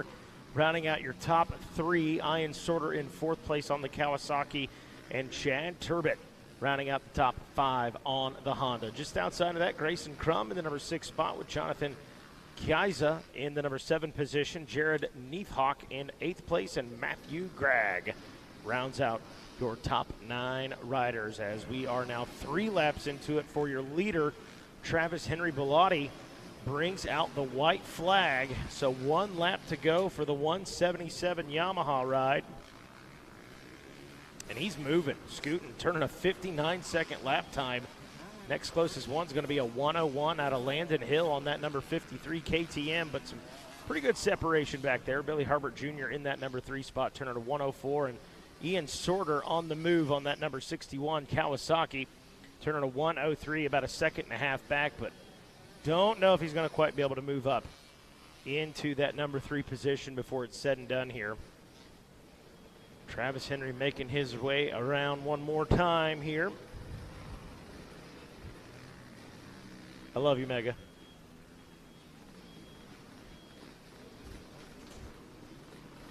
Woozah. Checkered flag flies. And it's Travis Henry, a 177, bringing out the checkered flag. So we reset the deck with race number 1.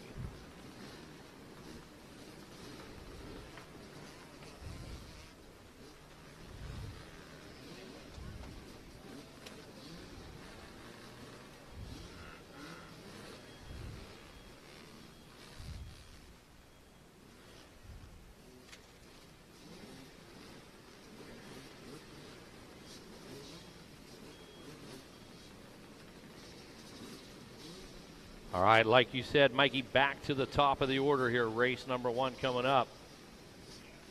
Already got those guys on the starting gate.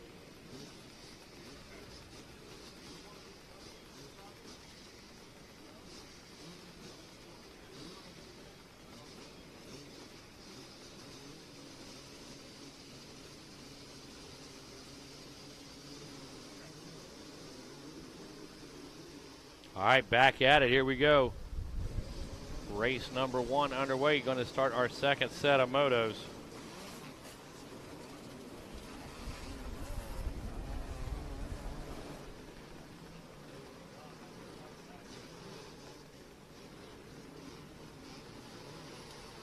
Well, rolling on here, race number 1, your Masters 50 plus. And your Revolution 2 Open. Race number 1, back starting over our race order. So if you're race number 2, you should already have been in that staging area, getting down to the gate. And if you're race number 3, race number 4, start thinking about making your way to the staging area. We'll get you guys locked and loaded.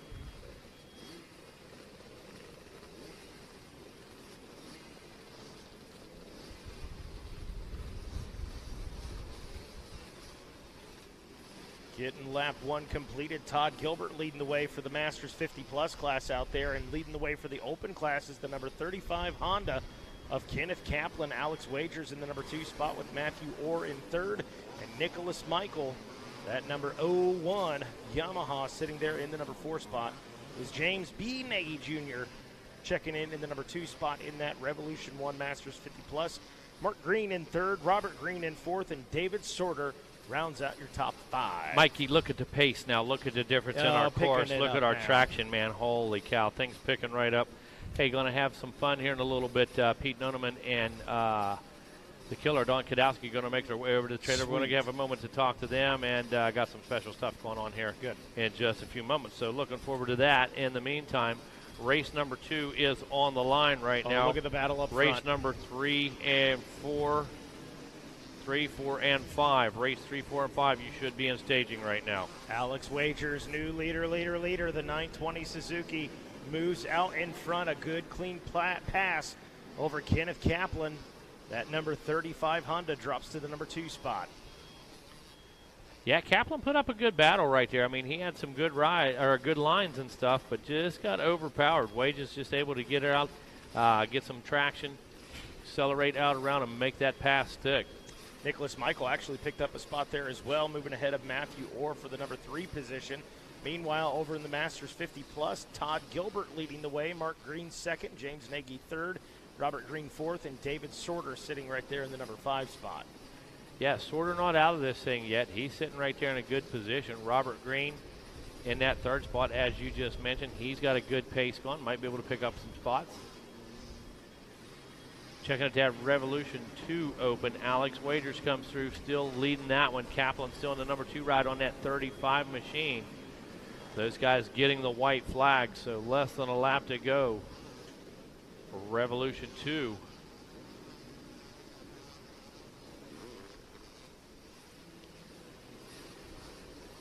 Todd Gilbert checking in there now. 3 laps completed for him, leading the way. Turning and burning last lap time for him, a 1:04. Solid ride, man. You better believe it. Alex Wagers 3 laps in for him, a 56-second lap time for him. Leading Kenneth Kaplan in that open class. Nicholas Michael checks in 3rd, and Matthew Orr in 4th place. 9:20 on screen. See him scooting. Yeah, look at this. The checkers. There it is. So congratulations to the 920 of Alex Wagers. 4 laps in for him completed. Kenneth Kaplan should check in that number 2 spot, and does. And race number 2 locked and loaded. Again, if you're just tuning in, going with the flag on the starts. Waving of the flag, some trouble with the gate. So we had a backup, and we had a plan B and a plan C, and we're on plan C, but we're making it work. Making it work, no doubt about it. Putting in the time, doing the work. Amen. Research and development. Oh, good push by the 87 right there, jumping out in front. Matter of fact, he hole shot last time around. That's William Hooper out of Homestead, Florida. And he had a great jump off the gate last time, was able to lead some laps. I'm not sure if he was able to seal the deal or not, but wow, look at this, much better track right now. I keep saying that. Oh, into the tough block. Bummer. And collects a couple guys through there. Got soft and deep right there for just a second. Here we go, everybody back underway.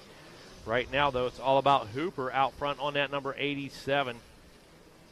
Clean vision, clean air, clean track ahead of him. He has control of the race line. Get an idea on what they're running on lap times here just a moment. Race number 3 going into the gate right now. Race number 3 going into the gate.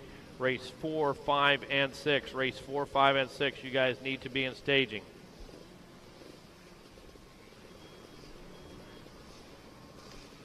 Well, 1 lap completed, and William Hooper out in front. Ted Orr, the number 77 Suzuki, is the rider sitting in the number 2 spot right now. Jonathan Briggs leads the way, the number 71 Honda for the Masters 50+, and Frank Coing checks in the number 2 spot. Rich Isa in 3rd place in that Masters 50+, with Jonathan Mumblow in 4th place, and Michael Bell rounding out the top 5. Back up to the Masters Evolution 2 Masters 50+, I should say. Again, William Hooper out front. Ted Orr in the number 2 spot with David Clawbaugh in 3rd. 4th place is Kevin Maddox.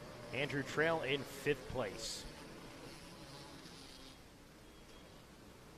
William Hooper, the number 87 out in front. Got a little company with him, though. That is the 77 of Ted Orr right behind him on Racer TV right now. Couple of a Suzuki in second, a Yamaha out front. Hogue getting a little sideways right there, coming through. Now 2 laps completed for Hooper. Orr behind him, the time difference 1.018. So Orr trying to figure it out. Look for an opening. Get him in the crosshairs. Getting up on that rear wheel. Meanwhile, Jonathan Briggs has checked in with 2 laps completed out of that Evolution 3 Masters 50+. And Frank Coing checks in the number 2 spot on the Kawasaki. That number 22 Cowie sitting there in the number 2 position. About a 3.5 second difference there. But the big battle between Hooper and Orr continues as Hooper puts a small gap on him right there.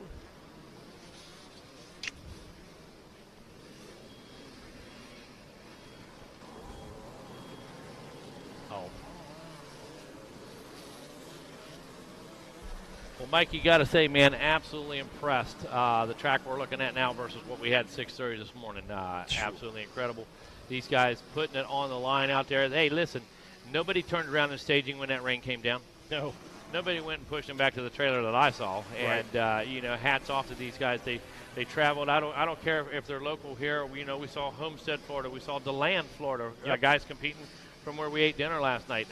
In 5 international countries, that type of thing that we've seen, I got to tell you, impressed by the effort. These guys made that journey, made that trip, and you know what? They were going to ride these laps, and I love it. Absolutely. That's what it's all about. We talked about that even before the racing started. All those vintage bikes sitting in staging, and Mega losing his mind down there. Oh, look at this, a 77, the 78. Just cool, and cool to see not just the vintage bikes, but to see them do what they were made to do. Exactly. Out here. And, oh, our leaders go down. Oh, no. Contact, old school style. 87 of William Hooper able to get back on his machine first. Hooper's been the quick starter all day, so he got up and he was the first one back on his feet again. So perfect, man, definitely. So that gap that he had that was gone, I'm sure that got the blood pumping a little bit. Hey, yeah, 50 yards flag. from the finish line. 50 yards from the checkered, man. Yeah. Are you kidding? So Hooper with the win. Orr comes in hot. He's going to get to second position. Koenig takes the win in Masters 50-plus Evolution 3. Holy cow. Impressive. Man, brought the most action in the last corner, Mikey. Awesome. I love it, dude. That was awesome. I love Good it. job, fellas. Frank Cohen taking that win there in the Evolution 3, or the position 1 in the Evolution 3 Masters 50-plus. And we turn our attention now to, I believe, what is this, race number 3? Race number 3 is on the line right now. Evolution 1 Open, Revolution 2 Gold Master 60-plus, and Women's 30-plus. Race number 4, race number 5, race number 6, you should be in staging. First call for race number 7 to staging. Oh, I don't know. That flag start looks like we might have had a jumper. I think the big KX had a little slip and clutch right there is what that was. That little push. Extra nudge. Oh, man. 3 wide going into the bank out there on the west side. And look at this. Just going to go ahead and run it right. Where on earth are you going? Just going to go ahead and run it through the old section anyways. And now back across the course. Definitely didn't gain an advantage there, though, No, by any means. no, absolutely. Besides the hand up and the frustration. Yep, for sure. So there we go. Race number 3 underway. Lots of drama in the first lap. Race 4 headed to the starting line. One rider already pushing his off up there. Race 4 going to the starting line. Races 5, 6, 7, and first call for race 8 into staging.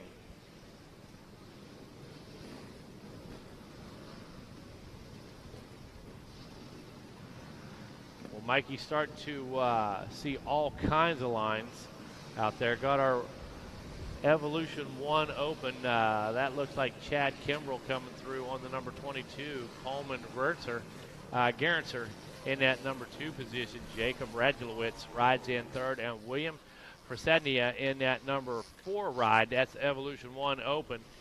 And our Revolution 2 Gold Master 60-plus, Greg Likens out there again on that 04. And in our Women's 30-plus, looks like Heather Bowman is in that number 2 ride, and 445. She'll be rolling out front. Heather Bowman sitting in that number 2 spot in the Women's 30-plus.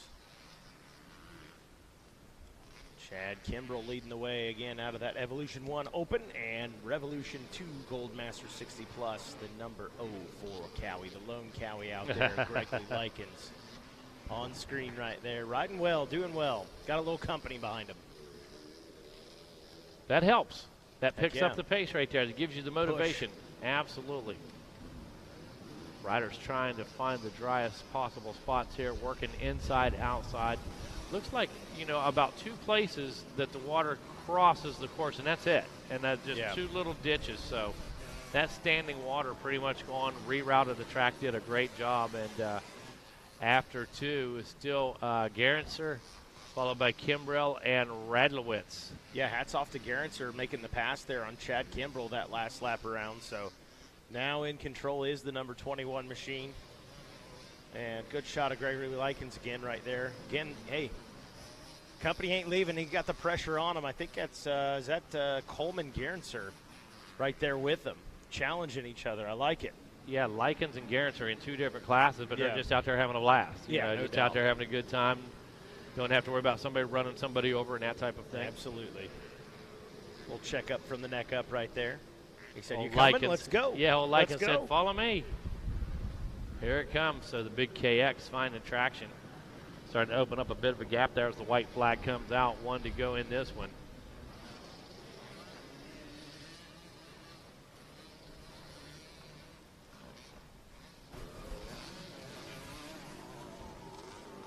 Well, white flag is out.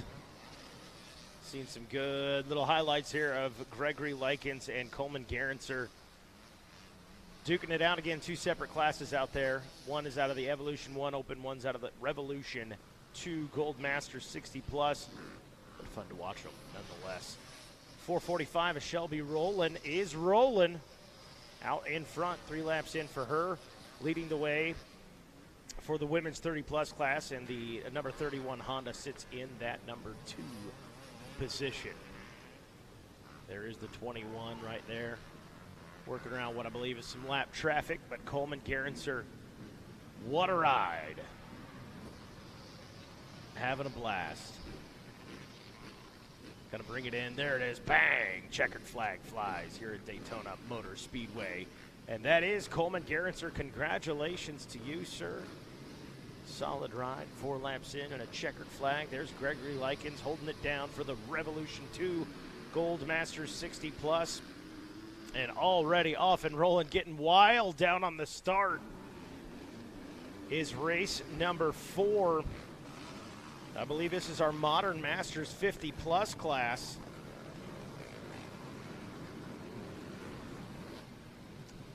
And I think that is the number 68 at Kenny Koch out of Naples, Florida, on the Husqvarna out front, I believe. Yeah, 68 machine doing work right now out of Naples, Florida. Leading the way in this one. We'll know who's following them here in a moment. Coming up here is going to be race number 5, so you guys should be getting down to the starting gate now. That is Evolution 2 Golden Masters 60 plus, as well as our girls senior class. Mela Herrick going to get another look at this racetrack here. And into the staging area, we need race number 6 and race number 7. You guys should be there, race number 7. You guys should be there already. If not, please head that way. Race number 6 is that vintage 250 class.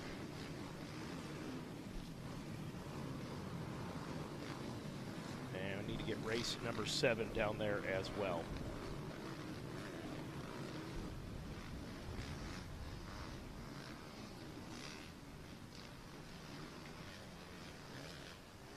Kenneth Koch out in front, the number 68 Husqvarna doing work. Troy Collier in the number 2 spot on the Suzuki. At least he was for the moment. Now that's James Nagy moving into the number 2 spot. And I think Collier, believe, is, back in that number 3 position right now as Nagy sets his eyes on the 68 Husqvarna machine. Can he make the pass right here? A little outside, inside. Feeling the lines out, looking for an opportunity. Not able to make it happen there as Kenneth stretches it back out front. In that number 3 spot again, Troy Collier. Randy Westfall in the number 4 position. Frank Coing back in. We'll take that back. How about James Nagy second? Frank Knowing is that rider in the number 3 spot. Troy Collier back in 4th. Randy Westfall 5th. 6th place, Raymond Burr. 7th place is Paul Hennigan. Craig Allen in the number 8 spot. And Macy Dickinson rounds out your top 9.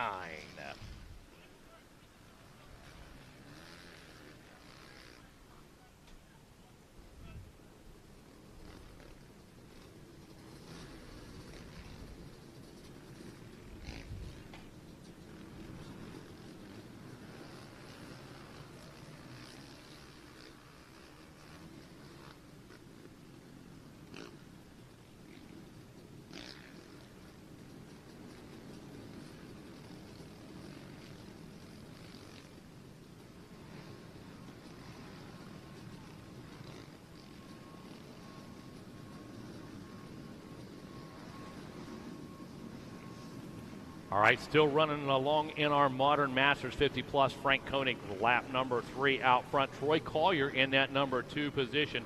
Randy Westfall in the 3rd spot. Kenneth Koch in the number 4 ride on that number 68 Husqvarna. White flag is out. Less than a lap to go in this one. That's our Modern Masters 50 plus. That is race number 4. On the line is race number 5. In staging, we should have race number 6, race number 7, and race number 8.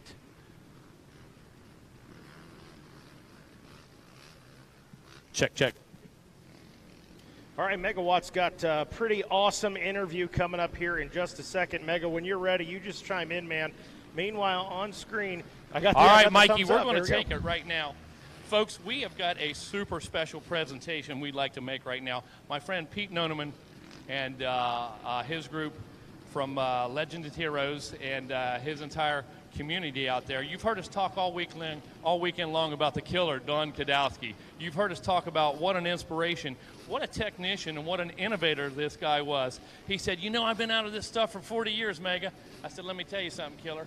I haven't forgot you for 40 years. Appreciate okay, that. Appreciate that. You're still the same hero and legend that I read about at 8 years old, man. I appreciate that. I appreciate all what's going on here and all the staff and the racers and Daytona Motocross. I appreciate it. Really, and legends and heroes. Pete over here, really humbling to be able to come out and root the guys on and get this award, and just made my day. What a great day. And the wife's here, Mason Boyd, Keith Geisner, and all the guys. I appreciate it. Team Harley.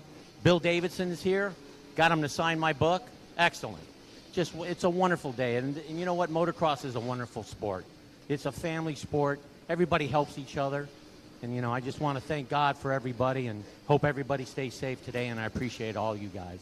Oh, killer. You know what? You are such an inspiration to us. I'm going to hand the microphone to Pete Noneman real quick. Pete, tell us what's happening. Yeah, we wanted to honor Don. I mean, obviously, Don's a Florida guy. He gave Harley-Davidson their only professional win, if you guys can believe. Years ago, Harley-Davidson had a motocross team. So we've been trying to honor Don for a while, and today we could do it. We have Keith Geisner here, who actually found Don's Harley, bought it, wrote a book all about it. So between him, Mason Boyd, we all came down here, decided to be Team Harley, and we want to present this award to Don on behalf of the Legends and Heroes, Racer X, Racer Productions, for him being a true motocross legend and a pioneer of the sport. And Don, we thank you. Thank you, Pete. I appreciate it. All you do for the sport. It's really excellent. Keep us old guys in your thoughts, and Matt and all the people that make the sport great. We really appreciate it. Killer, I just can't thank you enough again for taking time out of your schedule to make sure you be here, represent for us, relive some memories with us, and you know what? Give us hope for the future. Thank you, Killer. You're welcome, Matt. Thank you very much. I appreciate it. Mikey, back to you. Wow, now that is about as cool as it gets right there. Heck yeah. I hear you boys clapping out there. Rightfully so. Love it. Good stuff right there. All right, well, getting ready to roll. Vintage 250 race number 6. Making its way onto the race course. That means if you're race number 7, that is Revolution 1, Senior 40 plus. Revolution 1, Golden Masters 60 plus. Revolution 2, Masters 50 plus. You should have already been in that staging area and ready to get down to the starting line. Race number 8 to the staging area if you are not already. That is your open class. And race number 9, let's get you guys to the staging area as well. That is going to be your Vintage Masters 50 plus C, your Evolution 1 125 class, and your Girls Junior 9 to 13. On the course now, race number 6, Vintage 250. Rolling. ATV Pro-Am, we need you guys to staging right now. ATV Pro-Am, we need you guys in staging right away. There you go, ATV Pro-Am. You guys hear that? Need you in staging. Get you up here, I believe, looking at, yeah, we're about that time, at 2:36 in the p.m. and looking at a 3 o'clock start time, I believe, on that one. So ATV Pro-Am to the staging area. Meanwhile, in race number 6, it is the 222 Husqvarna of Randy Richards out in front. The 503 Husqvarna of Ty Roberts in the number 2 spot, with the number 3 Husky of Billy Harbert Jr. in 3rd place. And Chaston Brand on the Honda, the number 69 machine, sitting in 4th. Evolution 2 Golden Master 60 plus now. It is the Yamaha, the number 94 of David Clawbaugh, leading the way and holding it down. Only rider to check in with at least the 1 lap completed so far. for our Golden Masters 60 plus. Billy Harbert Jr. on screen right there, trying to chip away, get back into this thing. Currently sitting there in the number 3 spot. And the 503 of Ty Roberts right there at the bottom of your screen is the rider in front of him. Meanwhile, Randy Richards has checked in that 222. Has checked in 2 laps completed, a 106 on the lap time for him. And we wait. Boy, Randy Richards is going to have a good lead. Matter of fact, 12-second lead for him out there as Ty Roberts turns a 108, and Billy Harbert checks in the 3rd place position. Mega, that was pretty daggone cool, man. Hey, man, that's as cool as it gets. You know, you've heard us talk the name. And Sure. a lot of youngsters, haven't read, don't know the history, and don't understand exactly what just happened out there. But if you swing by the Team Harley pits over there, yes. There was a recovery of his race bike, a restoration of his bike. There was a book written about the search and the recovery of that machine, and the author of that is here as well. Killer and his wife are here together, and I have to tell you, if you are any kind of fan whatsoever, showing that appreciation toward the Killer right there was a pretty cool moment. Amen. And that man right there gave Harley their only national motocross win, and pretty significant in our book. And congratulations to him, and so glad he took the time to join us. That is awesome. Whether you, that goes back to the motorcycle enthusiast. I don't Right. care if you're street, you're dirt, you're flat track. That's cool. That's cool. That's exactly right, and so's the Killer. Yeah, heck yeah. Amen. Well, 3 laps completed in this one. It's Randy Richards, the 222, getting it done out front, now with a 16-second lead over Ty Roberts, who just checked in the number 2 spot. Billy Harbert Jr. 3rd, and that puts Chasen Brand back in that number 4 spot. Meanwhile, over in the Golden Masters 60-plus, Evolution 2, David Clawbaugh in the number 1 position, and Joseph Gretchen sits in the number 2 spot. And we are on race number 6.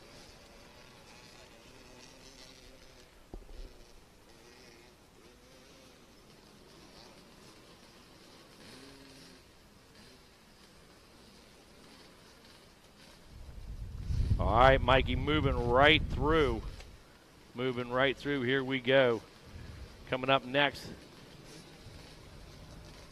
going to be the white flag is out. Going to be the checkered flag next, and we're going to be moving right through the program.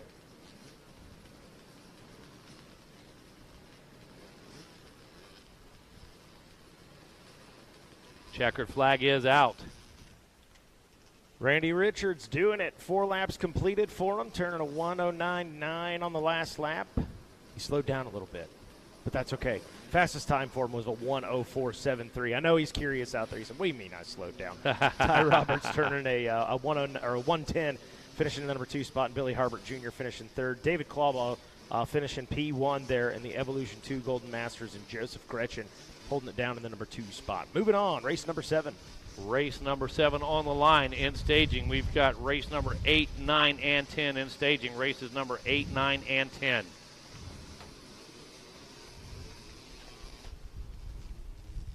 Here we go. Looks like a repeat hole shot. That's Tim Castrone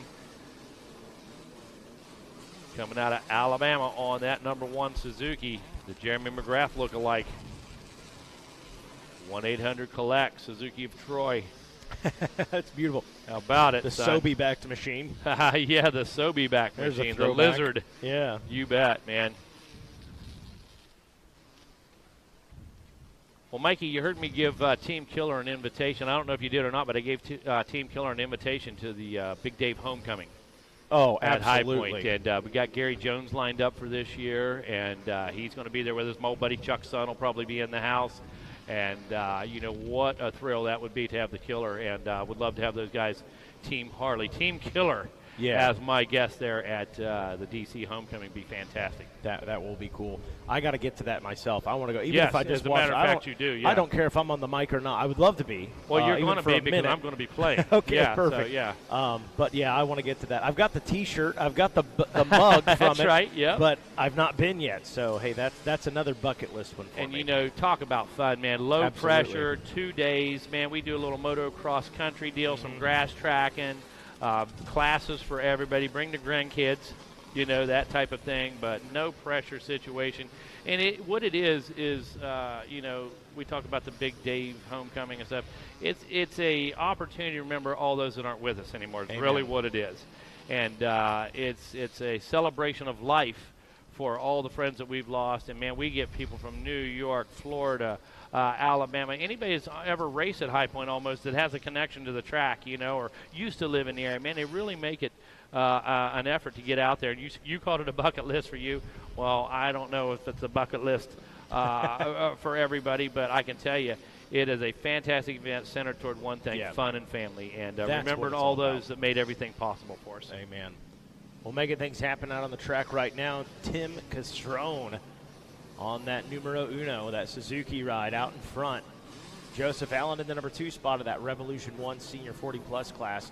Meanwhile, over in the Revolution 1 Golden Master 60-plus, it's Doug Van out front. Heiler Schuk in the number 2 position. David Blauman in 3rd. And Paul Dzwoniskowski. I butchered that, Paul. I'm sorry, brother. The number 17 Honda. He sits in 4th. Revolution 2 Masters 50-plus. And, yeah, we want to go ahead and get our WMX quads down here to the staging area, please. Our WMX quads want to get you all down into the staging area, please, if you're not already there. Absolutely. Revolution 2 Masters 50-plus. Troy Collier out in front. Anthony DiMarzio in the number 2 spot. Richard Surlis in at 3rd place. And Todd Gilbert rounding out that top 4.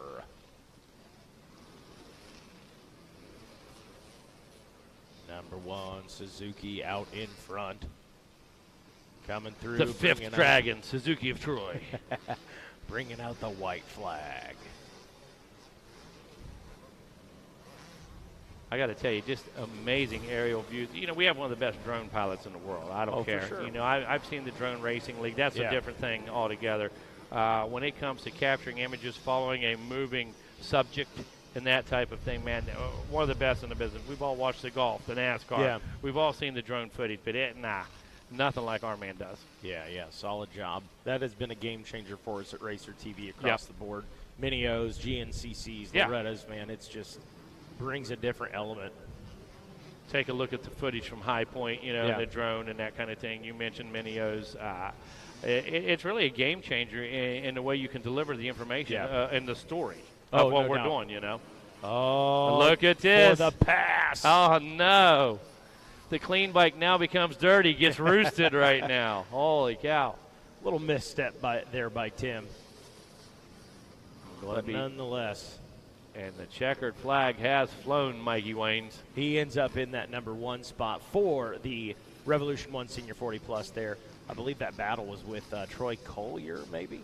I think that was Troy, to be honest with you. Yeah, it looks like it was Troy Collier, who finished 1st place in the Masters 50-plus. Revolution 2. Revolution 1, looks like that's going to be Doug Van. And coming up next, I believe, is what, race number 8? Race number 8, absolutely our open race.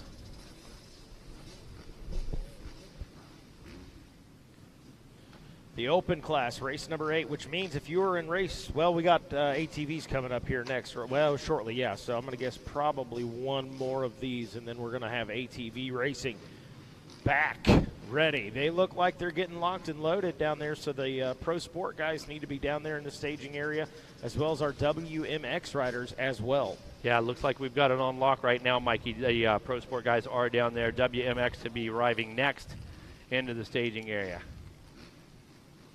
And race number 8 just about to blast off.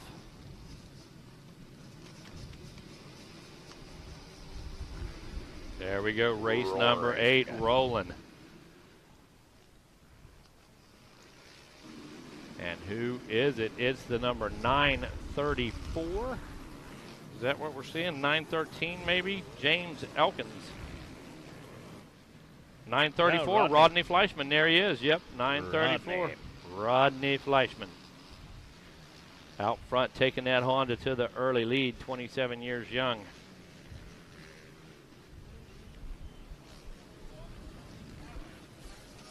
Again, ATV racing about to come back to the course here in just a few minutes after race number 8 here. And look how quick back down that back straightaway. Here we are into that east bowl turn. Back down that fast rhythm section. Here we go. Call it lap number 1 in just a moment. There it is in the books, lap number 1.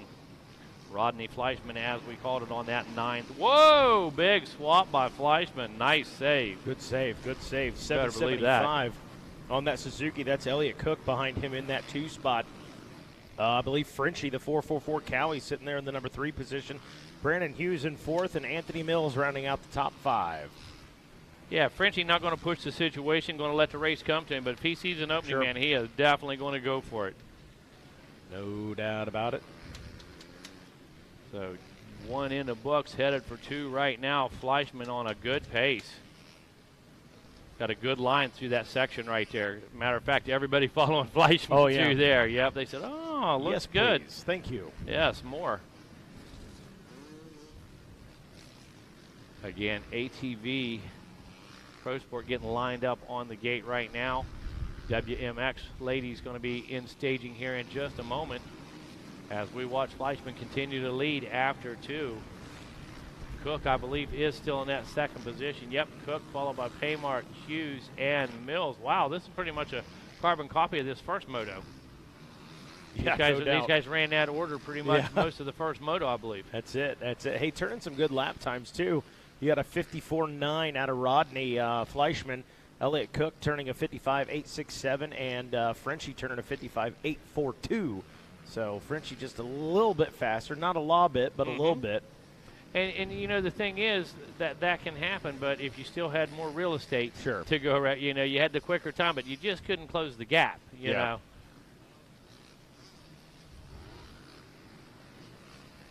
Right now, Fleischman, very calm, cool, collected, under control. Elliott Cook just sitting in 2nd position right there, not making any mistakes. Cook's not. He's got a good ride going. Now Fleischman going to deal with some lappers. White flag is out in this one. Fleischman in that number 1 spot, as you just said, Megan, going through some lap traffic. Elliott Cook in the number 2 position, and Frenchie in the number 3 spot. Frenchie picking up some speed, a 54.7, and Elliott Cook a 55.6. So Frenchie might be right there in this when we get down to that last turn. Oh, don't count him out. Yeah, matter of fact, he's known for some last turn antics. So, yeah. Keep an eye on him for sure. All right. Boy, Fleischman, impressive. Race 8 on the track. After our ATV is going to pick back up with race number 9. Checkered flag is out for Fleischman. Great ride, took the early lead. 1 small bobble there, but never shut the throttle off. Elliott Cook in the 2nd position. Greg Paymart rounding out your top 3. Good ride by the 934. Well, there we have it, Mikey. ATV Pro Sport getting ready to make their way to the gate here. Going to be just a few moments. We'll let them make their preparations, hopefully take a commercial break here, and be right back with you here in just a few moments.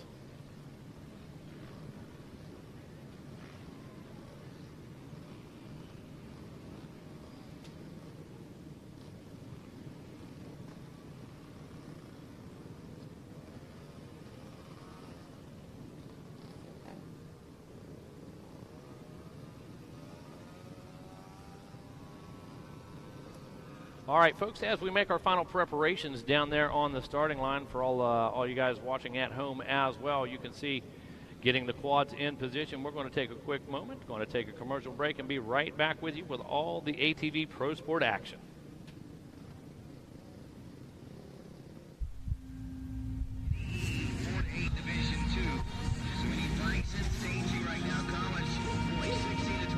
We all have our reasons to accomplish, to work hard.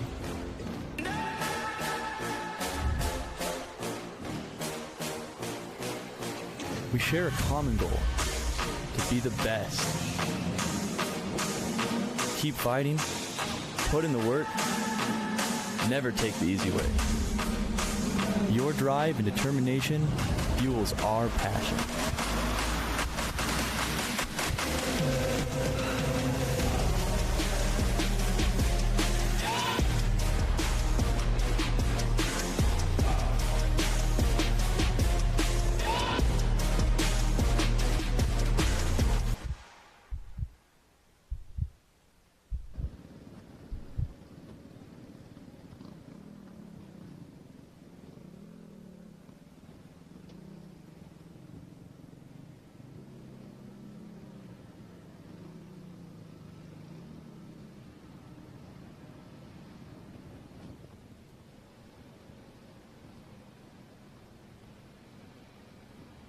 Born of family values and a homegrown work ethic, Chematic Gaskets seals your machine so you can focus on the finish line. Chematic Gaskets are the competitive standard for racers who demand the very best. Chematic Gaskets are constructed from superior materials designed to perform in the most demanding environment, whether it's championships on the line or a day in the dirt with friends. Professionals and enthusiasts depend on Chematic. Chematic Gaskets, sealing championships since 1989.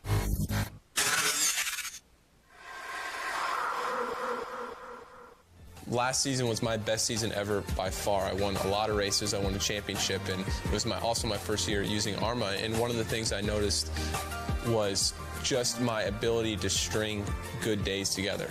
You know, like especially in the summertime in Florida where you're riding every day and the heat index is 108 degrees and you're doing 230s and going to the gym and bicycle and all that stuff. I think in the past I've been super inconsistent day to day. Yeah, I may have a good race here or a good day during the week there, but overall I think where I improved the most was my consistency in my recovery.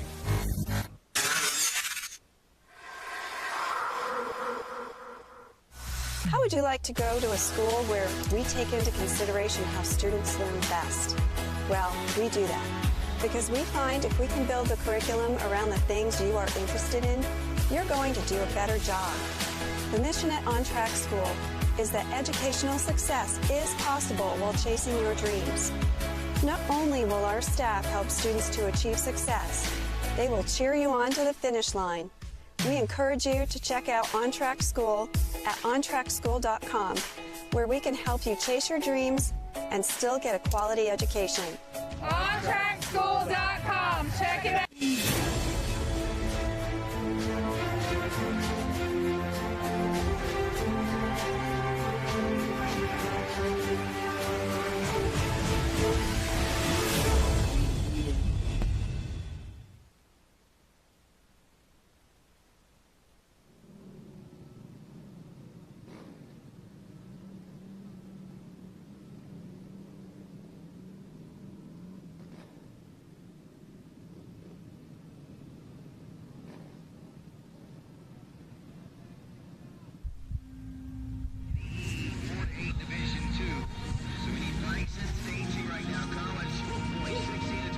We all have our reasons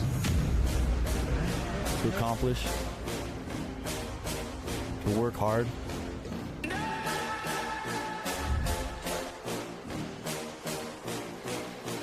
We share a common goal, to be the best.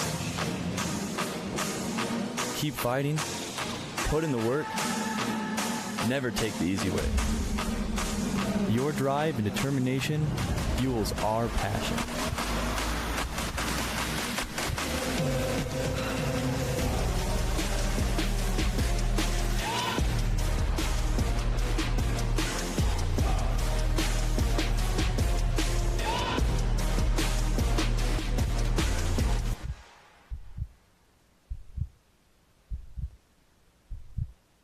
Born of family values and a homegrown work ethic, Chematic Gaskets seals your machine so you can focus on the finish line. Chematic Gaskets are the competitive standard for racers who demand the very best. Chematic Gaskets are constructed from superior materials designed to perform in the most demanding environment, whether it's championships on the line or a day in the dirt with friends. Professionals and enthusiasts depend on Chematic. Chematic Gaskets, sealing championships since 1989. And welcome back to RacerTV.com. Taking a look at our Pro Sport class.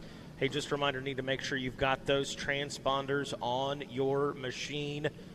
Important. Make sure you got those transponders on your machine and you are going to be ready to roll.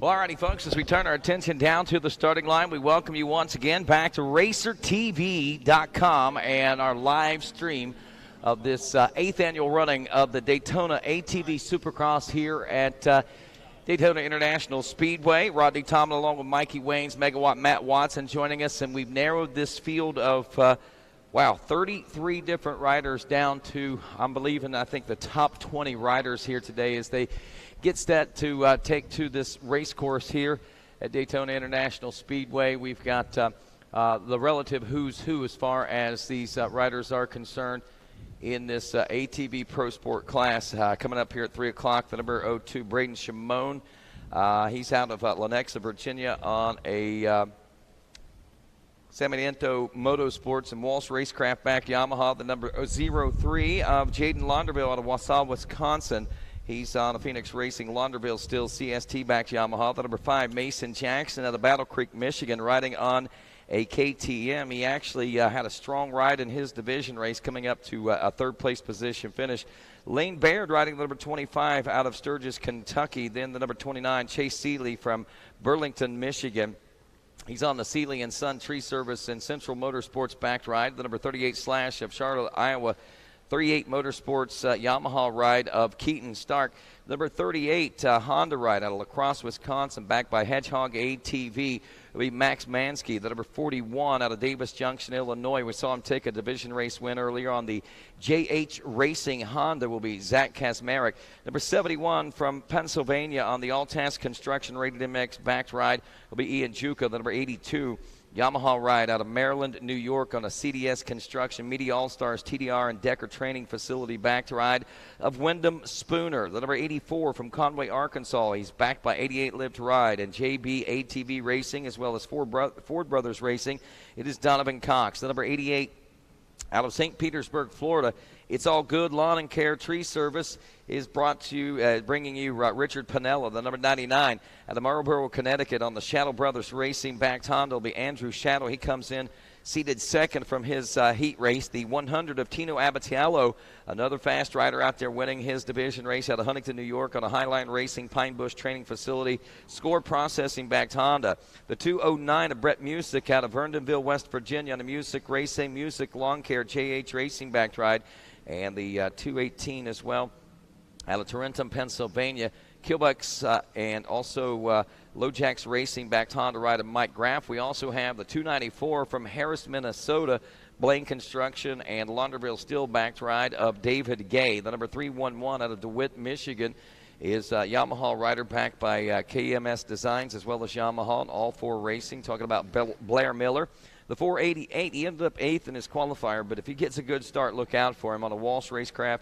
Powered by Naveen, Real Bad Motorsports backed ride will be Dane Molander, and the 914 from Punta Gorda, Florida on a Williams Performance Henson FXR Rath Racing backed ride will be Joseph Chambers. Chambers having to make his way in via the LCQ when a rider that actually was riding up front in his heat race, but had some issues, I believe, with some waters and things like that, so he had to go out in the LCQ a little bit ago. You can see these machines packing in a lot of mud in their tires, just rolling to the starting line.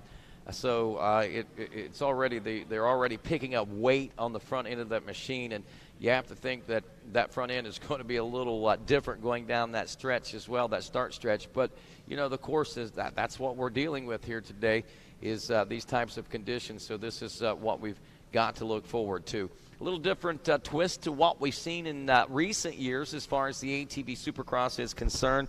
I know this year we've opened the way for not only the AMA Pro ATVs, but we brought the Pro Sport class along with us, as well as a now heated WMX class.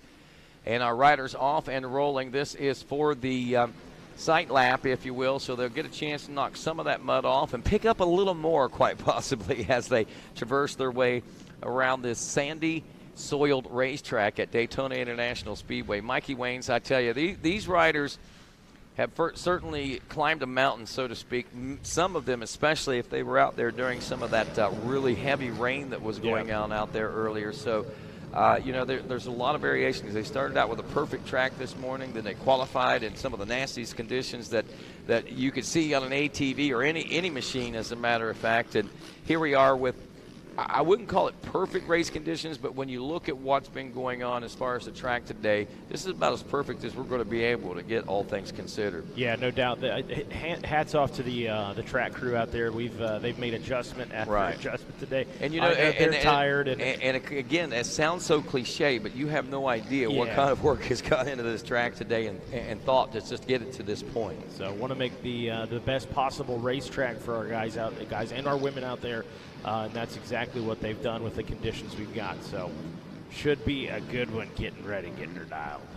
Getting her dialed as it looks like maybe a couple of riders electing not to take that sight lap, that preview lap, to see what the course, what kind of changes and what condition the course is in. And you know, as they come off the track, they actually look a little cleaner than when they left because it's muddy. No I doubt. had to come behind that gate. I was down all the way down at the end doing podiums for these riders in the vintage class, and I had to come through there, and you see what I had to deal with. That right there is pretty dry by comparison to what it's really like behind that gate. I found 2 tracks that I was able to walk through and not sink up to over my ankles or anything out there. So it's still a little wet, still a little sloppy, but the course itself is starting to dial in. And like you said, I mean, kudos to this track crew. And like I said, it sounds so cliche, but it is heartfelt whenever we say that, because these guys work tirelessly. They were faced with a major obstacle this morning whenever they came out. Racers, riders, everyone involved, I think, very understanding of the circumstance. And when they've seen the transformation that took place, I think that everyone's been satisfied and knowing that they have done the absolute most that they can to give us this. And then on top of all that, if you're just joining us. Yeah, good point. we have a gate malfunction today, which means we've had to go to the GNCC style. Not GNCC style, but we are going to the green flag start. Right here. They are a live engine start. So the 2 card is up. This is Harv Whipple, our AMA Pro ATV referee and AMA referee, period. He is checking our ATV Pro Sport riders and letting them know that they've got that 2 minutes, I believe, and we're going to see a start sequence get underway here in just a couple moments. As soon as he starts the sequence, we'll try to follow along. But I can tell you right now, basically what it boils down to is when that green flag waves, those boys need to take off, not before. That's right. When the green flag drops, the stops. Stops, you know. So it's Man, time he to was roll. really good on that button in there, wasn't he? The silence button. Right. The bleep button. So you guys know what we're saying. So, hey, saw Gloop down there for a moment. I have not been able to say hi to Gloop. So, Gloop, I know you can hear me, buddy. Good to see you. Haven't seen you in a while. So, hello, Gloop. Love all the hard work you do here for the ATVMX guys. And you see second to none. Yeah, you see Gloop's got his camera crew out there. Noah Mickelson, I believe, cameraman this year. Used to be one of the top competitors. He is actually the last couple of years just kind of eased himself out, and he's got some other things going on out there. His brother's a big racer in GNCC. Actually took the opening round win in the 4x4 Pro class. Not Noah, but Hayden. Hayden, yeah. Yeah. So here we go. It is 250 Pro Sport. ATV Pro Sport, not the 250. That's the little guys. This is the big guys in the Pro Sport class, and we've narrowed it down to the top 20. Who's going to come out on top of this one? Our fast guys out there. They range from Zach Kazmarek and Agostino, but Abatello, sorry. I'll get it right, man. I'm getting excited as things are getting pumped up here, and I'm getting tongue-tied. I'm just waiting for that green flag to wave so we can watch this, watch these machines take off. Well, something happened. They decided to wave off the green flag. We have a couple riders starting on the back row, it looks like. So we've got 2 rows. They knew this coming in, and we would put a few on the back row, which is a possibility and a likelihood that did happen. And or maybe they've just elected to start back there instead of over on the far side of the gate. And that's an option that they can do, especially in circumstances like this, under the conditions. Under normal circumstances, maybe not so much, but under these conditions, there's a little more leeway. Yeah. Guys got nerves going, no doubt about it. Would you want to be on that second row back there? Not really, no. Somebody get me. I don't know. GNCC is a little different with the rows like that. Somebody can hold an umbrella there. Right now, not the case. Here we go. And that right there, those guys putting their heads down, trying to keep from getting that spray. That's a pretty good indication. You don't want to be on that second row, especially off this start. But look here, is that Launderville? No, that's Music out front, the 209 machine. So Brett Music, who we saw in qualifying, had a strong ride going earlier today, and I think Tino Abatiello might have been able to overtake him in the end. But regardless, off the start here in the main event, and this is where it's going to count the most, it is Music out front, and right behind him, I believe that is was that the 311 we were looking at there of Blair Miller possibly? And that's a high likelihood as these riders get themselves sorted out. We'll get an official account, unofficial account of the scores as they check in right now. And we are looking, I believe, yes, Brett Music and Blair Miller, just as expected in the 1 and 2 spots. Chase Seeley in the number 3 spot aboard the 29. Joseph Chambers, those guys are getting buried with some mud, so it's a little harder to see them. But that's Joseph Chambers, Florida's own Punta Gorda, in 4th. And Tino Abatiello back in the number 5 spot. Mason Jackson in 6th. Ian Juka, the 71, in 7th. Keaton Sturk in 8th. Mike Graff in 9th. And Richard Pinella rounds out the top 10. Zach Kazmarek, who won his heat race out there a little bit ago, finds himself all the way back in an 11th place position. Braden Shimon also opening up back in 12th. Dane Molander is 13th, and Donovan Cox 14th. So Jaden Launderville, another rider that we could expect to have seen battling for a solid top 10, if not a top 5, buried way back there in 16th place right now. Riders like Tino Abatiello, Mason Jackson, Ian Juka, Braden Shimon, Dane Molander. Well, Molander has been a couple of years removed from the youth ranks, but Jaden Launderville, those guys were riding 250s a year ago. That's beautiful. And if you were here, you may remember the All-Star class that we had. They were a part of that. Well, Brett Music doing work out in front. Got a pretty good gap right now, but Blair Miller, Chase Seeley, Joseph Chambers, Rodney, they are just about wheel to wheel, as close as you can get right now on this motocross track. We'll see. Or Supercross track, I said. Well, it started out as a Supercross track anyways. It has been modified quite a bit, but nonetheless, good battle right there going on. It's like Chad Weinen said, regardless, it's a Supercross format. It's a different track than what they're used to running, and it may not be the glitz and glamour of what they'd hoped that it would be, but due to weather conditions, it is the best that they've got. And everybody's got to race the same track. I've heard that same cliche, if you will, throughout the entire pits in talking. Well, we all got to race the same conditions. We all got to, and I think that's everybody's way of trying to put themselves in a positive mindset heading out into this one. And oftentimes that might be the only way to make it happen. We got to battle. That's for that now second place position, it looks like. Or is that a little further back? Let's double check this as they come around, trying to get those numbers on these machines. Your leader again, Music Miller in 2nd, Chase Seeley in 3rd, Joseph Chambers in 4th, Mason Jackson in 5th. And I believe that might be the battle for 3rd that we're watching with Seeley and Joseph Chambers. Yeah, that is Joseph Chambers back there on that Yamaha machine in 4th place position. Turned out a 53.901 in amongst the battle that he's got going on as he makes a way around, I believe. Now, Mason Jackson up to number 5 spot. Tino Abatiello is 6.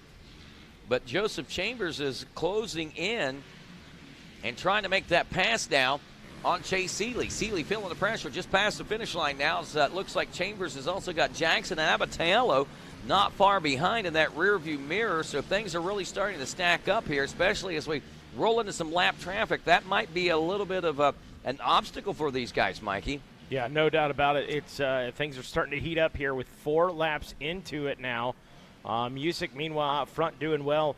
Taking a look there, Rodney, both Seeley and Chambers turning a 52-second lap time, as well as Mason Jackson. Remember earlier that big push by Mason Jackson earlier today. Thought he's going to come out swinging in this one. Currently sitting in that 5 spot, but he might be on the move, just like he was earlier. Yeah, Jackson, another one of those riders rising through the ranks. Again, an all-star racer just a year or so ago. And here he is now in the Pro Sport class. And these kids have all been, competitors right out of the chute. And that's what's interesting. So this field is thick. It is deep. I mean, I know we say that so much. And it sounds, again, like another one of our cliches. But it is so true. Folks just don't understand how intense these races can get. Chase Seeley now pushing up on Blair Miller. We've got a 3-way battle shaping up for second place position. Miller, Seeley, and Joseph Chambers, and 1.3 seconds behind that now is Mason Jackson as they've opened up to over 12 seconds. Back to Tino Abatiello in the 6th place position. So our top 5 are somewhat close. Oh, look at that. Yeah. Trying to get him on the inside. Wasn't able to make it happen. Got the door shut. Cross flags out. We are at the halfway point of this ATV sport class as Brett Music checks in. 6 laps down, a 52.943, his fastest lap, almost 1 second faster to 51.928. And that has been the fastest lap of the race so far, 51.928, just under the 52. Blair Miller, a 52.882 that time around. Joseph Chambers now 3rd place. Chase Seeley drops to 4th. So the face of that race changes from a 3-way battle for 2nd now down to a 2-way battle for 2nd. And it looks like that Joseph Chambers has put 14 seconds back to Chase Seeley. So Seeley had some sort of problem. I didn't see what happened there, but Seeley turned a 109 lap time. He's now only got a 2-second cushion back to Tino Abatello, who could see himself break into a top 5 here in this main event if things go his way and he can get around Chase Seeley. Yeah. I was going to say kudos to Joseph Chambers right there moving up. Brett Music checks in now. 7 laps completed for him on the lead lap. Boy, consistent lap times there for a minute. He's right in that 53 mark. Look at this. We got a battle for 2nd place now. Chambers all over Blair Miller. And we got another battle. That's Music trying to get through some lap traffic right now, but about 10 seconds behind that 209 machine right now is where the intensity of a battle is shaping up. That almost looks like somebody's on the rear wheel of Brett Music. I don't know if they're just trying to keep the pace or what's going on there, but Miller, according to my calculations, about 10 seconds back. Chambers was there. They are. There goes Chambers trying to get her, and there's the 311 just ahead of him. So that's the battle for the number 2 spot right now. Chambers has had to work his way up through the pack, I think starting out like 5th or 6th, and is now all the way up to 3rd and inching his way toward 2nd place possibly. Music checks in with 8 laps complete now. And we're waiting there. Miller and Chambers are coming through now. So it's still 1, 2, and 3. Music, Miller, Chambers. But Chambers trying his best to change that gap. 0.597. It was 0.4 a lap ago. So Blair Miller finding 0.2 of a second out there somewhere. Man, Chambers on the move that last lap in the number 3 spot now. Chase Seeley back in 4th and Tino back in the number 5 spot. Yeah, that gap had dropped back to 14 seconds. It's now back up to 12. Tino was looking at 2 seconds, now 4 seconds up to the number 4 position. The rider he needs to be worried about, and I think it is, that's why he's not challenging Seeley right now, is Mason Jackson, who's rolling up hard and fast on that number 5 from 6th place right now. Moving right along here, 8 laps into it. The 209 Honda's been in control this whole time. Can he hang on? Good racing right there. Well, Miller is through 11.6 seconds back as we watch Music traverse some of that lap traffic. Joseph Chambers, 0.3 of a second back He's now. He's there, man, Rodney. He's looking for that opportunity right here. Look at that freight train. They are up on some lap traffic right now, and this is going to play spoiler or friend to someone here, quite possibly, as mercy. There goes the 209 machine now getting through that lap traffic. Took him a moment, but Brett Music was able to make that happen. He's still running in the 54, 55 second lap time range. Yeah, I think the only reason he's slowed down is because of that lap traffic earlier. Hey, he's got the fastest lap time of the race right there with a 51.9, and now he's got some open track in front of him. Stretch those legs. Brett Music, a very busy individual. He is a landscaper, and he did a lot. He said he kept 7 guys busy building retaining walls down in Charleston, West Virginia this winter, man. Love it. Yeah, so he worked all winter and said it's time to take a vacation. Came down to Daytona for the ATV Supercross. Blair Miller checking in, and that's still, what's going on here? Is that our leaders? No, that was the 02 machine there of Braden Shimon. Shimon. And I wasn't sure who got tangled up there with him. Might have been Spooner. Well, Music over and through as he heads to the finish line for another lap complete, and I don't see any signs of, but I do see that the stopwatch in hand, so. Looks like might have a rider or two down there right before the finish. Oh, we got a rider stalling that out. Bottled it up. Oh, yeah, that could be dangerous. This could change a lot of things out here. He's like, come on. There we go. He finally gets it going. Oh, man, what a frustration there. He's just wedged. He can't get back. There it is. Is that second place? Was that Blair Miller? I'm not sure. It very well could have been. Miller did come through. Where's Chambers? That might have been Chambers because Chase Seeley checks in ahead of Chambers. Yeah. Chase Seeley ahead of Chambers now. Man, no wonder he was so frustrated. Yeah, no doubt. Tino with the pass as well. The number 100 Honda moves up. Mason Jackson gets around him. Well, after all that gets sorted out, Rodney, Joseph Chambers checks in 6th. Man, what a heartbreaker. I am sure that frustration is probably a word that doesn't even begin to describe what he's feeling right now, as he was challenging for that second place position on Blair Miller. Miller now should have an easy way to go as he's 13 seconds back of Brett Music. Got a 10-second cushion back to third place now. Chase Seeley, Tino Abatiello, another 8 seconds back. Mason Jackson, 1.6 seconds back. And I'm going to tell you, in another second and a half is Joseph Chambers. This is not traditionally the way we see an ATV race. They're normally a little tighter than this. But, again, conditions and circumstances with the course conditions and the way things are going out there, it is a little more stretched out.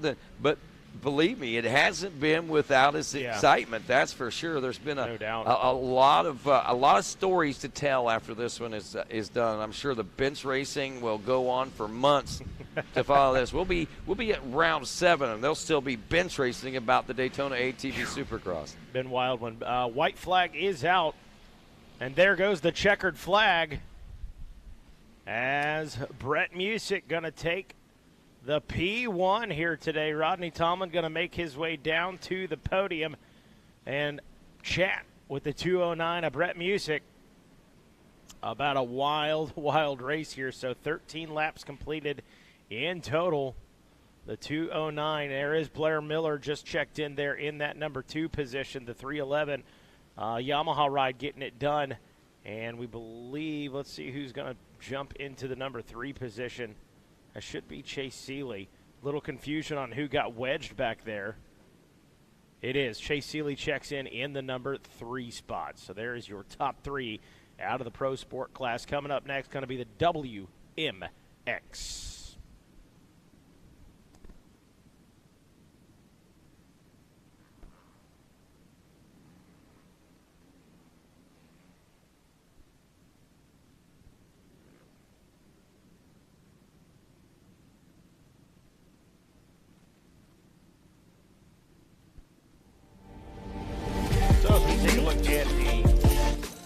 Is that you, Rodney, just testing? Yeah, just testing out. We're down here at the Ruoff Mortgage Victory Lane getting ready to celebrate this Pro Sport battle. I'm sure they're trying to figure it out and sort it all out for themselves, but we'll get podium presentations underway here in Victory Lane for you in just a couple of moments. But, wow, what a Pro Sport race. I'll check back in with you guys here in just a moment.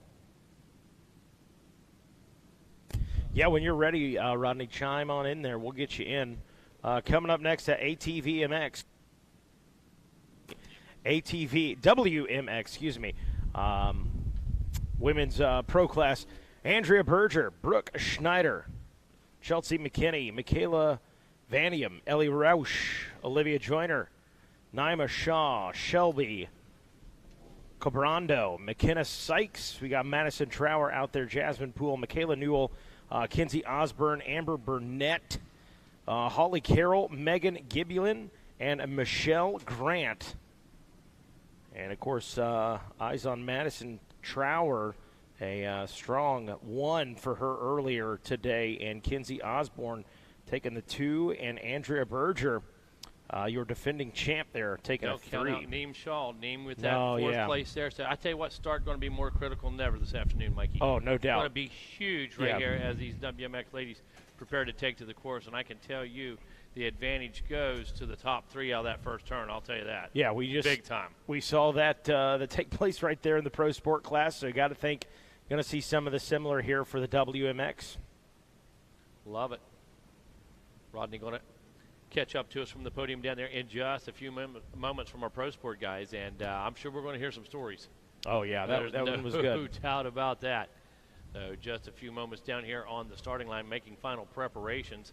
I believe touching up just a few things on the course right now, Mikey, but other than that, basically ready to jump right into this WMX class. Should be a good one. Again, congratulations to Brett Music out there. He the 13 laps in there. Rodney getting her dialed down there in victory lane. There you go. A little hardware. Got to feel good about that. All smiles. And, of course, Brett Music, he also turned the fastest lap, obviously, a 51.9. And, boy, he's all smiles. Like I said, feeling good right now. Should be. Absolutely, Absolutely man. Should be. Great Rodney. ride, fast lap, man. Doesn't get any better than that at Daytona and the sun shining on the podium. Yeah, always. So, good job, Music. Always. Well, right now, guys, we're waiting, I believe, our third-place finisher, Chase Seeley, correct? Yes, correct, Rodney. Yeah, Brett so Music first, Blair Miller second, and Chase Seeley finished in that 3 spot. Well, I don't know if Chase didn't believe us or what, but we're still waiting on Chase to make his. He might still be celebrating out there, to be honest with you, because I know coming into this one, this means so much to everybody. But, guys, like I say, we'll be back down here in just a moment. As soon as Chase makes his way over, stage is set. WMX getting set to roll. AMA Pro ATV coming up after that, as well as our ATV main events just getting underway here on RacerTV.com. So WMX locked and loaded, ready, chomping at the bit, looking for the opportunity. Well, Chase is me. I think it's Chase. We've got a big mud ball. He could be Chase. He could be anybody at this particular point, but it says Seeley on his seat cover there, so we're going to go with it in that one. Chase, get on up here, buddy. We're on a time schedule, my friend, and we got to get some WMX going here in just a moment. He's tired. He's trying to celebrate. He's trying to do it all, but how about it? You put your hands together, ladies and gentlemen. He's third place in the Pro Sport class, Chase Seeley. Chase, what's it feel like to be standing here in Daytona International Speedway Victory Lane, man? It's amazing to be here, but I am exhausted. I can tell that, my friend. Tell me about that battle. You had your work cut out for you. You started out strong, and everybody started picking on you right from the word go, it looked like. Yeah, the front pack, they just kind of slipped by, but everybody on the whole shot just pushed wide. I tucked in and managed to come out like 4th or 5th. Yeah, they were hounding me the whole time. I want to apologize. I made a mistake and messed everybody up, but yeah. Who do you want to say thanks to, buddy? I got to thank Celia Sun Tree Service, Central Motorsports, Hinson, Garnet, Johnny Hale, my Uncle Mel, my family, my Aunt Paula, everybody. There you go, ladies and gentlemen. Chase Seeley taking third here at Daytona in the Pro Sport class as we go over to second place. Where was your gas cap at, Blair Miller? Don't need it. It's a weight reduction. Weight reduction. Did you lose that during the race? No, we never usually have it on because that's where our air filter's at. Oh, really? I didn't realize that. So, well, anyway, I'm going to have to find out a little bit more about that. But tell us a little bit about your ride because you were under pressure for a good long time, man. I think that song had to be going through your head from the drop of the gate. You know, I was kind of curious who was behind me, but too scared to look back, so I just kept trucking and knew there was only one lane through the track, and there was no way around, so I just took my sweet time, and whew, there was a lot of carnage out there today. Well, you come out on top of second place today, my friend. Who do you want to say thanks to? I'd love to say thanks to Brian Klingenberg. He's helped us out tremendously this offseason. Casey Greek, Chad Reed from All 4 Racing, PH3 Photos,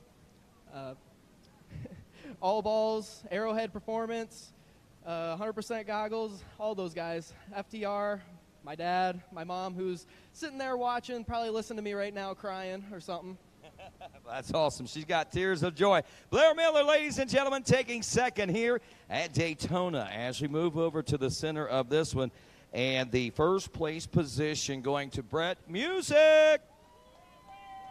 Wow, Brett, you come in here on a mission, dude. You spent all winter building retaining walls up in Charleston, West Virginia. That was your training sessions, I guess, huh? Yeah, honestly, though, I mean, yeah, that's a good workout, but I've honestly got to really hit it hard this winter, and I've putting together my own program, and I definitely, if I was in this good a shape when I raced pro class, I wish I could have done it back then. But I felt good the whole moto, and we're going to try to come out swinging all year. There you go, man. Got off to a really good start. Basically never looked back after you got up front, huh? Yeah, my Johnny Hill motor got me off the gate great, and I got a few new companies that's really helped out on our program this year. And first off, motor-wise, Johnny Hill, I've been with him for years, and he's built me a great motor. And I just want to point out something, too. This all-4 racing exhaust, it's on every bike up here right now. And I've had a Johnny Hill motor for a while now, and this is the most powerful combination of engine I've ever had with that all-4 racing exhaust. I'm super excited to have them in our program. Kenda tires, this is another new kind of to the sport, and they best tires I've ever used in my life. I'm not just saying that, I would be straight up with you, but they work really, really good, and we'll let them take off for a couple more. All right, so our WMX taking off. We'll let Brett finish up real quick here. And then some returning sponsors, Blomel Motorsports. We got new Factory 43 parts on the quad this year. FTR Power Sports were, in my opinion, one of the best-looking quads on the track this year. And also, everybody needs to check out this Deja Vu gear. They hooked us up with some great gear this year, and super happy to be on them. My mom and dad's worked his butt off, had to take off from UPS to get these quads built for Brandon. And it's Motorsport, they're a big help. 4Works Carbon, Henson Racing with the clutches. And everybody else. Brett, we're going to have to go, buddy. You got a long list of sponsors there. We're heading back out onto the racetrack. WMX off and rolling. That's Brett Music, your winner of the Pro Sport class. West Virginia zone. Country roads. I'm not allowed to sing it. I'm a Hoosier. Mega, you should have taken the lead on that one. But nonetheless, hey, congratulations to Brett Music on the W right there. Meanwhile, Andrea Berger out in front. Kenzie Osborne, excuse me. I'll get it right here in a second. In the number 2 spot, and Ellie Roush sitting in the number 3 spot. Already some riders having some issue after one lap right there down in the deep stuff from the finish line. Wow, look at those ruts. Did you see that, Mikey Waynes? Holy cow. I started saying Mikey and wow at the same time. Said, meow. Look at this. Meow. Holy cow. Right meow. Unbelievable. Right meow, boy. Right meow. So Andrea Berger out in front. Kenzie Osborne in the number 2 spot. Ellie Roush in the number 3 position. Roush, now there's a name made for racing. You better believe it. Especially in this place. That's exactly right. Holly Carroll in the number 4 spot. And Naima Shaw in that number 5 position. Coming in here with a 4. We'll see if she can make things happen and pick up a spot or two. Maybe get that podium position before this is said and done. Man, seeing some early aggression here, seeing some different lines being used, but I got to tell you, I just cannot believe as they exit that sharp 180 back into the east end, how deep those rollers have become and the ruts through them is just absolutely insane. And you watch these young ladies as they go through there, the roost that flies up, absolutely insane.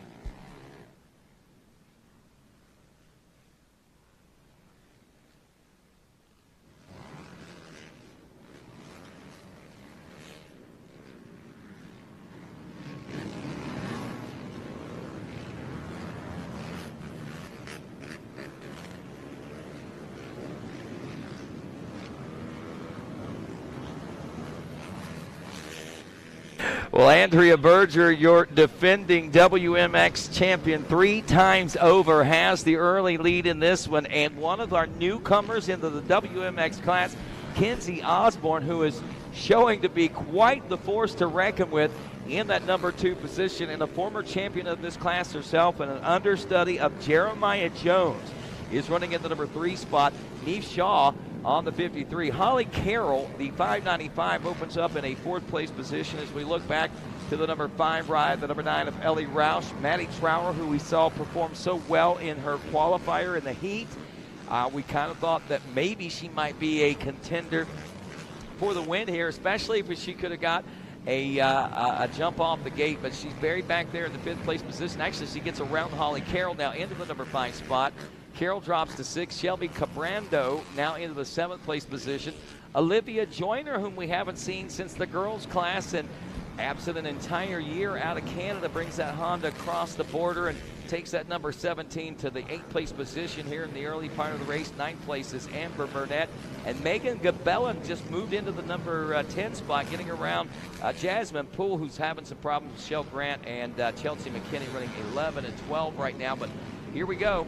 Race is on, and I believe that Kenzie Osborne has closed in on your defending WMX champion, Andrea Berger, and she's about to show her some action here. Maybe a front bumper, maybe some front wheels, maybe even a Nerf bar, and that rear number plate, she gets that opportunity. Yeah, no doubt, Rodney. She is definitely checking out some different line options here in Daytona, looking for some speed out there, trying to find that line that is going to send her into that P1. See if she can make it happen right now. But Berger, well, if there's one rider out there, you're like, man, I've got to pass who? Okay, well, here we go. Ellie Rouse, Maddie Trower, and Holly Carroll back there in the 5, 6, and 7 spots. Madison Trower trying to bridge some gaps out there. She's about a second behind Ellie Rouse, but the big break back there right now is 15 seconds between third and fourth. Neve Shaw has moved into the number 3 spot. She herself is about 8.5 seconds back of this battle right here at the halfway point. And we've got carnage on the racetrack as they're trying to get these machines off the track. Lap traffic everywhere. And Andrea Berger trying to keep that number 130 of Osborne behind her. Would it not be an amazing treat to see Osborne in her debut run here at Daytona to be able to capture the win away from that defending WMX champion out there? And wow, really set a standard and a statement coming into this 2022 season. And honestly, I mean, could you expect a WMX rookie to come in and win the championship? I know it seems a little far-fetched, but if it's going to happen, this girl might be the one that's showing signs of being able to make that happen. Of course, it's still early in the season, and this is only Daytona, and there are a lot of what-ifs out there, but at the same time, what if it is true? Yeah, she's shown she's got the speed. This was a lot closer than what it looks like on screen right there. Both Berger and Osborne having some trouble with some lappers. Berger just able to get around them a little quicker, and now Osborne, all that effort she put in to catch up to Berger, went away with that gap, and now you can already see Osborne now reeling her back in. How far back did I say Neve Shaw was? Like 6, 8 seconds. Yeah, that's gone. Guess what? Yeah. 2.5 seconds.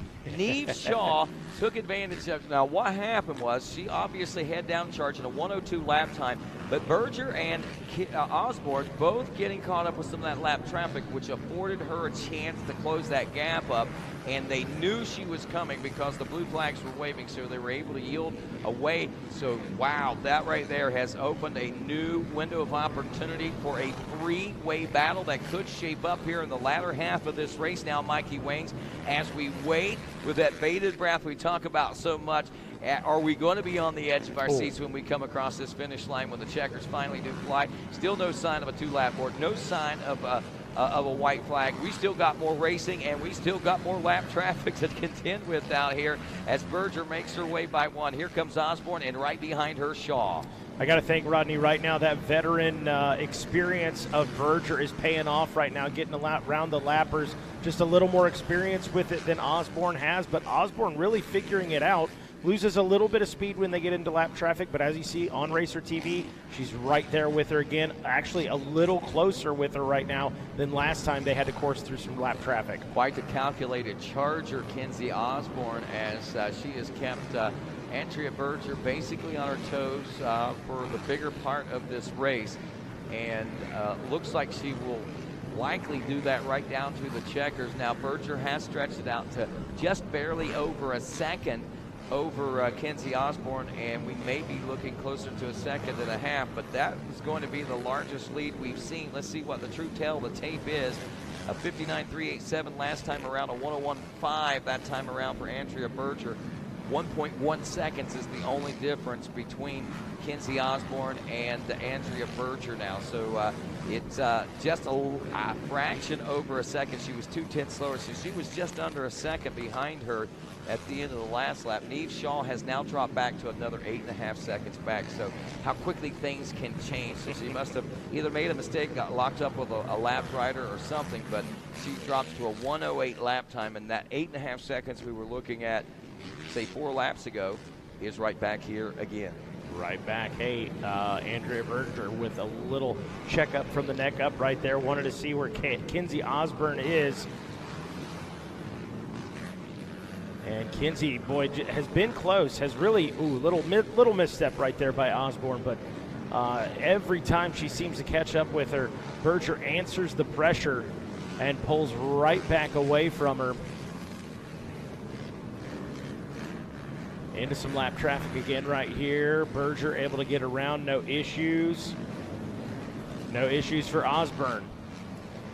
Wow, things starting to settle down here in the latter part of this race. Berger seems to maybe utilize that championship material that she's obviously made of and experience to be able to maintain this pace. And I'm sure that Kenzie, a little longer race probably than what these ladies have been used to running, and these girls, I guess, have been running in years past. But, man, Kenzie, I thought was starting to trail behind a little bit, but I may be wrong. She's not as far back as what I was beginning to think. But Berger is a little more comfortable as we near the end of this race. Berger, Osborne, and Shaw, 17 seconds now back to Neve Shaw. Something really happened. She's thrown the drag line out on that one, it looks like, and she's still got a solid third-place position, 33 seconds over Madison Trower. If that tells you anything about what the level of competition these ladies up front are racing at as compared to maybe some of the other ladies. But again, conditions, I think, probably warrant a lot of the gaps that we're looking at right now, because traditionally they are a lot closer than this. I will tell you that.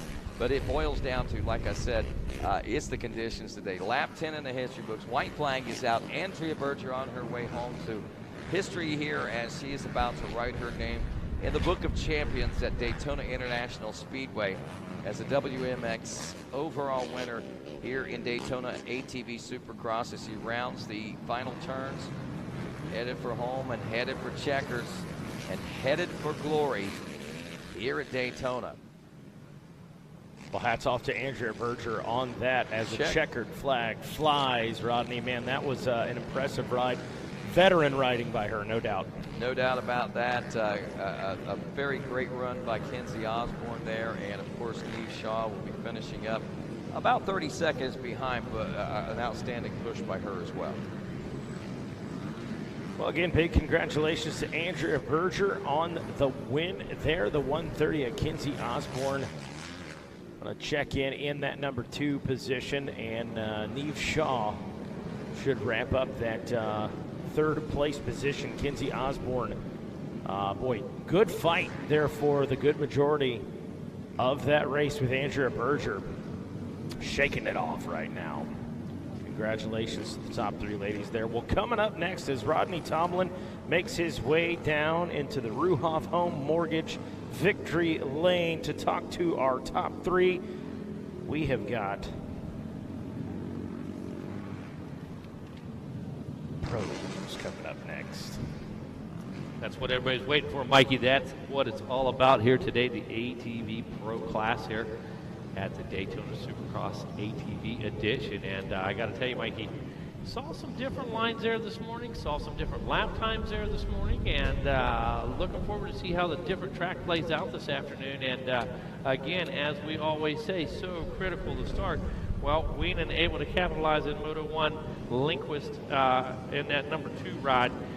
Third place went to Janusa, so I got to tell you, going to be interesting to see exactly how this thing plays out for sure.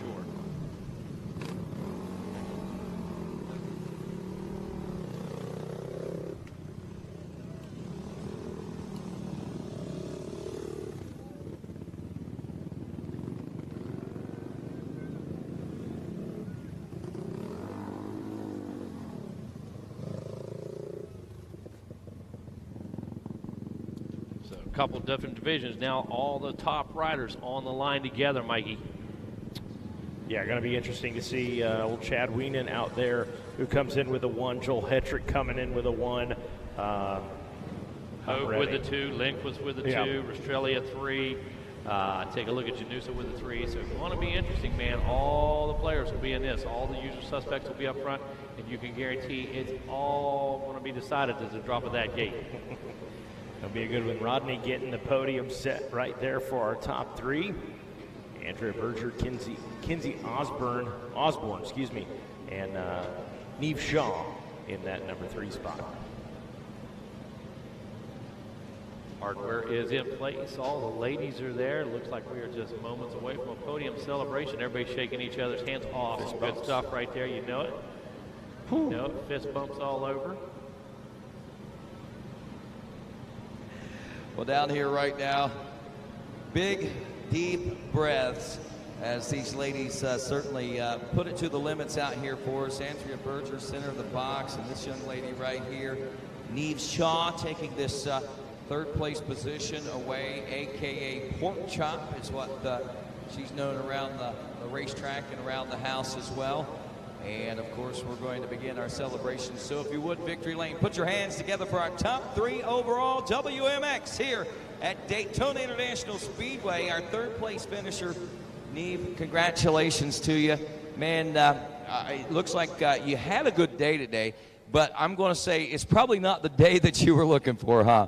No, qualifying started off good. I was really feeling it. I really liked the track earlier. The heat race just got a bad start. It was pathetic performance on my part, but main event got a better start. Still not where we wanted to be, but got into some lappers out there, and they would not move out of my way. I had just caught back up. I was probably in like 6th or 7th. Just caught in the tail of Kenzie over there, and these 2 lappers, they got by him, and they would not move out of my way. It was a 1-lane track, and I just lost all ground. I bet I followed them for like 4 or 5 laps, and I gave them the rev limiter, but you know, things happen, and you know, it just wasn't meant to be today.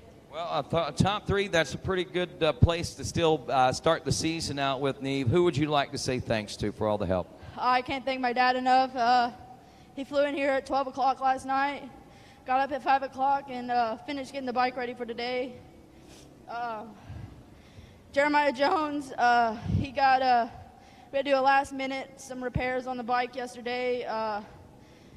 Since I've been riding in the Florida sand here for a little bit, so I need some bearings. I can't thank Johnny Hale enough. I got those shocks on there probably a week ago, and best set of shocks I've rode on that bike this year. It handles so well out there. Henson Racing, JSR, Fly Racing. Shoot, there's a lot. My trainer back at home, Jamie, he put my butt into shape. Scott, 4Works, EVS, Grip Gloves, and just anybody else that I forgot, thank you. Ladies and gentlemen, Neve Shaw, your third place finisher here in the WMX at Daytona. And wow, how about it for this young rookie right here? Put your hands together for Kenzie Osborne. Second place here in the WMX. Kenzie, wow, wow, wow. I mean, a year ago we were anticipating the arrival of you into the big class. Here we are, and you come in the 2022 season like a storm, man. What a great battle. You had good qualifying today, good heat races, had a great main. Yeah, I mean, I just tried my best to hang on mostly. Is that what it was? Yeah, it was about survival for me. That was just survival for you. Well, take me through the race from your perspective. Well, I had pretty good luck on the starts, both motos, so I just tried my best to not get tired on like the second lap. Are you tired? Yes. It's pretty taxing out there. Well, Kenzie, I know you have some time to let this absorb and think about it, but whenever it all settles in, you'll realize how great a day it was for you. Who do you want to say thanks to? My mom, dad, my grandma and grandpa, Maxis, Briarcliff MX, just everyone who's helped me get here. There you go. Kenzie Osborne, ladies and gentlemen, taking second here in the WMX at Daytona as we move over here to the center of the block, and Andrea Berger.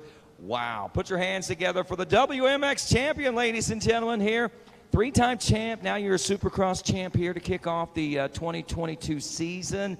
And, you know, you have to feel really great about the way things go. This was probably one of the tougher races on a lot of different levels, from competition to obviously the course itself. But, I mean, the course is one thing, but the competition that you had coming behind you, you got to feel good about that, because we've seen this WMX, or the women's classes, grow, and the girls' classes, and now the women's class in this WMX, to what we had hoped to see, a great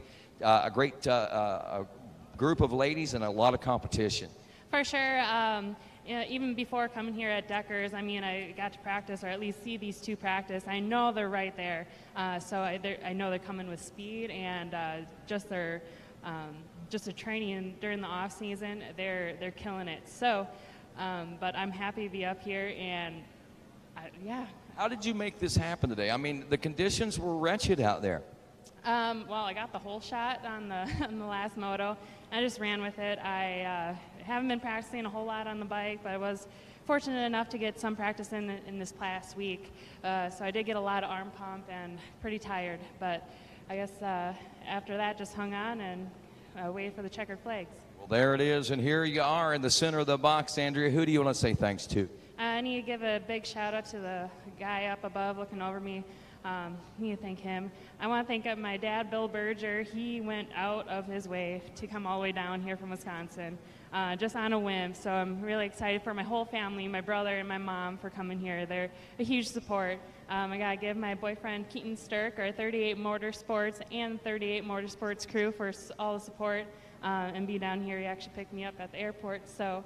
And let me be able to practice beforehand. But other than that, Team 9 Ford Racing, the Tremellin family, Motowaz, Deja Vu Racing with his killer gear, Garnet, Behringer, Hauser, Hoosier, Rath, Foreworks, Sunstar Sprockets, and FTR, and B&B Off-Road Racing.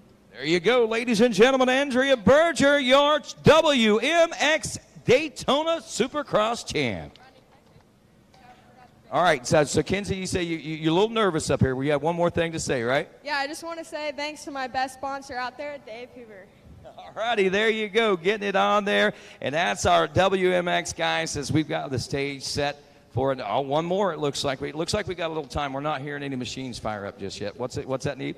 I want to thank Jason Decker at Decker Training Facility. He really saved my day. I broke a linkage out there at training, and if it wasn't for him, I probably wouldn't have one. So I want to make a huge shout out for him and Ernie at FTR Power Sports for making that thing look sick. All righty, there you go, guys. That's it. We got AMA Pro ATV riders coming up next. All right. Pro riders coming up next, as Rodney alluded to right there. You can see a few of them down on the starting line. A little staggered right now on a little bit of a holding pattern. So we'll get these guys off and rolling here in just a moment. Looking forward to it. The pros about to take to Daytona. Chad Weinen, Max Lindquist, Bryce Ford, Cody Ford, Michael Allred, Nick Janusa, Zach Decker, Brandon Hogue, Jeffrey Rastrelli, Patrick Turney, Logan Stanfield, Joel Hetrick, Cesar Jimenez, Vincent Merman, and Marshall Smith, all lined up and ready to roll. That's as stacked as it gets right there, Mikey. Oh, no This doubt. is as good as it gets. This is what everybody's been waiting to see. And I believe we're going to do a parade lap, or we're not doing a parade lap. That's a good question. So it looks like everybody's thinking yes. rolling forward right now. Maybe not. And I believe maybe not. You might be right.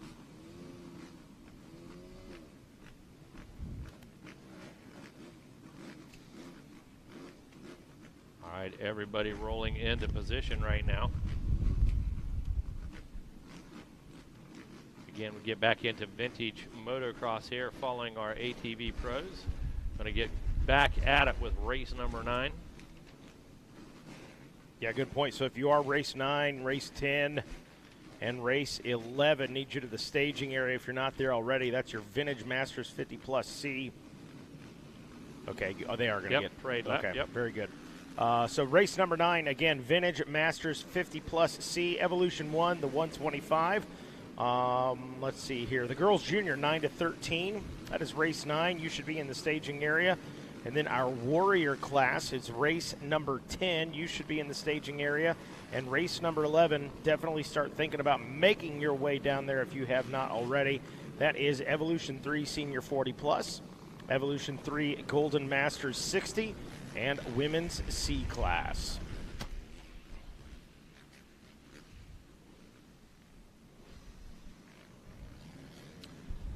Not long now, Mikey. Everybody out on the course. That sighting lap is underway. Going to get back, going to get loaded in that gate, and we're going to settle the score here. We're going to see who comes out with the hardware here in Daytona.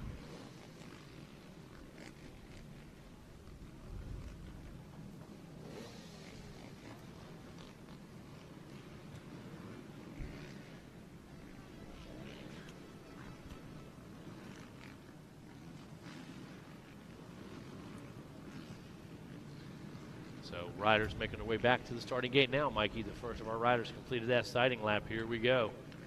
And again, yeah, if you are just joining us, if you're tuning in, I just want to see the pro race. You made it. You made it on time, but the gate had some troubles with the gate earlier today, and so we've got good old-fashioned start with the flag here. So kicking it old school, if you will. So if you're wondering what the heck's going on there, now you know. So the pros making their way back to the starting gate, and we're about ready to roll. Well, Mikey Waynes, the couch riders are about ready to take their nap around Daytona Supercross track, it looks like. Now, I tell you, man, I am super pumped about this. It's like Megawatt said that, this right here, this is what it's all about. Amen. I mean, we got great amateur racing and we got great pro sport racing, but if recent years, if all the racing that we watch at the racetrack is any indication, this right here will be the one that leaves you like, wow, when it's all said and done. No now, doubt. Conditions and obviously the course and the way things have changed, who knows what's going to happen at the end of this. We may have something completely different than what any and everyone expects, especially if someone gets a hole shot. They say starts are very critical. You heard them talking about it. It's tough to pass out there right now. Lap traffic creates issues for these riders as well. So this is going to get down to the nitty-gritty, a 15-minute plus moto that these riders have got to go on right now. And I'll tell you, that's going to be a long 15 minutes, I think, for these guys. and I will point this out. As I was coming off of the podium, the rain was starting to fall. I was about to say, as I look outside the TV trailer here comes the rain. Yeah, a little sprinkles. It wasn't much, but if it's any indication in what we saw earlier, it's going to start out like that, and it's going to slowly, steadily get worse. And that's another element to throw into this race. How many guys are prepared to run an entire mud race out here? We're about to find out as the race is on. The green flag waves on this one. Riders charging into the first turn here at Daytona, and our early leader. Hetrick in that number 2 That's spot. Jeffrey Rodney. Rastrelli. Rastrelli out front. Wow. Yeah, Rastrelli. This is just exactly what he needs, and that's Hetrick back in that number 2 spot. Former teammates, and look at that 28 machine roll here.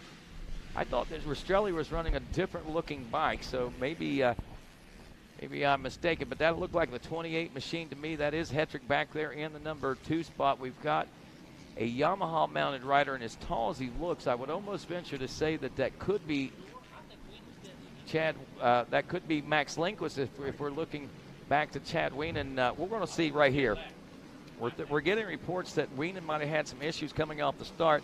That's Brandon Hogue. I was going to say, I thought that. Okay, it's Hogue out front. I thought that Jeffrey Rastrelli had a little different looking bike. So Brandon Hogue is out front. That is a 26, not a 28. I totally apologize, and I was second-guessing myself from the word go on that one. But Joel Hetrick in second.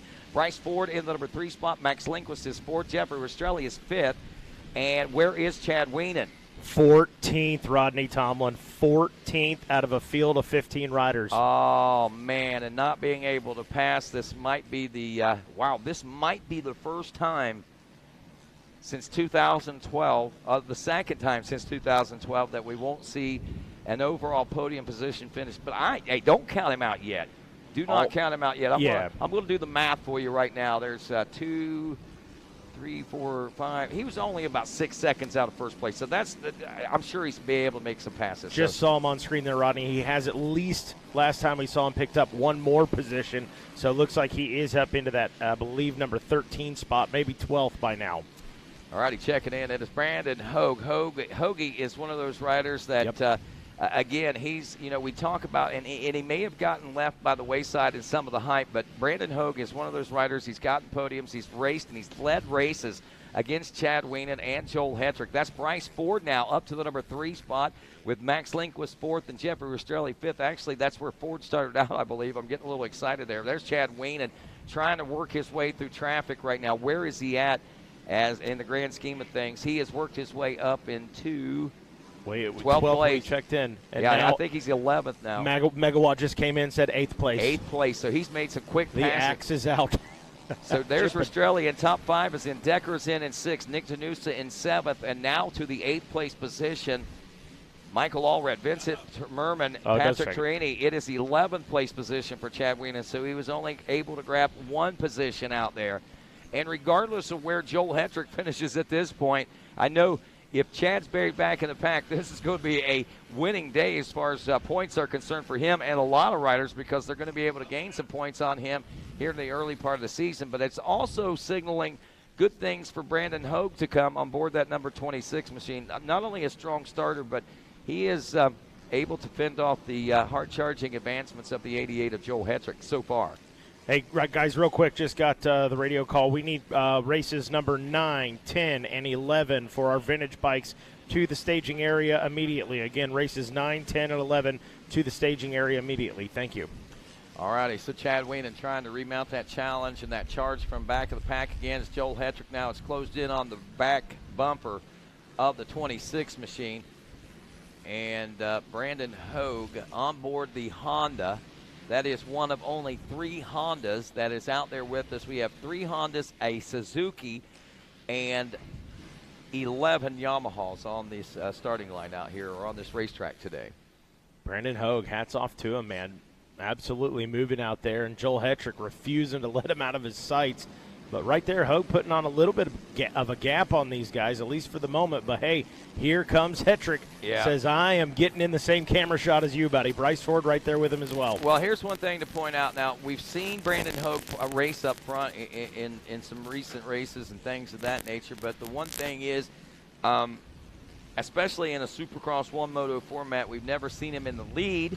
And under these kind of circumstances in this situation, I have to wonder, is Joel Hetrick going to give him a pro introduction? And has Brandon gotten those pro introductions yet? And can he handle one if he gets that knock, get out of my way type move coming up that could possibly be coming from Joel Hetrick? Now, I'm not saying Joel's going to get dirty, but he is going to have to get a little aggressive to make a pass unless a mistake be made by Brandon Hogue. And that might be what Joel's trying to do right now, is to try maybe force Brandon into that mistake, get him thinking a little bit too much so he can get around. But the one thing that Joel Hetrick wants to do, and I think something that he may have learned after last year's crash, is patience. Patience is a virtue. If you remember last year, Joel Hetrick had about a 10-second lead and looked like he was going to take the Daytona ATV Supercross by storm and flex some muscles at the end of that first round of racing, but it did not turn out that way. Hetrick actually left the facility, went to the infield care facility, and then they transported him to a local hospital. That's right, yeah. And, I mean, he was okay when it was all said and done, but it's some scary moments, no doubt about that. So he's learned a lot in the last year, I believe, at least from that particular incident, as we've got Chad Weinen on camera right now, still back in the 11th place position, and that tells you, man, how hard this track is to pass on because of these conditions. Nothing able to open up out there. So Chad's going to have to start forcing some issues of his own. He's not even in a top 10 ride yet. Well, I saw him right there trying to test out some other lines. But as you've heard riders say, WMX riders are saying, you know, it's a lot of single line out there, not a lot of passing options. So how important was a good start? We talked about that all day long. And right here, if anybody is having trouble out there, if Chad Weinen's having trouble making passes out there, you know that this is a track you had to have a good start. Yeah, there's Max Lindquist in that shot now as he's reeling in Bryce Ford from that 4th place position. Our lead riders, 49.7, a 50.0 for Joel Hetrick, 49.3 for Bryce Ford, 49.7 for Max Lindquist. Jeffrey Rastrelli has dropped back about 3 or so seconds now as he turns in a 50.211 on lap 8, 3.115 seconds back in 5th place position. He's got a comfort zone of about 7 back to Zach Decker, Nick Janusa, and Michael Allred. So back up front, we are watching here with anticipation of, is there going to be anything to come? Will Joel Hetrick reach in that bag of goodies and pull out the old pro moves and get a little aggressive. Like I said, if there's going to be a pass made, that's what he wants to do. But here's the thing. I think that Joel's not necessarily considering Brandon a championship factor at this point, so it may not be as necessary for him to get around. But, man, as I say that, all of a sudden Joel Hetrick goes back into that explosive kind of riding as he is reeling up the 26 machine. We'll see what kind of pressure he's able to apply. Will it be enough to force Hogue into a mistake? Will it be enough for him to open the window of opportunity to climb on through and take that first place position away? Look at Chad Weinen trying to get by some of these riders now. He's using his head. I mean, you know, it would be so easy for a rider like Chad, buried so far back in the pack, to lose composure and really start to ride haphazardly, so to speak, just to try. But, you know, he is so calculated, even from back there in the back of the pack. You know, you almost have to be thinking that, hey, Chad may be saying to himself, okay, we're not reached the halfway point. Maybe things will turn around better after the halfway point. Now we are at the halfway point for our leaders checking in. And looky here, Joel Hetrick looking for and searching for other lines as he's trying to pull up on and beside the number 26 machine now of Brandon Hogue. Wow, Hetrick really applying the pressure, Rodney, trying to force the mistake of Brandon Hogue. And I got to say, Hogue is answering. He's answering to the pressure right now, unable to pull away from him. See what happens. They get into some of this lap traffic now, Rodney. Yeah, this is going to be a tell of the tape for these riders now as lines start to change up quite a bit for these riders. Hetrick may be having his best opportunity to make a pass coming up here pretty soon, as long as he doesn't get taken out by a lapped rider trying to get back into the main line there.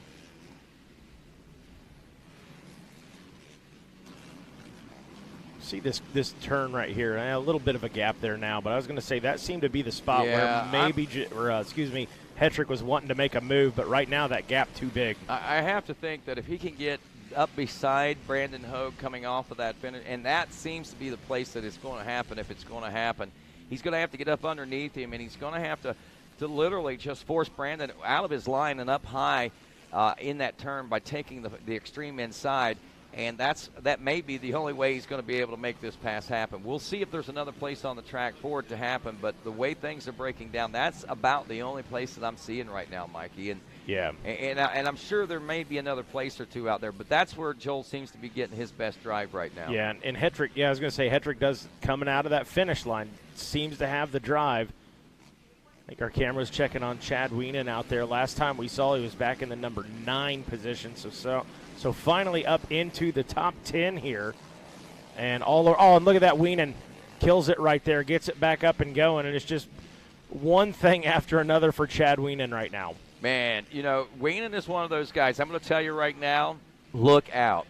This may be the worst thing that could happen to this entire field of ATV pros, because when Chad Weinen gets behind the 8 ball like this, it creates the monster. This is the fuel that is going to, I'm sure, give him to try and crush these guys. Oh, look at this. Here comes Hetrick now. He's trying just before the finish line now. May have lost a little bit of time and not have himself enough drive. Let's see here as we head toward that finish line now. Over that finish line jump. Still a few more laps to go. Hetrick trying to put himself in position. Going for that gusto coming out of that rhythm section, and you can see, look at that. Testing the lines out, Yeah, Rodney. he is testing those lines out. But Brandon Hogue is trying to show that, hey, I know where you're going to go, Joel. I know what you're going to do. So now I think that he's got Brandon Hogue on his toes right now. He's got Brandon Hogue trying some defensive stuff out there. Uh-oh. And that's Brandon Hogue starting to grenaded the machine. Maybe Joel Hetrick knows from riding those Hondas what it takes to blow them up. And he just pushed Brandon Hogue right into that, because Joel Hetrick has been in this scenario so many times. Now, as long as we've got steam and smoke rolling, Brandon Hogue's okay. Exactly. Once it stops, though, Rodney, as we know, it is over. All right, what does Joel Hetrick do? Now, if Brandon starts to lose power, and we're not saying that he's going to just yet, because we don't know the severity and what is actually causing the steam or the smoke to come out of the machine right now, but you almost have to think that he's going to start losing power.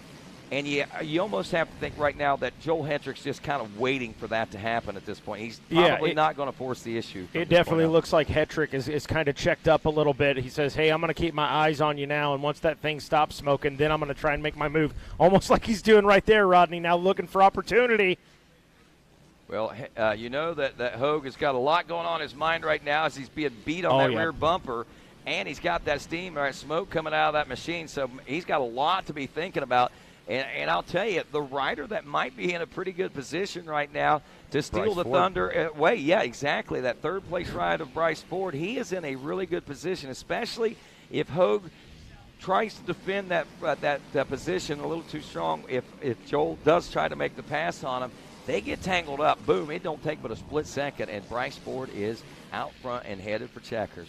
Meanwhile, Chad Weinen back there in the number 8 spot. Again, Bryce Ford is your third-place rider. Max Lindquist in fourth, and Rastrelli rounds out that top 5.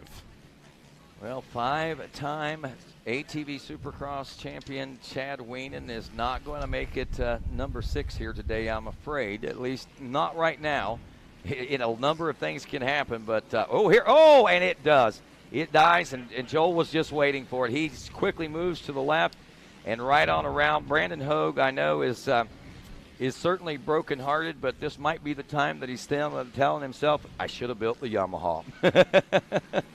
That's a heartbreaker, I know, and there's still some of those hardcore Honda riders, but, science and technology just can't keep up with 2004 technology. You can't keep up with it. No matter how new your parts are, it just don't happen. And I mean, I think the evidence is right here when you got Joel Hetrick going to Yamaha and every other rider except for 3 in the AMA Pro ATV class, it's obvious that is the bike that you want. And Joel Hetrick is going to take this when it looks like likely to the checkers. Bryce Ford, also a diehard Honda rider, as was Joel Hetrick up until last season. He also made the switch into the Yamaha last season as well. So you can see why. The reliability, I think, right there just tells it right there. And I'm not trying to say anything about Honda, but, hey, you got a machine that was designed in 2004. It can't keep up with something that's nearly 20 years newer than what it is.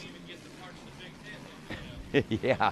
So maybe if Honda's watching, they'll say, maybe we need to release those quads that we've got in storage right now. Yes. We're selling a lot of parts right now, but maybe we need to release those new quads out there. But anyway, we'll see if that happens as Joel Hetrick continues to lead this one out there. Bryce Ford in second. Max Lindquist up to a third-place position. How about that for the ML2 ride? 10 times on the bike since last season in his entry.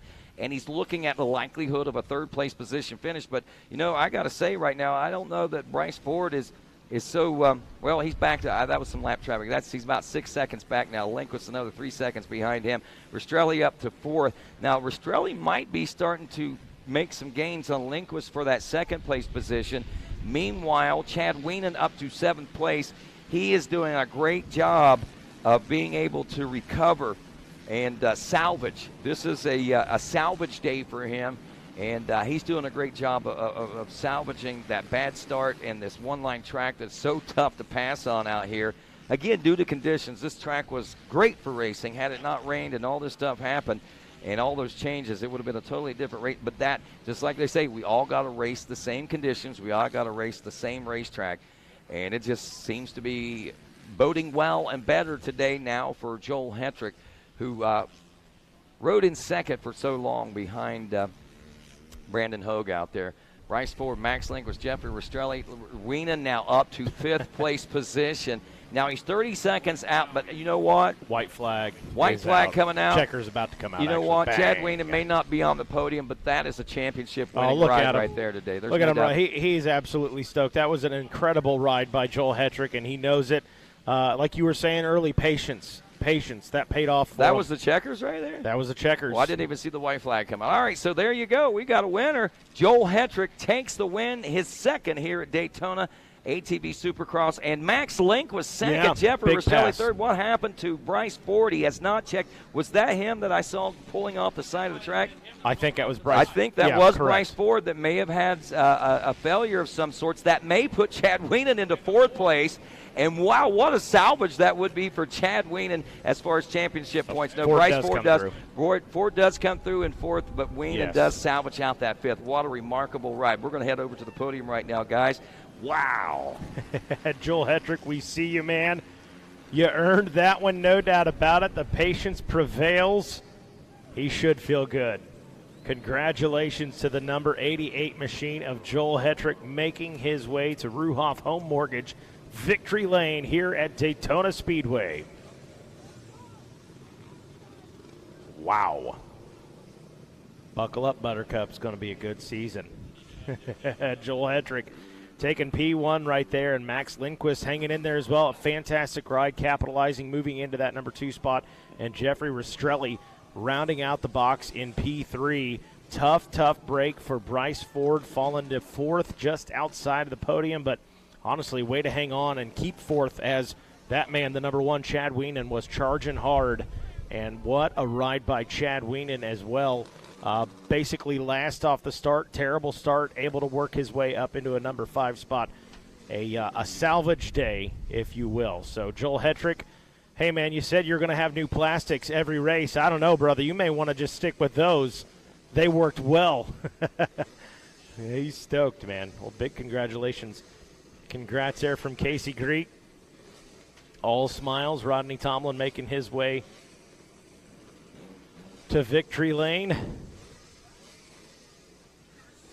And how about it? Max Lindquist says, heck yeah, man, that was a good ride. That was some fun.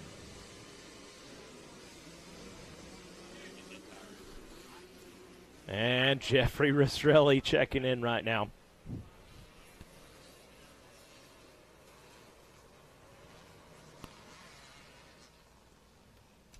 So the boys talking shop down there in victory lane. Rodney Tomlin getting that podium set up here. And taken to the track here is going to be that race number 9.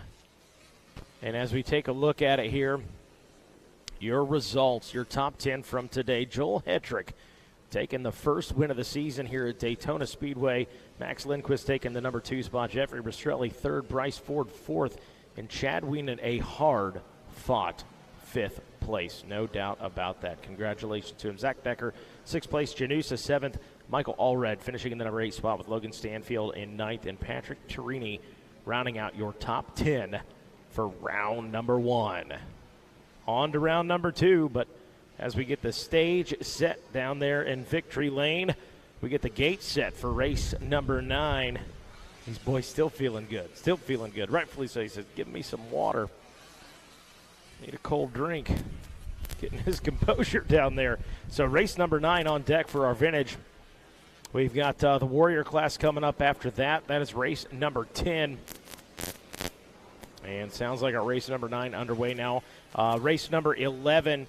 Need you guys down in the staging area if you are not already. That's Evolution 3 Senior 40 Plus, Evolution 3 Golden Master 60 Plus, and Women's C for race number 11.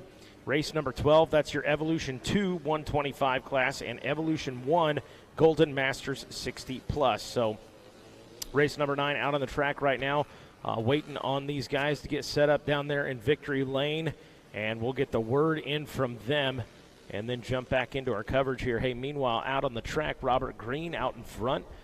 Brian Oakley in the number 2 spot with Mike Monroe in 3rd. Ian Johnstone in the number 4 spot, and Greg Holcomb's rounding out your top 5 in the Vintage Masters 50 Plus.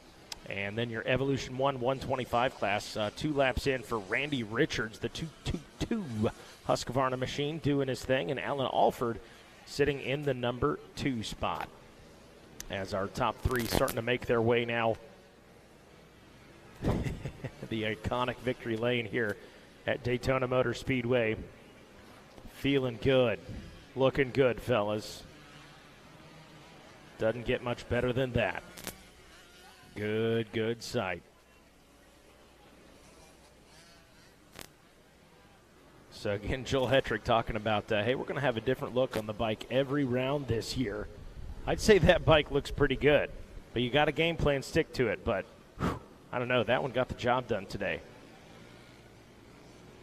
Looking like, I believe what he said, the pace car, the Daytona 500, was kind of the inspiration for that, and made the joke earlier. So, okay, Joel Hedrick's going to control the pace today, and that's exactly what he did out there. Paced himself and then paced the race out in front and took the checkers. Hey, out on the track, Randy Richards, 3 laps in for him now. That Evolution 1 125 class. We'll jump back to victory lane here in just a moment, folks. Alan Alford. So don't go away. We want to hear from those guys. If you're still watching for the ATV side of things, stick around. We'll jump back down to that podium here in just a moment. Robert Green leading the way for the Masters 50+, just checked in with 3 laps completed. Brian Oakley in that number 2 spot with Ian Johnstone in 3rd. Greg Holcomb in the number 4 spot. Mike Monroe rounding out that top 6. And James Swinford out there rolling in the number 6 position. That is race number 9 on the track. So again, race number 10, you guys should already be in staging. Race number 11, please make your way to staging if you have not already. And race number 12 down there to the staging area as well. Robert Green checking in, 3 laps completed now. Brian Oakley checks in the number 2 spot, and Ian Johnstone in that number 3 position. There's Mike Monroe checking in with a 3rd lap completed, picking up a position on Greg Holcomb. Moving on up, and the 222 of Randy Richards checks in with 4 laps completed, and that's going to be the checkered flag on race number 9. Alan Alford checks in the number 2 spot.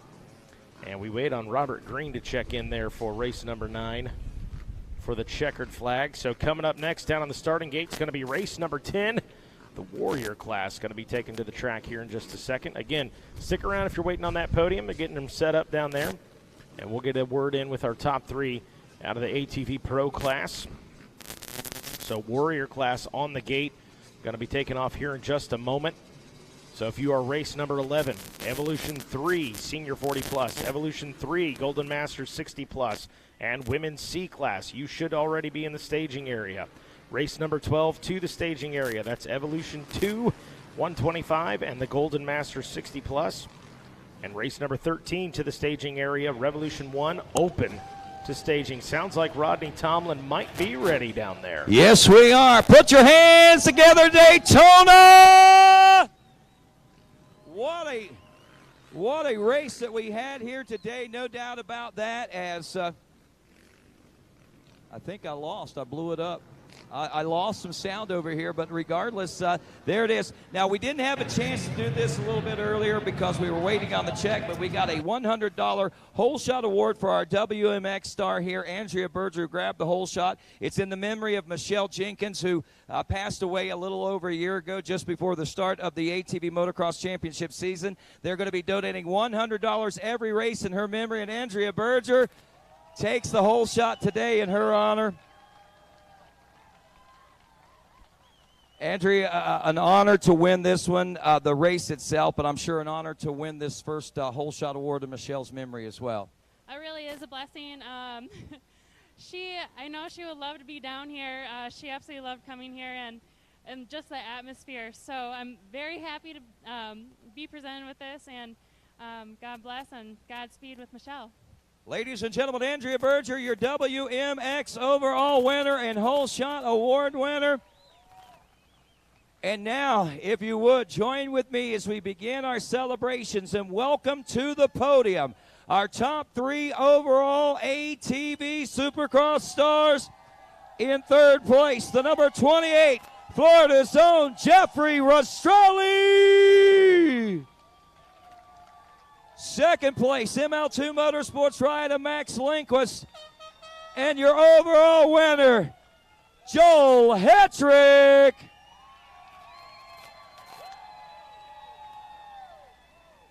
Let's step up here on this top step, man, and let's talk a little bit, brother. Wow, able to make it happen for the Florida, for the homes here, and the folks here in the home state of Florida. I know you were hoping to win, man, but whenever that gate dropped and you found yourself out there, you knew you had work. You went to work, and you got yourself a podium, man. Yeah, man, it feels so good. Man. So much work coming into this race, man. Building my own program and starting Rastrelli Racing. Everything, man, it was super tough and endless hours out there and out there in the garage and getting everything prepped myself. And obviously, I had a huge support group. It wasn't just me out there, so I can't thank everybody enough here. And man, we put together a good race. I didn't get the best start, so I just usually I'm a one to freak out and start overriding the track and make a mistake and blow off the track. And you can cause yourself a championship here. And today I decided not to do that and use my head and race smart. And I just stayed back there and waited till the end of the race and make my push. And I wish it was a little bit longer, honestly. And you won't ever hear me say that, but today I wish it was a little bit longer. I felt really good towards the end of the race and found some things. And yeah, it's God, it's just crazy, man. I didn't. You always dream of being up here, but it's so hard to make it happen and do it on my own terms and under my own tent. And oh man, it make me cry, man. This is awesome. All these people out here, all the Australia racing guys, and you see all these black shirts. I can't thank you guys enough. Just my whole crew. This, my wife, my parents. This is just awesome. This is a different level here, doing it yourself and coming out here and making it happen and getting up here. It's a different feeling, you know. Yeah, I'm very, very grateful for being up here. And yeah, I just want to thank obviously the Rocket crew. They were busting their butts for the past 3 days, finishing up this bike, and we were doing a bunch of different things the past 3 days to button this program up, and I can't thank them enough for that. And obviously, I'd like to thank the Australia Racing crew, which is me and my family. We started a business and went on our own, and it's really working out well. So I'd like to thank everybody who helped me with that, and obviously FXR, CST, SSI, Elka, Impact Solutions, JB Racing, Baltimore Motorsports. My dad with Jefferson Australia Land Grading. If it wasn't for him, I wouldn't be here. So thank him, and thank my mom, and can't thank you guys enough. This is it's a different feeling, and DWT and Precision and Henson clutches, DP brakes, just integrated financial concepts. Everybody that make this happen, it's just unbelievable, man. Thank you guys so much. Jeffrey Rastrelli, ladies and gentlemen, taking home third place here at Daytona International Speedway. That one right there is a fun one to hold, man. That wakeboard, no doubt about it. I'm going to go down here and get this one early. Going up. I'm coming back up to meet with you. I just want to get you this. Forgot to do this for Jeffrey. But put your hands together for this guy right here, folks. The young Max Lindquist. Dude, I talked to him. He said, I broke my collarbone practicing for GNCC on my GNCC bike, and I've only ridden the bike 10 times since last season. And here we are, 11 times now, maybe 12 after qualifying. You're able to get on the podium, man. Congratulations on second. Wow. Speechless here just with how the day started and how the offseason went. Like, this is just an unbelievable day. Like, I couldn't have dreamt it this well. So, I mean, from the motor swap in the start, like, it just was not how I would have liked to start this year. And to be here right now is kind of surreal for me. No doubt, man. Take me through that race itself out there. It wasn't easy. I mean, start was very critical. Yeah, I mean, just got a great jump, something that I really struggled with last year and we really got figured out this year. Just the whole combination with the bike and everything is awesome. And I just knew, like, coming into this race, I'm not 100% where I feel I should be yet. And, like, coming out with that start was so key for me. And from there, just having these guys keeping me pushing. Like, I just knew I had to stay where I was at and let the cards fall where they fall. And I would have never guessed I would have ended up in second. So, and then from there, I mean, I just can't thank everyone enough. My parents, the whole family, that's everyone here. Mom, Dad, Big Dave, and Mike Deal, thank you for helping with the engine swap. I can't believe we got it done. From there, ML2 Motorsports, Weinen Motorsports, Fly Racing for the awesome gear, Precision Racing, Maxxis, Walsh Racecraft, thanks for the setup. Fox Shocks are working awesome. Maximo Oils, Evans Power Sports keeping this thing cool. Vortex Ignitions, Jaime at PEP Performance Student, can't think of enough for the help this year. Maxxis and DWT, Yamaha for this killer machine, and Behringer as well, awesome brake and power, DP brakes, Sunstar, RPM, and anyone else that I think I forgot. I'm so sorry, but this is amazing. Thank you so much. Oh, Mac. 1 second. And a big one that helped this year, Huntscapes. Thanks for taking care of me. Can't thank Chris enough. Thank you, Chris. There he is, Max Lindquist, ladies and gentlemen, second place here at Daytona. Oh, look at that, man. And before we get underway, I guess we're going to do this one right here first before we crown our champion. He looked like he was on his way to being it, grabbing the whole shot. The 26 of Brandon Hogue. Dude, what a heartbreaker that has to be, man. I mean, great jump out there. You had what looked like control of the situation, and then all of a sudden we saw it happen, man. Yeah, man, this one hurts. That's for sure. But, you know, it makes all the long nights of training, and, yeah, I felt like this one slipped away. I think I had 3 to go, but, you know, like I had Joel on my tail, and I could hear him. And, I'll never forget this, but, yeah, that one hurts a little bit. But, the Music Racing crew, Brett Music gave me a call in the winter, and this is my dream. So it doesn't matter what place I get. That was the ride of my life for me. So thank you, everybody. Put your hands together, Brandon Hogue, ladies and gentlemen. Whole Shot Award winner here from SSI Decals. Thanks to Ian Harris and the boys out there for making things happen. And that guy right there, he knows as well as anybody what that feeling is like and to be in that situation. But how about it? Put your hands together for now, two-time Daytona ATV Supercross champion, Joel Hetrick. Wow, those wakeboards are hard to come by, huh? Yeah, they don't come easy for me. I know that. Every time I come here, it's it's hit or miss, and it was hit today. And wow, what a day today, huh? Yeah, the track was brutal right now. I mean, it was just deteriorating as it went on, and I had Brandon in front of me that whole race, and I saw it smoking with, I don't know, maybe 4 or 5 laps to go, and for me, I thought he had me covered. Just, there was not anywhere I could pass very clean, and with my track record here, I wasn't going to make a stupid move today, and I really feel bad for Brandon. He had a really good ride going, and that just shows that he's got a lot in store for the rest of the season. So props to him. But I just this don't happen often for me, a smart ride and winning Daytona. So I'm blown away right now. I worked really hard at the Decker training facility all winter long. My family was with me for 90 days in a motorhome, and we just grinded the whole time. And I can't thank my family enough for staying with me and by my side. And it really paid off. I'd like to thank the whole Phoenix Racing crew, CST Tires hooking up great today, Dassa Motor ripping out of the line. Starts were key today on this track. Excuse me. Hinson Clutch Components, ODI, UFO, Works Connection, FMF, SSI Decals, Walsh Racecraft, Evans Coolant, Guts, Webcam, Sunstar, my mechanic Gary, Dean, Jim, my dad, my mom, and Elka Suspension, Impact Solutions, Casey Greek and Jay just got this thing dialed in at another level this year, and I'm so happy to start off the season in first, and just keep working throughout the whole year. It's looking bright for me right now, and this isn't usually how I start, but I'm just so fortunate to be up here today on that track with those type of lappers, and it was just insane. I give all these guys props because that was a gnarly race. Well, I'll tell you what, Joel, not only do you get the win, but you get that right there, the award for being the points leader after this round of racing. Put your hands together. Joel Hetrick, your winner and point leader as we head into the 2022 championship season. And with that, my friends, that's going to wrap up our Daytona ATV Supercross. Did you have a good time?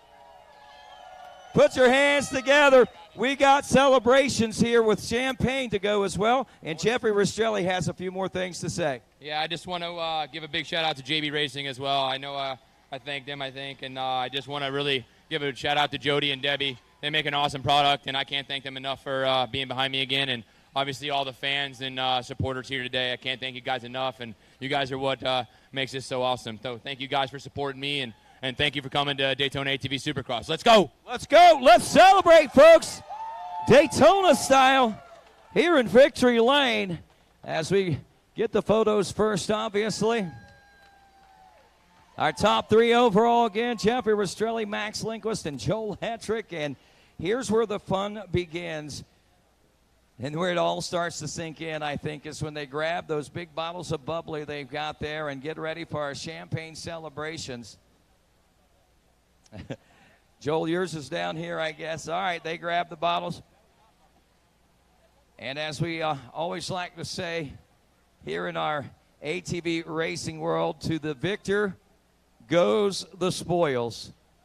And gotta help him get it prepared. Max Lindquist not quite sure how to do this just yet.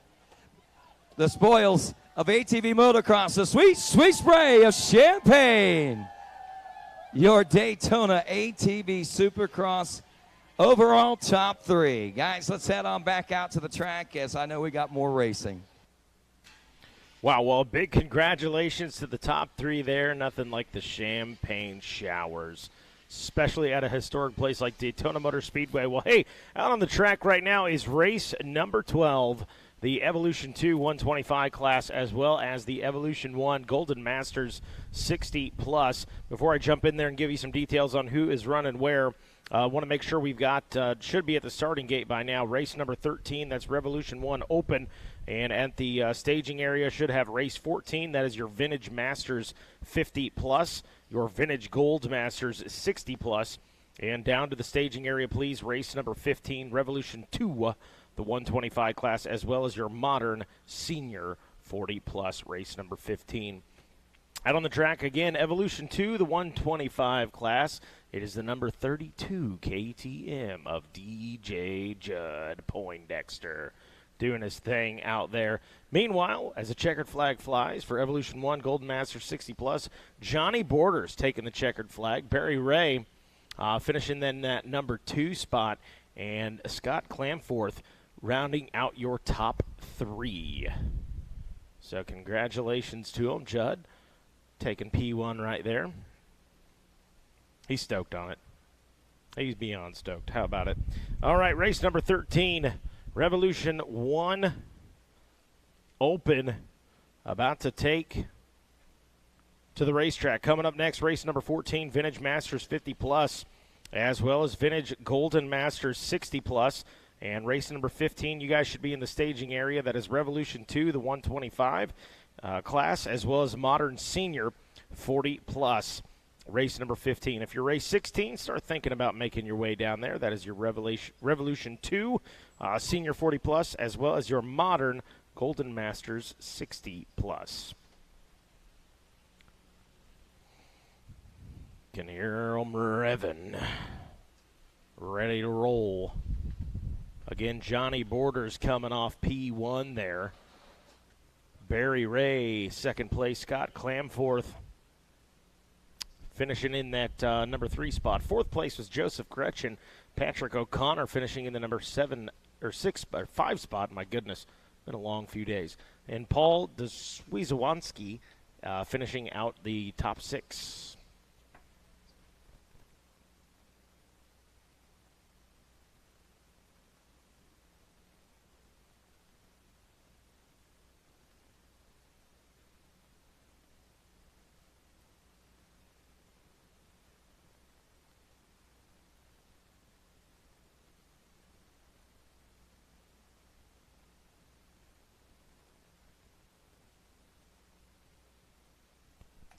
Wow, Mikey. Wow, what a day, what a day, what a day, ATV-wise. But back to the two-wheel side of things here, obviously. Again, my hat's off. I know Chad is probably might be a little down on himself right now, but wow, what a comeback ride he had. He's got himself right in perfect position. And it'll make the season a little more interesting to watch him have to dig. And it's not a deep hole that he's in, but it's I mean, come on. I mean, it could have been so much worse. Absolutely. 11th, 12th place position would have been a horrible way to have had to start this season. But, man, a 5th place.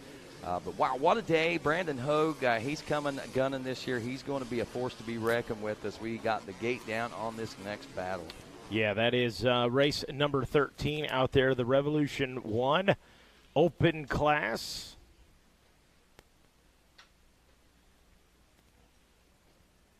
Getting our eyes on our riders out there. We'll get you an idea who is running where.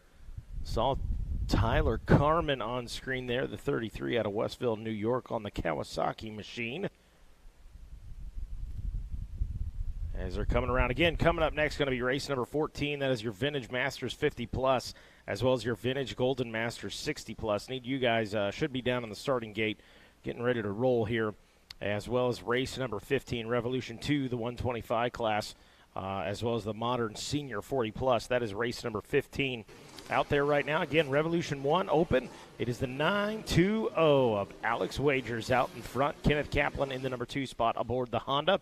And the 105 Suzuki of Tyler Somas in 3rd place. James Gaines in 4th. Fred Schultz in the number 5 spot. And Tyler Carmen, as we just mentioned a moment ago, that number 33 Kawasaki out there. That's the 920 of Alex Wagers on screen on Racer TV, out in front, making moves while the sun is shining.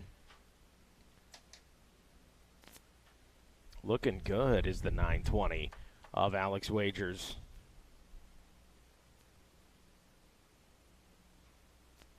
Tackling things here at Daytona Motor Speedway.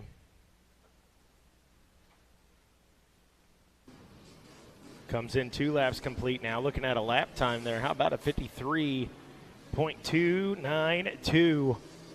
It was a lap time for lap number 2. Kenneth Kaplan, a 54-second lap time. Puts him about 2.5 seconds back. Tyler Somas, a 55.8. Puts him 4.75 seconds back. James Gaines checks in the number 4 position with Fred Schultz in 5th and Tyler Carmen rounding out your top 6 riders out there. Having the time of their life, no doubt about it.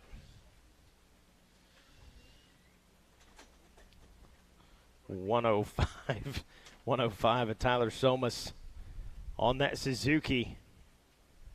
Getting some love right there. Rolling. Again, coming up next, we're 3 laps into this one now as Alex Wagers, I believe that brings out, yes, the white flag is out, so 1 lap to go, at least for the 920 Honda. Turning a 54-second lap time. Tyler Somas checks in. How about that? So the 105 Suzuki, I believe, moving up a spot. James Gaines moves up into the number 3 spot. Where is Kenneth Kaplan? Fred Schultz checks in. So some trouble for Kaplan as he's still not checked in for the number 5 position. We'll see if Tyler Carmen checks in 5th. He does. So tough break for Kaplan. Coming up next, race number 14. That is going to be Vintage Masters 50 plus, as well as Vintage Golden Masters 60 plus, followed by race number 15, the Revolution 2, the 125 class, as well as Modern Senior 40 plus, and then race number 16, Revolution 2 Senior 40 plus, as well as Modern Golden Masters 60 plus. 920 brings in the checkered flag. That is Alex Wagers. Tyler Somas finishing in the number 2 spot.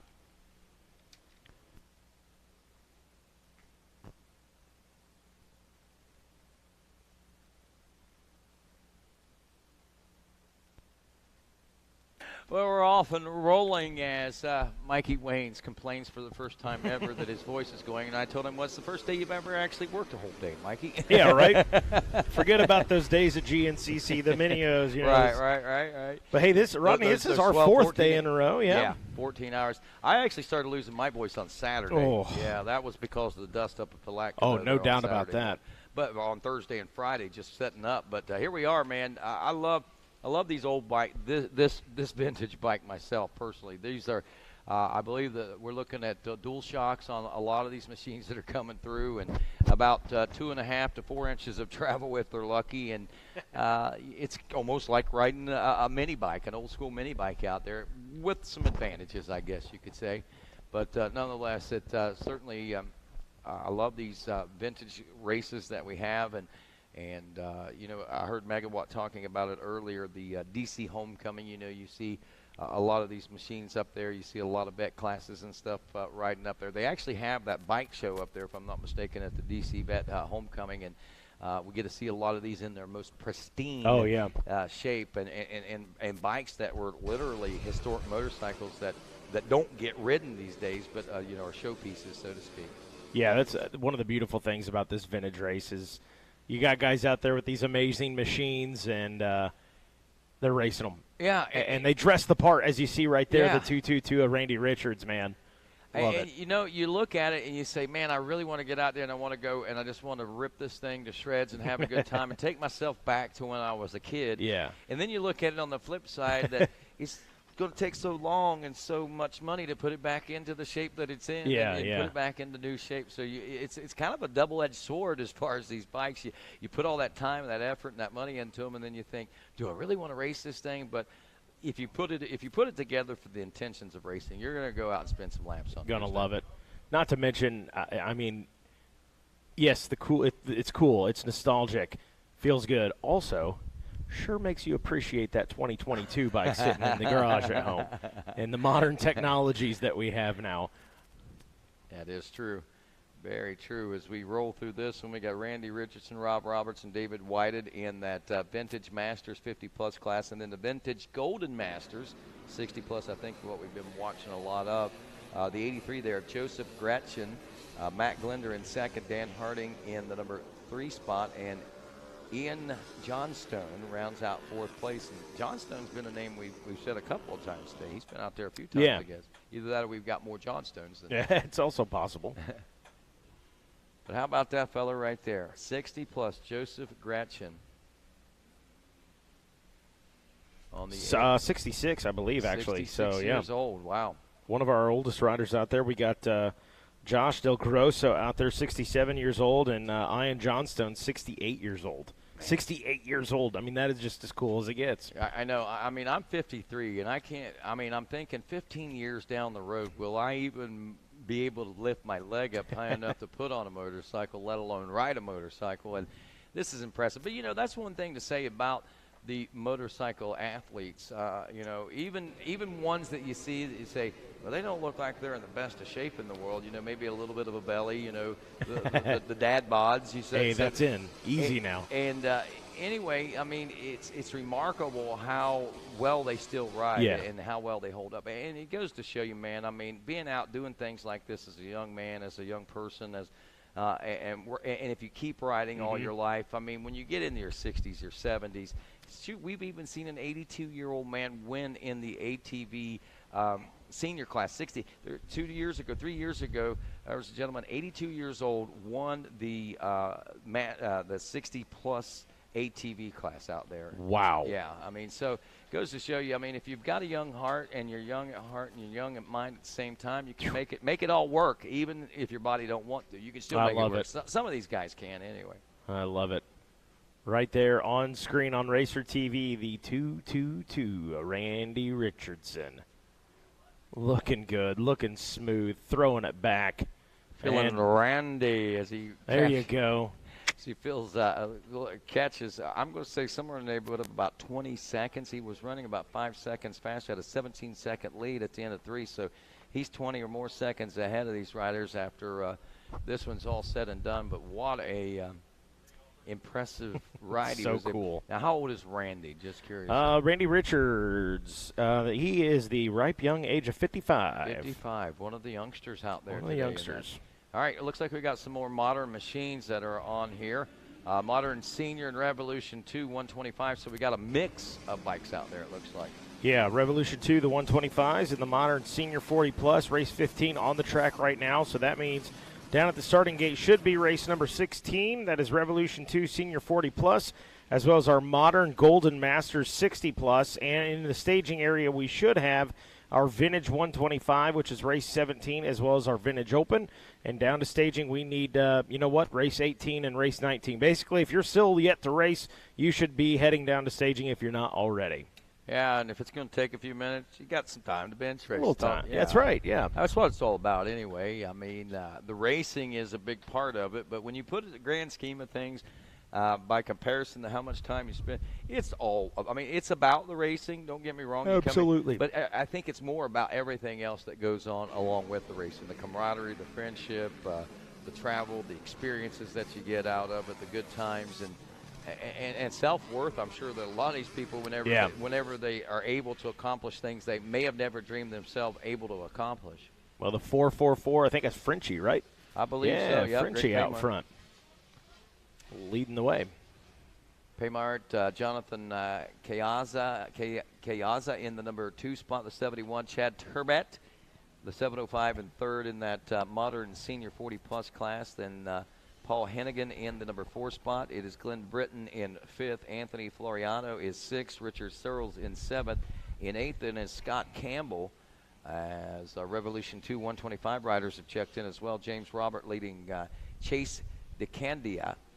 There's about 6 seconds separating those riders. Cameron Pappas in the number 3 spot. Corey Holcomb is 4th. Brandon Smitley, the 423, in 5th. Tyler Carmen in 6th. Mac Treadwell in 7th. And Elliott Cook in 8th there in the Revolution 2. I will say this. Brandon Smitley is a traitor. I'm just playing with him. And he knows it. But Brandon Smitley was He used to race ATVs, and he was actually a pretty great opponent, and he won some races on the national level and was a highly competitive racer. But some things happen, as it always does. Sure. As people grow up and they get 18, 19, 20 years old. Life happens, and life happened to him, and he had to get rid of his equipment. But he went out and he bought some bikes, and he's coming back to racing under a little different umbrella. But he's back at it, and he's still out at the racetrack, and that's the cool thing. I love it. It reminds me every time I hear about that. Since I don't want to say that horrible word, but post-COVID, when the almost reemergence of the love for motorcycles for a lot of people came about. If you folks haven't seen it now, it's almost 2 years old, but the year of Jubilee. Maybe that's a side effect? A good side effect. A great side effect. A good side effect. I think that COVID makes you want to ride motorcycles. That's what it has to be. I mean, wow. But yeah, that genetic thing, I guess. Year of Jubilee covers some motocross. It covers some off-road with GNCCs and just really, really cool video. Check that out on YouTube. It talks on that exact topic of people kind of finding themselves again with a little spare time. If nothing else, I can't go out to eat. I can't go to the movies. I'm going to go buy me an old motorcycle and have some fun. And probably a number of them had them in the garage. That too. Dust them off. Yeah. Change the oil in them and go for it. Man, what a beautiful day it's turned out to be after the clouds and rains. Checkers are out on this one as James Roberts takes the win in the Revolution 2 125 class. Frenchie takes the win in the modern senior 40-plus class. Both those guys are through with Checkers. Cameron Pappas now in Revolution 2 finishing in the number 2 spot. Chase DeCandia is third. Then we'll see Corey Holcomb, Brandon Smitley rounding out the top 5 in the senior 40-plus modern class. Greg Paymart, Jonathan Kayaza, Chad Turbot in third. Paul Hennigan is fourth, and Glenn Britton will round out your top 5. And we go to our next class, Mikey. Here we go. Race number 16, off and rolling the 4.9 machine. I believe that is Jacob Radulwitz out of Port Orange, Florida, on the Kawasaki, leading the way out front in this one. He is racing in that Revolution 2 Senior 40+. Also have our modern Golden Masters 60+ out there. That is the 49 machine out front. So on the starting gate next should be race number 17, your Vintage 125, as well as your Vintage Open. And in staging, we need race 18. That is Evolution 1 Masters 50+, Evolution 2 Open. And we also need to staging area race number 19, the 250cc.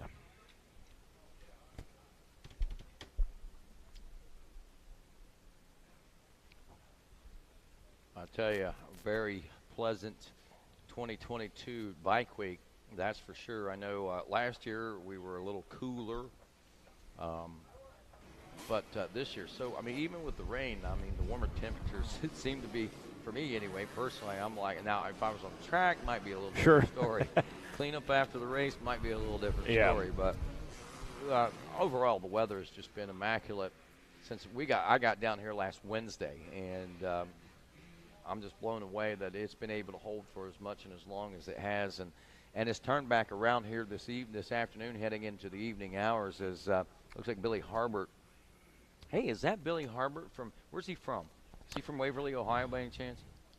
As a matter of fact, he is Waverly, Ohio rider. How old is he? He is 46, Rodney Yeah, Tomlin. Billy Harbert, I believe, owns a barber shop up in Waverly, No Ohio. kidding. Yeah, and actually his son, little Billy, just went to work for us at the Grand National Cross Country Series as a part of our track crew.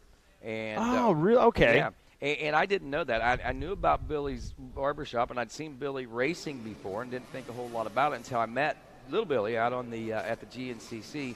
Very cool. Good to see Big Bill out here racing. He's running second right now in that Revolution 2 Senior 40+ class. If you're anywhere near Waverly, Ohio, go get your hair cut from him. Get your hair did. That's it. Love it. I'm headed over there. I was going to go over there, but my hair just got so long, and I was on the road, and I just had to get it cut.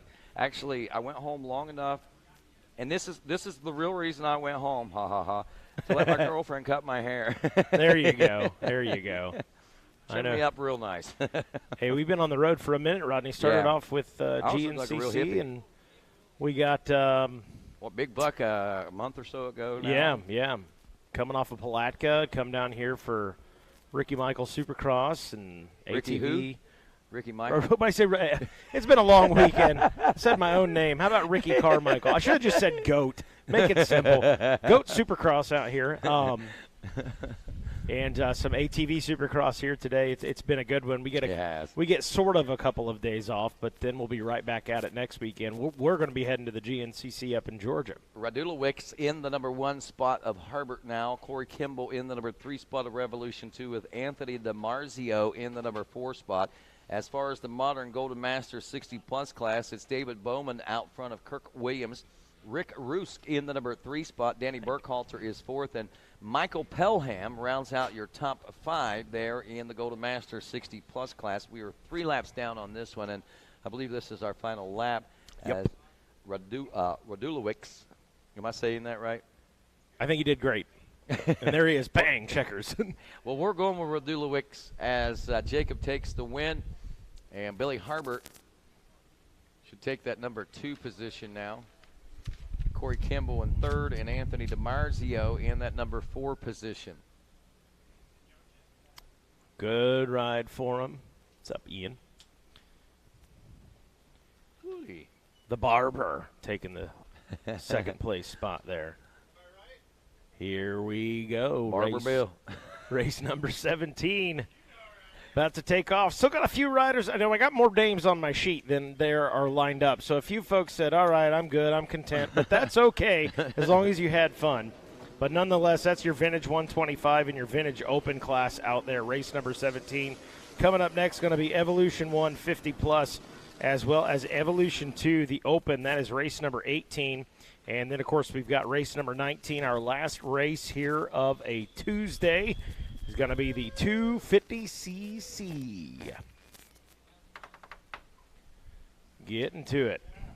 Now, this is race 17. We got 2 more. Two-wah. So how about a race 17 on the track, Vintage 125s and Vintage Open? I think our buddy Judd, DJ Judd out there. Is he called it quits yet, or is he out there? Well, he's having fun. Having the time of his life. A ride that dreams are made of.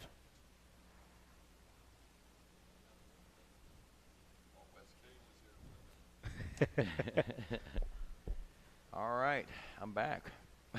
Stepped into the AC for just a moment, Mikey. Need it. I ain't been in there in a minute. I don't think you want to because it's the spoiler. It's hard to come makes back. It more humid out here, Rodney. It worse. It does. I'm telling you right now. 484 out in front. John Eklund leading the way. Keith Geisner in the number 2 spot, and Brian Oakley in 3rd. That's for the Vintage Open. Now your Vintage 125, Amber Aubon sitting out in front. And I think Amber's the only rider out there for the 125 class. The rest are out of that Open. So they're all afraid. Scared them. Scared them off. Amber, was it Albane? Is that how you say that? Albane? I bet you're right. Rest of them are somewhat easy. Eklund, Geisner, Oakley. One thing about being here in Florida, man, over at the GNCC, there's, what was really interesting is, we get a lot of international talent that comes down to these early races and stuff, especially here for Bike Week. And we end up with a lot of the Central American names that are tough to Oh, yeah. And then you have a lot of the French heavy names that come out of Canada that come down to Florida to race as well. So to say that my tongue was tied a lot this weekend is an understatement. A big name we said, Josep Garcia. Yeah. Landed on the podium with P2 just behind Ben Kelly on the KTM. So that was impressive. And this is impressive. I mean, just being out here after what this track has seen today and being able to be on this track. I mean, the track itself is impressive to me. It was a little tougher for the ATV riders out there, obviously, as it was a little tougher to pass. But, it's like they all said, and that's the great thing. They all came into it with the same mindset is that we all have to race the same racetrack. We all have to race the same conditions. So, they were, they took it with a grain of salt, but they knew what they were coming into when the weather started changing earlier today. So they had all accepted it, and I think that's great. And we've got the stage set for a great 2022 championship. Next round of ATV motocross, it'll be the full gamut with all of the amateur classes as well as AMA Pro ATV racing, I believe, the weekend of March 23rd. Be heading down to Texas, down near Houston, as a matter of fact. You think Hetrick is he still gonna change the plastics or the color scheme? Oh yeah, he's not gonna stick. Okay, he's not superstitious. All right, we got 3 laps down for John Eklund now, the 484 Mako ride. We got Hondas, a Mako, and a Bultaco. Let's go. Yeah, my first introduction to the Bultacos, I didn't recognize them as being a great off-road machine.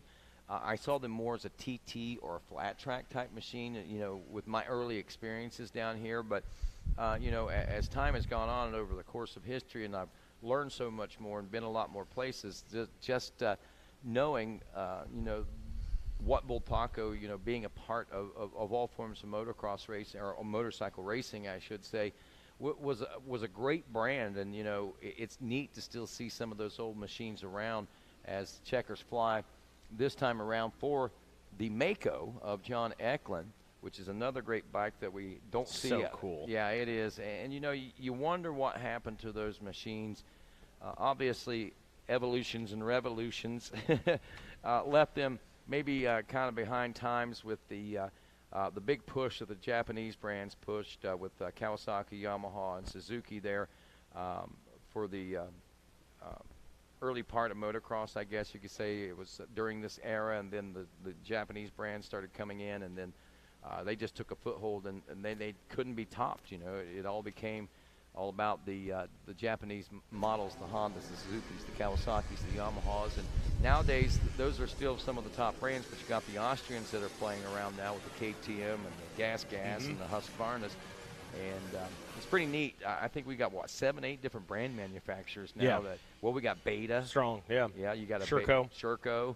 And so, I mean, there's a lot of brands out there that we're seeing on the market still today, and new ones popping up every once in a while also. No new machines out here right now. Triumph coming around. Triumph. Forgot about that. Yeah, I forgot. They will be making a dirt bike. Ricky Carmichael. Yeah. A big influence on that. Big ambassador of that. And, you wonder about that one, and I kind of wondered it too, but I've talked to a lot of people. They aren't going to introduce a bike that is going to be haphazard. I mean, they're doing a lot of R&D. They're doing a lot of, and obviously with the input of the GOAT, Ricky Carmichael, it's going to come out of the box, straight out of the box as a competitive bike, I believe. Growing pains will they have? I'm sure they will. But I look to see Triumph, honestly, to be a major contender for podiums and maybe even wins and championships probably within the first 5 years of their introduction. No doubt about it. Well, Randy Richardson on the move out front, the 2-2-2 machine. Seen that several times throughout today. Scott Clamforth in the number 2 spot with Michael Bell in third. David Whited in the number 4 spot, and Greg Holcomb rounding out the top 5 in your Evolution 1 Masters 50+. And your Evolution 2 Open, Mike Monroe out front, and Carlos Cheeseman in the number 2 spot.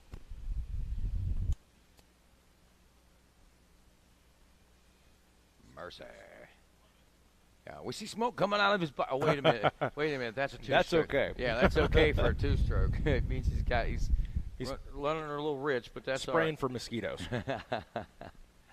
Yeah, man, I tell you. I don't know if you were watching the ATV Supercross and you saw the issues that Brandon Hogue had. Even Heartbreaker. Yeah, it was. And, he was kind of holding his head down a little bit on the podium over there when we were giving him his whole shot of work. And it was really cool.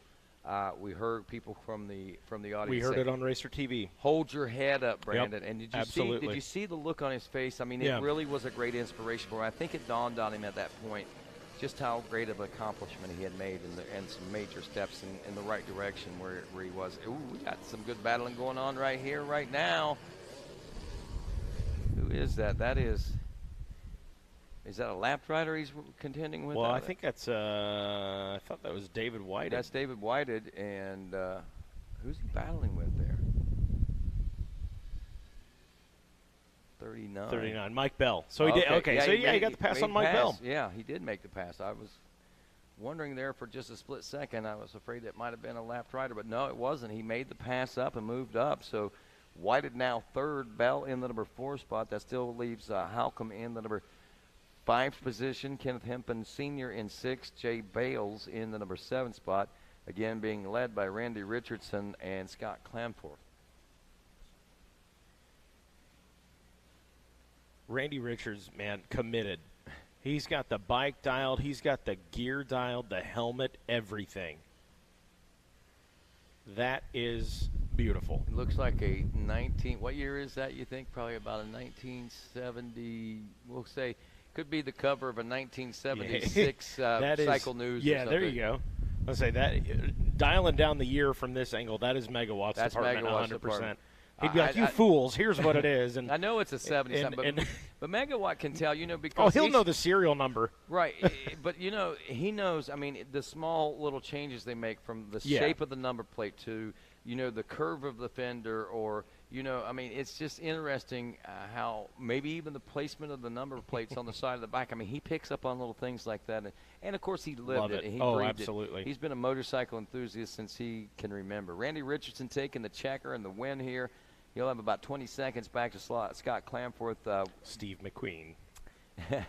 David White in 3rd. Michael Bell 4th. Greg Holcomb in 5th. Hempen and Bales in 6 and 7. And then we'll see Mike Monroe and Carlos Cheeseman 1 and 2 in the Evolution 2 Open. Are we at race number 19 coming up next? Is this the final one? 250cc riders. This is one of our extra classes we have out here, I believe, if I'm not mistaken. It doesn't say anything about it being vintage, so I believe these are more modern machines that are here with us. Kind of one of those classes that gives us the gives the kids or somebody that come along with dad that's racing vintage an opportunity to ride too. But you know what's really neat is I'm seeing a lot of younger people on vintage bikes. They're really it's a classification of racing that is really starting to take off in the younger generation. You know what's crazy about that? I know a lot of times we end up talking down about social media, things like that, but I really think YouTube is to thank for a lot of that. You know, keeping it alive with younger people, kids obsessed with YouTube. They watch all this old footage, old bikes, even records. I mean, vinyl made a comeback, for goodness sake. So you kind of have to thank YouTube, and of course, you know, people like Davey Coombs who keep things alive like this as well, Racer X, things like that. But yeah, the kids got an interest in the vintage stuff, and that's beautiful. That's good to see. It means it's going to be around for generations to come, and that's awesome. No doubt about that. As right now. Looks like our final race off and rolling here. Might have been the leader down. Stutter, stutter, stutter, stumble, and we got Yamaha on point now. That is, we don't. That is the it is the Yamaha just ahead of that KT. That's the number 17 machine, Mikey. Corey Holcomb out of Somerville, Tennessee on the Yamaha. The Club Nana Racing back to ride. Well, it says here 53 Landon Hill, Travis Henry Bellotti in 2nd, Billy Harbert Jr. That's Billy, I think, Little Bill in 3rd, Jonathan Ciazza in 4th, Ian Sorter in 5th, Grayson Crum in 6th, Chad Turbert in 7th, and Jared Neathawk. Is it Nathawk or Neathawk? Nathawk. Nathawk? I'm going with it. Yeah, 8th place position.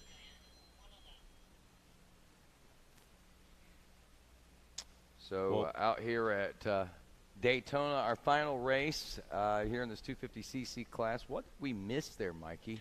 I don't know. I don't see the 17. I got a 177, but that's Travis Henry. So I'm thinking that is who we saw.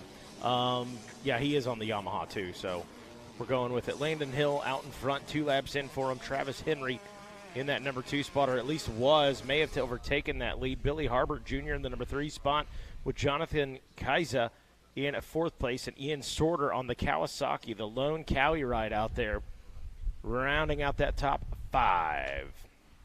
So I believe, well, see, there's the 177 of Travis Henry.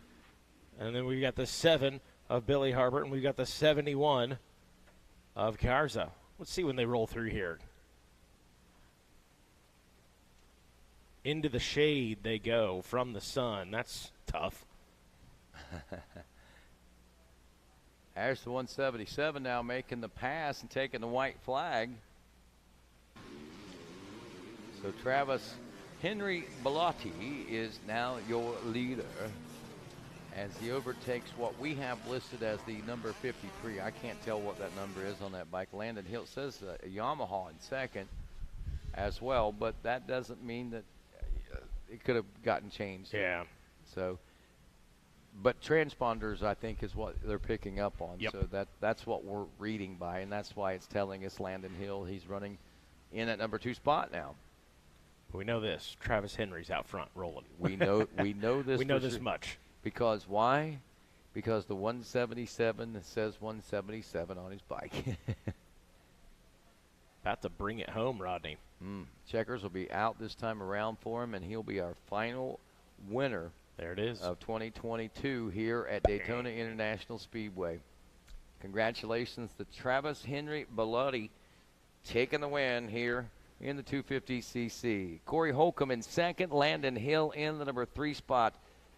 Bad Billy Herbert Jr. in the number 4 spot. Ian Sorter in 5th. Jonathan Chiazza in the number 6 spot. Grayson Crum 7th. Chad Turbot is 8th. Jared Neathawk. Anyway, Jared is 9th, and hopefully he'll be able to tell us that. But that's going to do it, Mikey. That's going to wrap things up from the World Center of Racing, our 2022 version of Ricky Carmichael Amateur Supercross, our Vintage Day, and, of course, ATV Supercross. In a nutshell, wow. Yeah, understatement. Understatement. This was a bucket list one for me, Rodney, so thank you to you. Thank you to Megawatt for Matt Watson. Hey, they listed us as talent. That feels pretty good. Also, a shout-out to our camera operators, Nick Vosberg on the Bolt, Adam Atkins high up top there above the speedway, Dylan Acord, Riley Bogus, Matt Gabriel, and Brett Tustin all with us. Also thanks to our engineers, Jordan McFadden, our director, Griff Cotter, manager, Dan Reinhardt, and, of course, producer, Adam Gordon. On behalf of Mikey Waynes and Matt Watson, I'm Rodney Tomlin. We'll see you back again on Saturdays. We roll into Georgia for the specialized General GNCC Round 3 of America's Premier Off-Road Racing Championship. Till then, God bless you all.